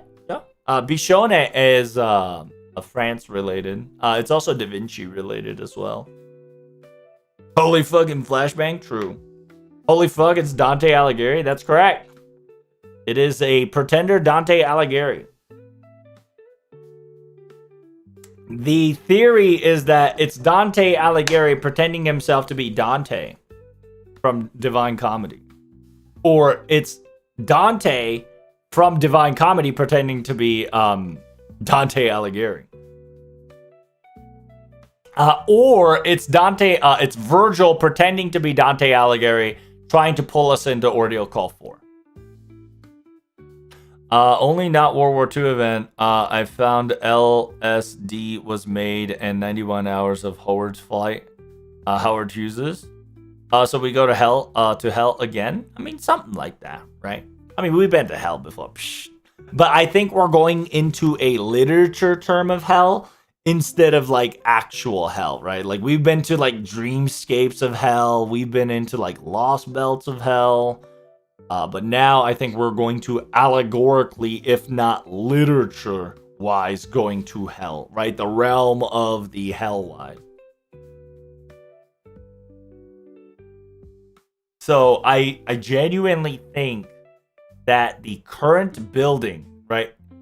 Current building that we are in is in the building of Dante.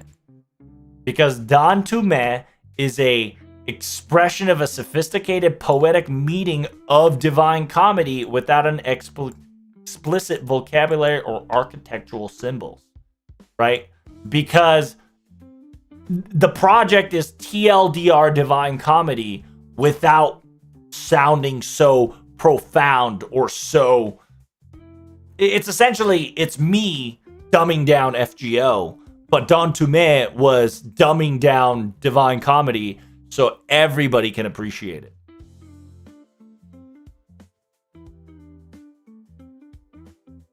How you doing, Bob?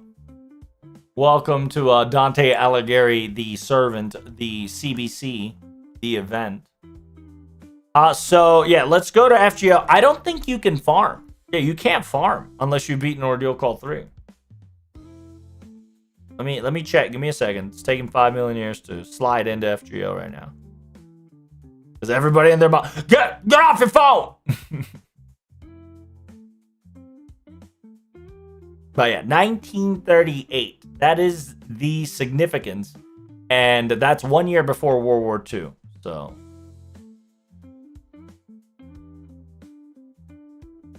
Yeah, I can't get into the event, chat. So that means...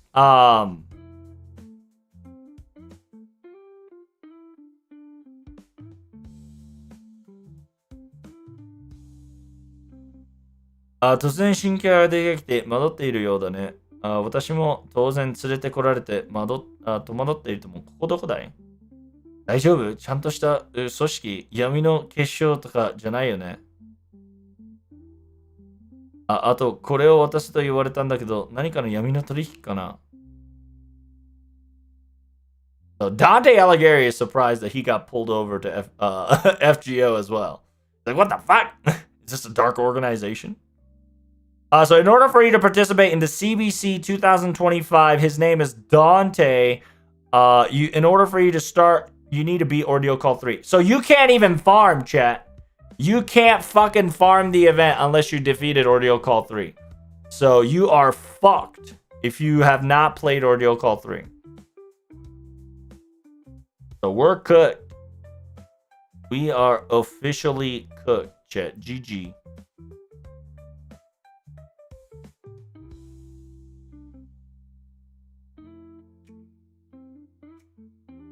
The fuck?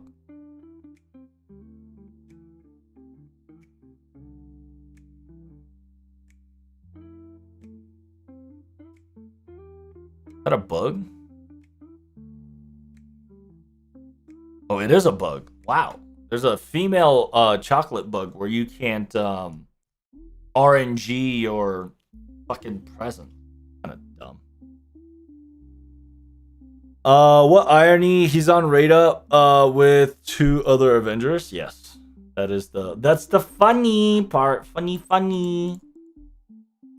Very funny. So you gonna roll for him or are you gonna roll for the Avengers? That's the problem.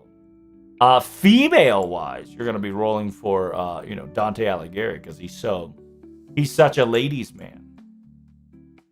Right now we're gonna have a CBC pickup starting from your boy Bima, and then the multi-layered craft essence.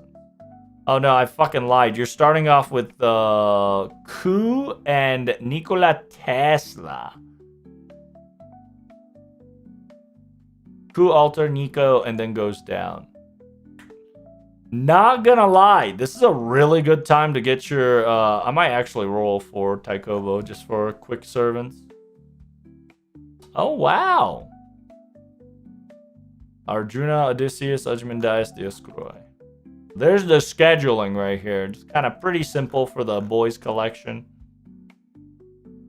Craft essence size, we got Detective Cristo, aka the Future Mirai Kaiku. Finding a future arc, right? Essentially future solving arc. Car Lava. Weather Report. Damn, Weather Report got the adult Tutankhamun with the pharaohs with Pureto Mayosu. That's kind of wild. Brother Special. Remnant Omusubi. Karudia Agency. Karudia Agents. Excuse me. Toaru Shimpuro. Bansankai. Essentially the that's kind of a wild craft essence. A certain priest is banquet. That's a wild banquet for sure. Imagine this is actually a thing. Delivery healing. Anybody healing? So the voice actor of MASH is going to nut because of the Shoda galore. Kyujutsu Dangi. Oh, so they're all archers. Oh damn! Fucking Arash is all armored up. That's kind of wild. So essentially, discussions about archery.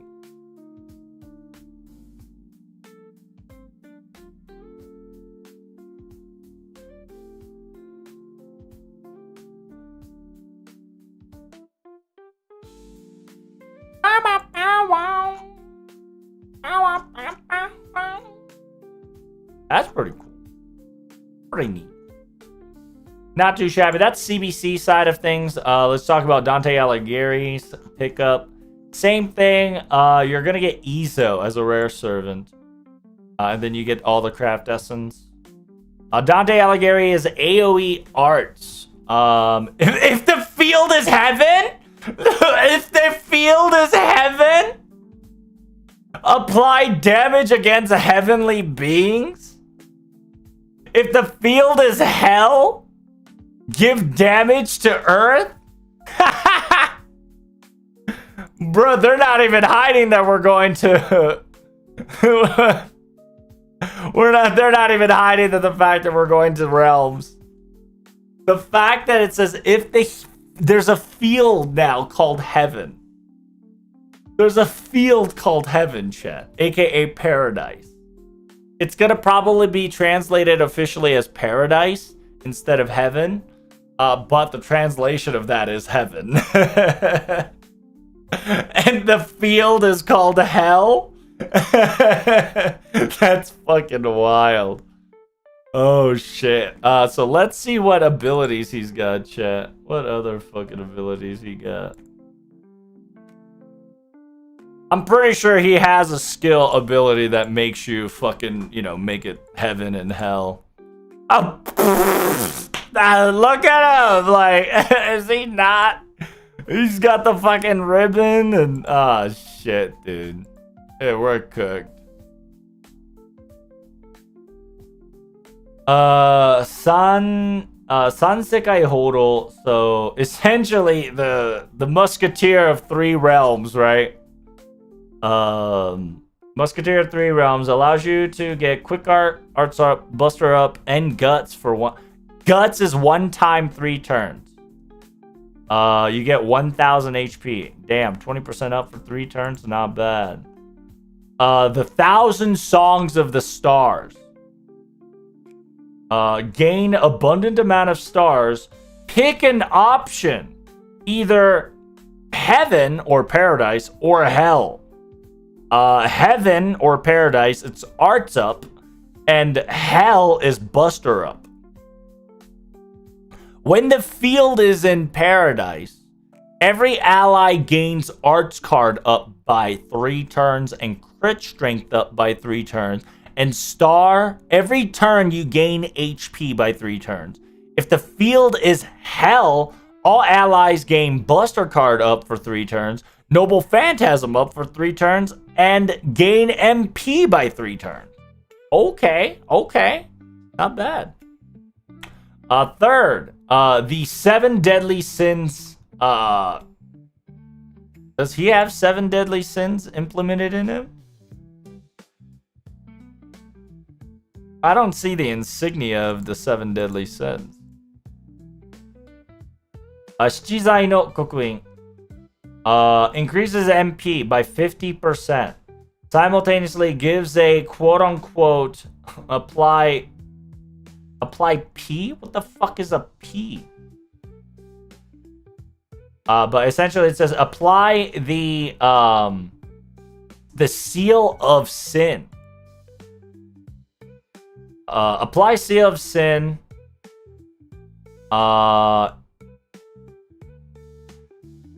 So debuff resistance down. Wait. Debuff resistance down. Debuff remove. Impossible to deactivate with debuff removal. Okay, so it's a debuff but buff. So you can't remove the debuff with a debuff removal. You need to remove it with buff removal.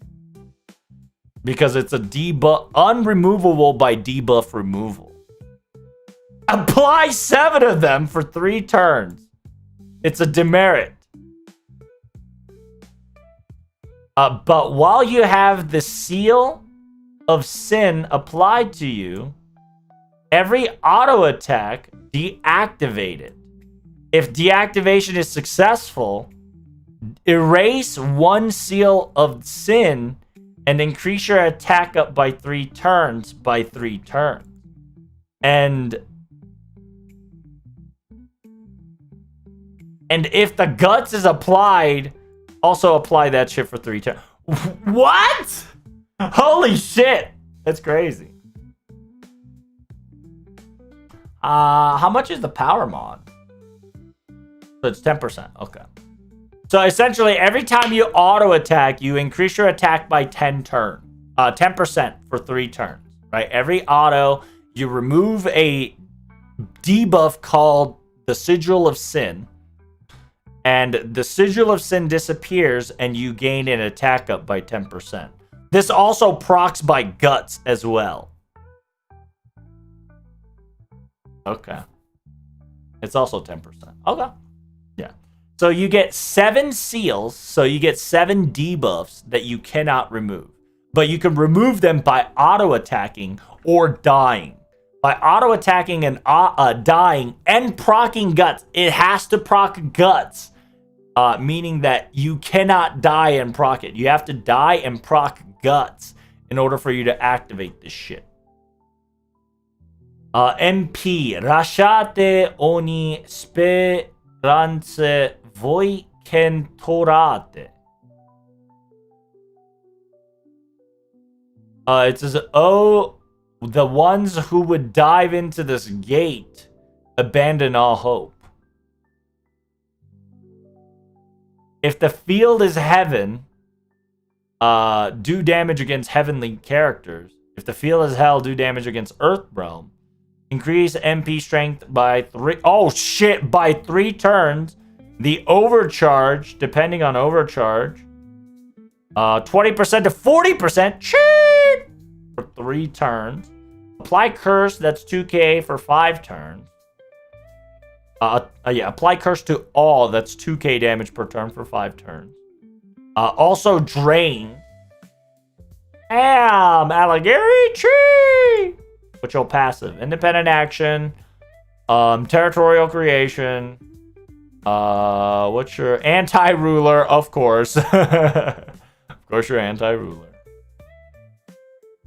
Ideal hoteri. Ideal hoterie and hospitality mind. So damage up by 100%. Hospitality allows you to get more bond. Traits. It's a magical attack. He's a male pretender. Star. Oh shit, he's a star attribute. Alignment neutral, alignment balance. 5-star servant, humanoid, humanoid, defender, can be in battle. Material required. Oh, there it is. The fucking ordeal call 3. Go fuck yourself material. Very cool. A pen skill requires you to have shit ton of ordeal call 2 mats. A late bitch. Growth scale wise, you get to 120. You get about 14k, 18k HP. That's not bad at all.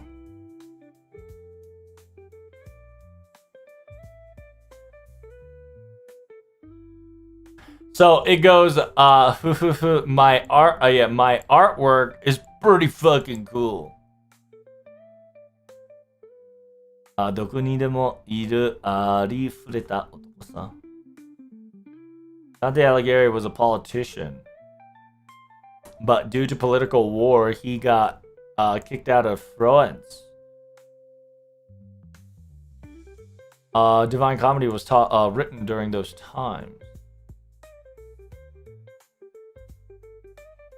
Divine Comedy hero and Beatrice was a girl that Dante was supposed to save. The model is Bice.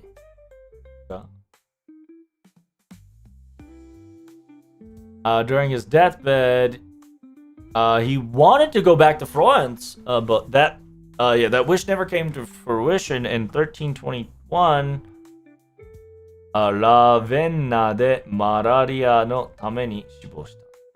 Died because of malaria?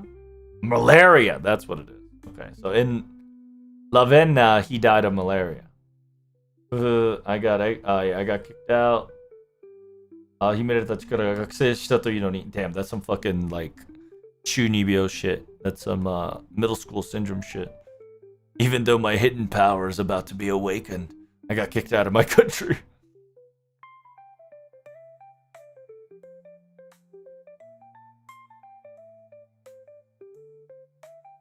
It's not a natural. He's not an idiot savant. He's a calculated idiot. But then again, the sheer fact that he's calculating so naturally, you can even call him a idiot savant. Maybe. It's a skill that's given to Dante due to the fact that he was able to explore 3 realms. He allows you an ability to travel somewhere no human can nor ordinary go. Dante's Divine Comedy was heaven, purgatory, hell, purgatory, and heaven. A lot of this shit. About 100.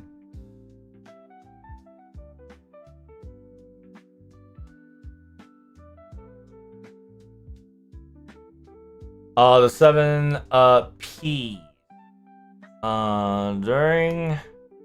During purgatory, angel bestowed upon 7 sins of P to Dante. Every sin that he drowns or quells, 1 P disappears. Maybe I can go to the deep sea with this, perhaps.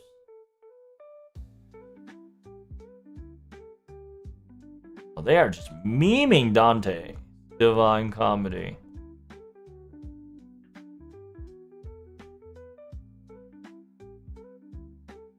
A Picati Spider. It's a sword of the heaven, sword of the angels.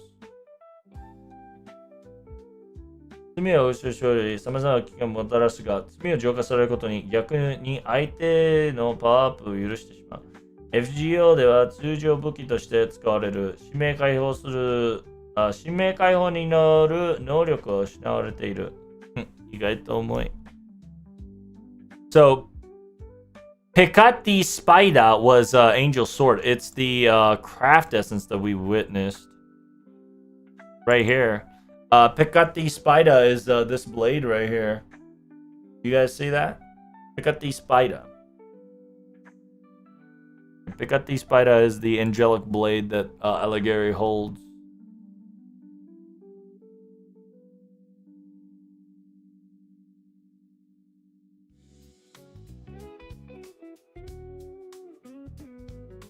In FGO, it's utilized as a normal weapon. Its true function of unlocking its true name is disabled in FGO. Interesting. ダンテ・アレゲリは新曲における主人公ダンテをまとっている。と言っても、新曲によるダンテと存在のダンテはほとんど違いはなく、物語を実験台として感じたという部分に違いが現れている。Yeah. So he is a pretender, but pretender として羽織っているものも実は素質という個人的な存在だと言えよう。相手の手段は信仰を得て時代が輝いた真の魔獣と召喚、ホークとしての存在をキーとした天使の剣。彼は召喚された時点で当然ながら新曲の全てを手しており、従ってマスターである自分はマスターという主人公を助ける側であると自身を約束で自身と行動を共にしてくれたローマの武将ウルギリウスなぞられている。サーベントとして助立ちはするが、人生について最終的疑問の権利はマスターにあると考えるタイプ。聖杯へ願いの願望は故郷へ帰るというか、彼が望んだイタリア州はイタリアへの道は遠く離れ果たされており、実際は察して強い願望というわけではない。語はイタリアの平和が続くことを祈るばかりである。なお、喋り方は砂。煽ってるのさ。So, okay, so it's right there. So essentially, Dante Alighieri is Dante Alighieri. However, he's pretending to be the fucking main character of Dante.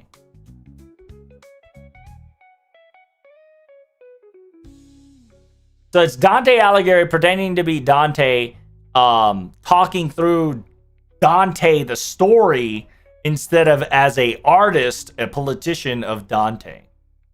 So he is wearing himself. It's weird because he's wearing himself as himself and pretending to be himself. So it is the Bergerac concept, which I'm really happy that I got it right. Yeah, it's a really fascinating Bergerac concept. Kind of fascinating. Kind of wild.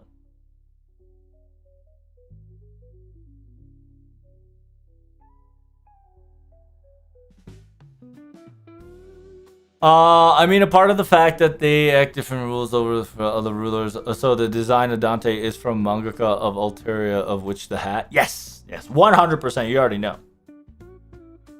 I already got the single target one. I'll roll for him when I get paid tomorrow. Will applies to the choice of your field. With his second class, you get P's. That's right. P, the word peccato, peccanto, which Italian means sin. Oh, I see. Leave all hope who enters? Yes, that one. Why anti-ruler, though? Because he's going to be Ordeal Call 4. That's why. He's probably going to be like your fucking side chick in the event to try to dissuade you from Ordeal Call 4. If not, he might actually... It's very interesting because he has the Blade of the Sin, or aka the Angelic Blade. It's funny because in this Bond CE, it's all rusted up. But in the command card, it's not rusted up at all. You see that? Very fascinating. This one, increase Noble Phantasm by 30%. And when critical strike, remove P and attack up for 10% for 3 gen. What? Yo, this, no shot. This craft essence was made for Grand Servant stat. That's broken. Hey, yo, fix the other Bond Servant CE, will you? That's just fucking broken.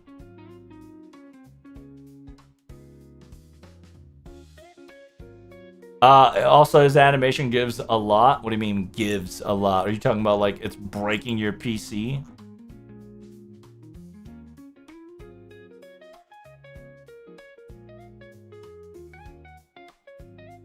You know they will. I know.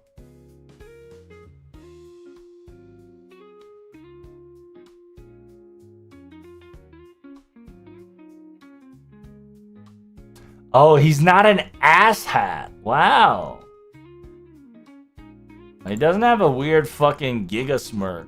Okay, so he's not an asshat, but he's a bad guy. 100%. Ain't no doubt about it, boy. He's a bad guy. He has voice line for Caesar, Dioscuri, Romulus, Bucky, Miss Crane, Galatea, Edmund Dantes, and Hephaestion. Simultaneously, oh, he has a... Oh, I have to hear this. Oh, shit, I have to hear this shit. Oh, I don't have the volume control for this. Son of a bitch. So he respects all the artists. Fuck. Oh, my fucking ear hole.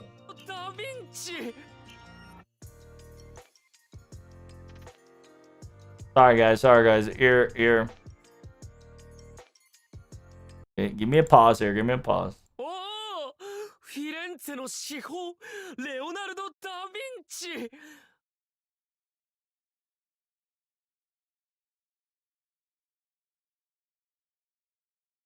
Watashi no jimoto.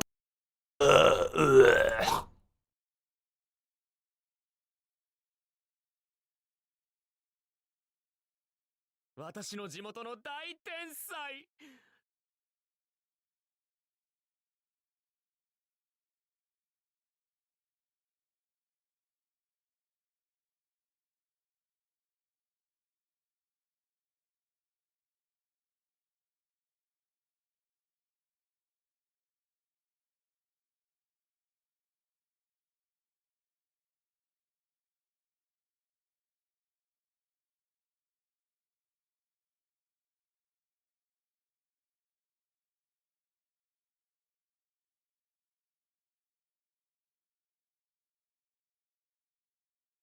Okay. So I just wanted you guys to not get your ear blown off. It's a shame. It's just a simple commentary saying that I'm proud to be your senpai, right? Like, I'm really proud to be your senpai. You're a fucking genius. Have you ever heard of Divine Comedy? Have you heard stories about this?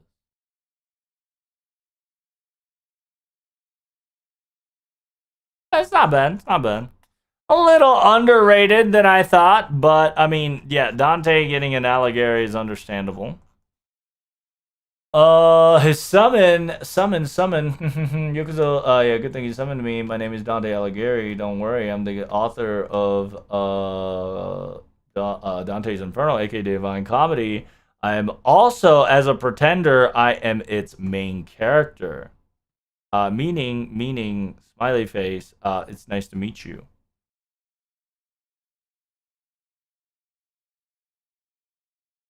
He might be grand candidate for me. He's pretty good. He's from the looks of it. He looks pretty good. Happy to the design. Fortunately, I was gonna aspect him 1 ascension. Wait. I was gonna aspect him 1 ascension, 2 purgatory, 3 haven. Well, yeah, it's hell, purgatory, heaven, but damn, heaven kind of trash, huh?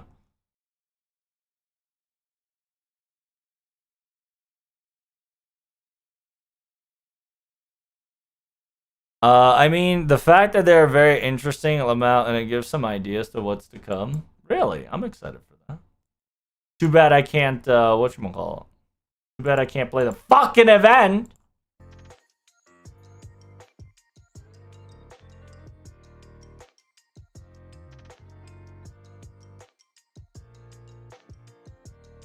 He's cosplaying his favorite teacher, Eraserhead. True, true.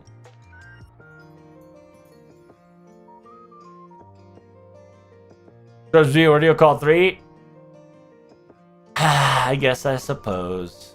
Suppose I should, huh?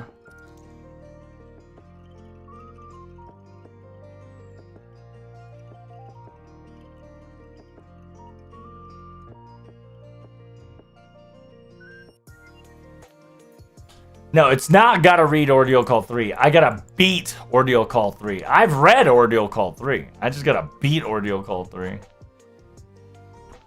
What are we doing here? What's the mat looking like here?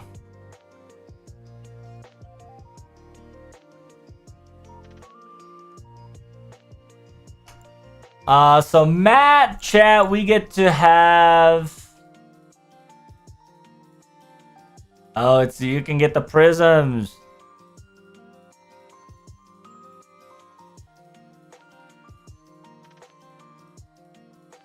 How do you read but not beat? Oh, because I, watched somebody else read the story and we discussed about it. I didn't beat it in my game, but I read it through Discord streams and other streams, like Twitter streams, and they just kind of discussed over it.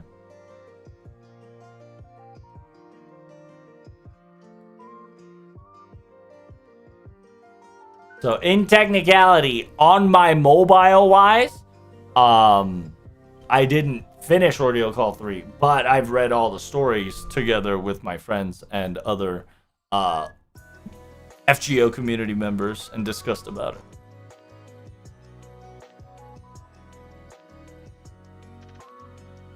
But yeah, they are aware, chat, the quote-unquote... Yeah, they are quite aware that currently FGO has a weird fucking update. They're going to fix that by tomorrow, if that the next day. So make sure you guys get that rolling, okay? What else am I missing?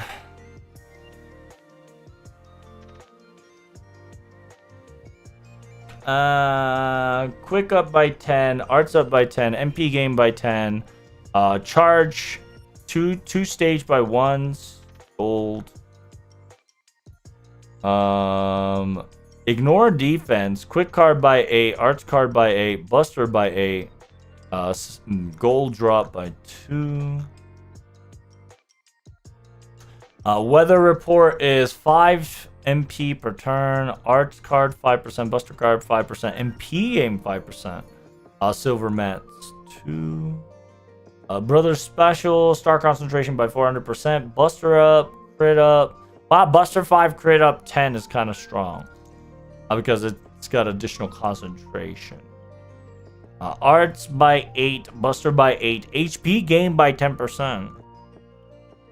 Cuttadea agents, 2-star per turn. MP gain by 5%. Buff successful rate by 5%. MP 20% charge at the start of the battle. Quick up by 3, arts up by 3, bronze 2. Gain 100 HP per turn. And quick guard by 3%. Arts up by 3%. Sure hit plus arts guard by 3%. Buster guard by 3%. That's not bad. And then yeah, Ezo. I think his second skill, right? Am I tripping? I think it was second skill. I think his second skill got buffed to now give stars and arts up, which is kind of wild.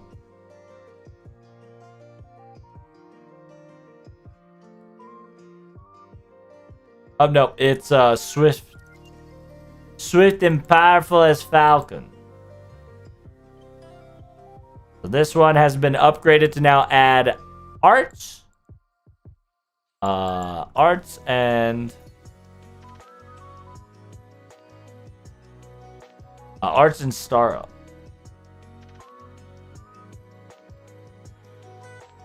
Not bad, not bad. I don't know how much increase in damage that is, but I'm pretty sure that's plus.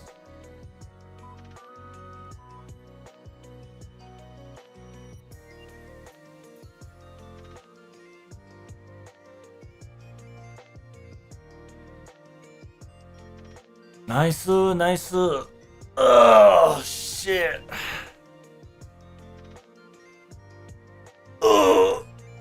Oh my god. Alright, nice translation action chat. Very cool. I think I'm tired. I gotta cut this video and make a YouTube video about it too, so I'm gonna go to bed. When I say go to bed, I'm gonna do like an hour of editing. But thank you guys so much for coming. If you want Truz, I have his 3rd Ascension animation. They're so good. Alright, send it to me, okay? I'm going to bed. I'm tired.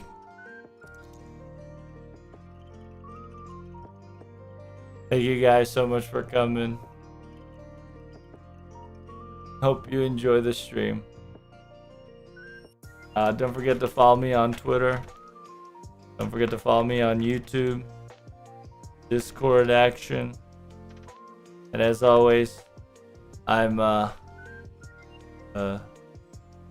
sponsored by Rogue Energy. You can just click on that link. It supports me swell. If you ever want to try out this new energy drink shenanigans, you can always use the code TLT, 20% off. Yeah. Well, good night, chat. Thanks, Char. Oh, fucking Kayron, what the fuck?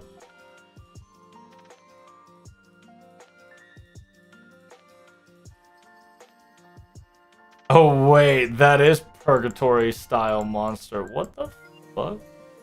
Bruh. I'm excited. Alright. Good night, y'all. We'll watch this tomorrow. Yeah. Have a good night, guys.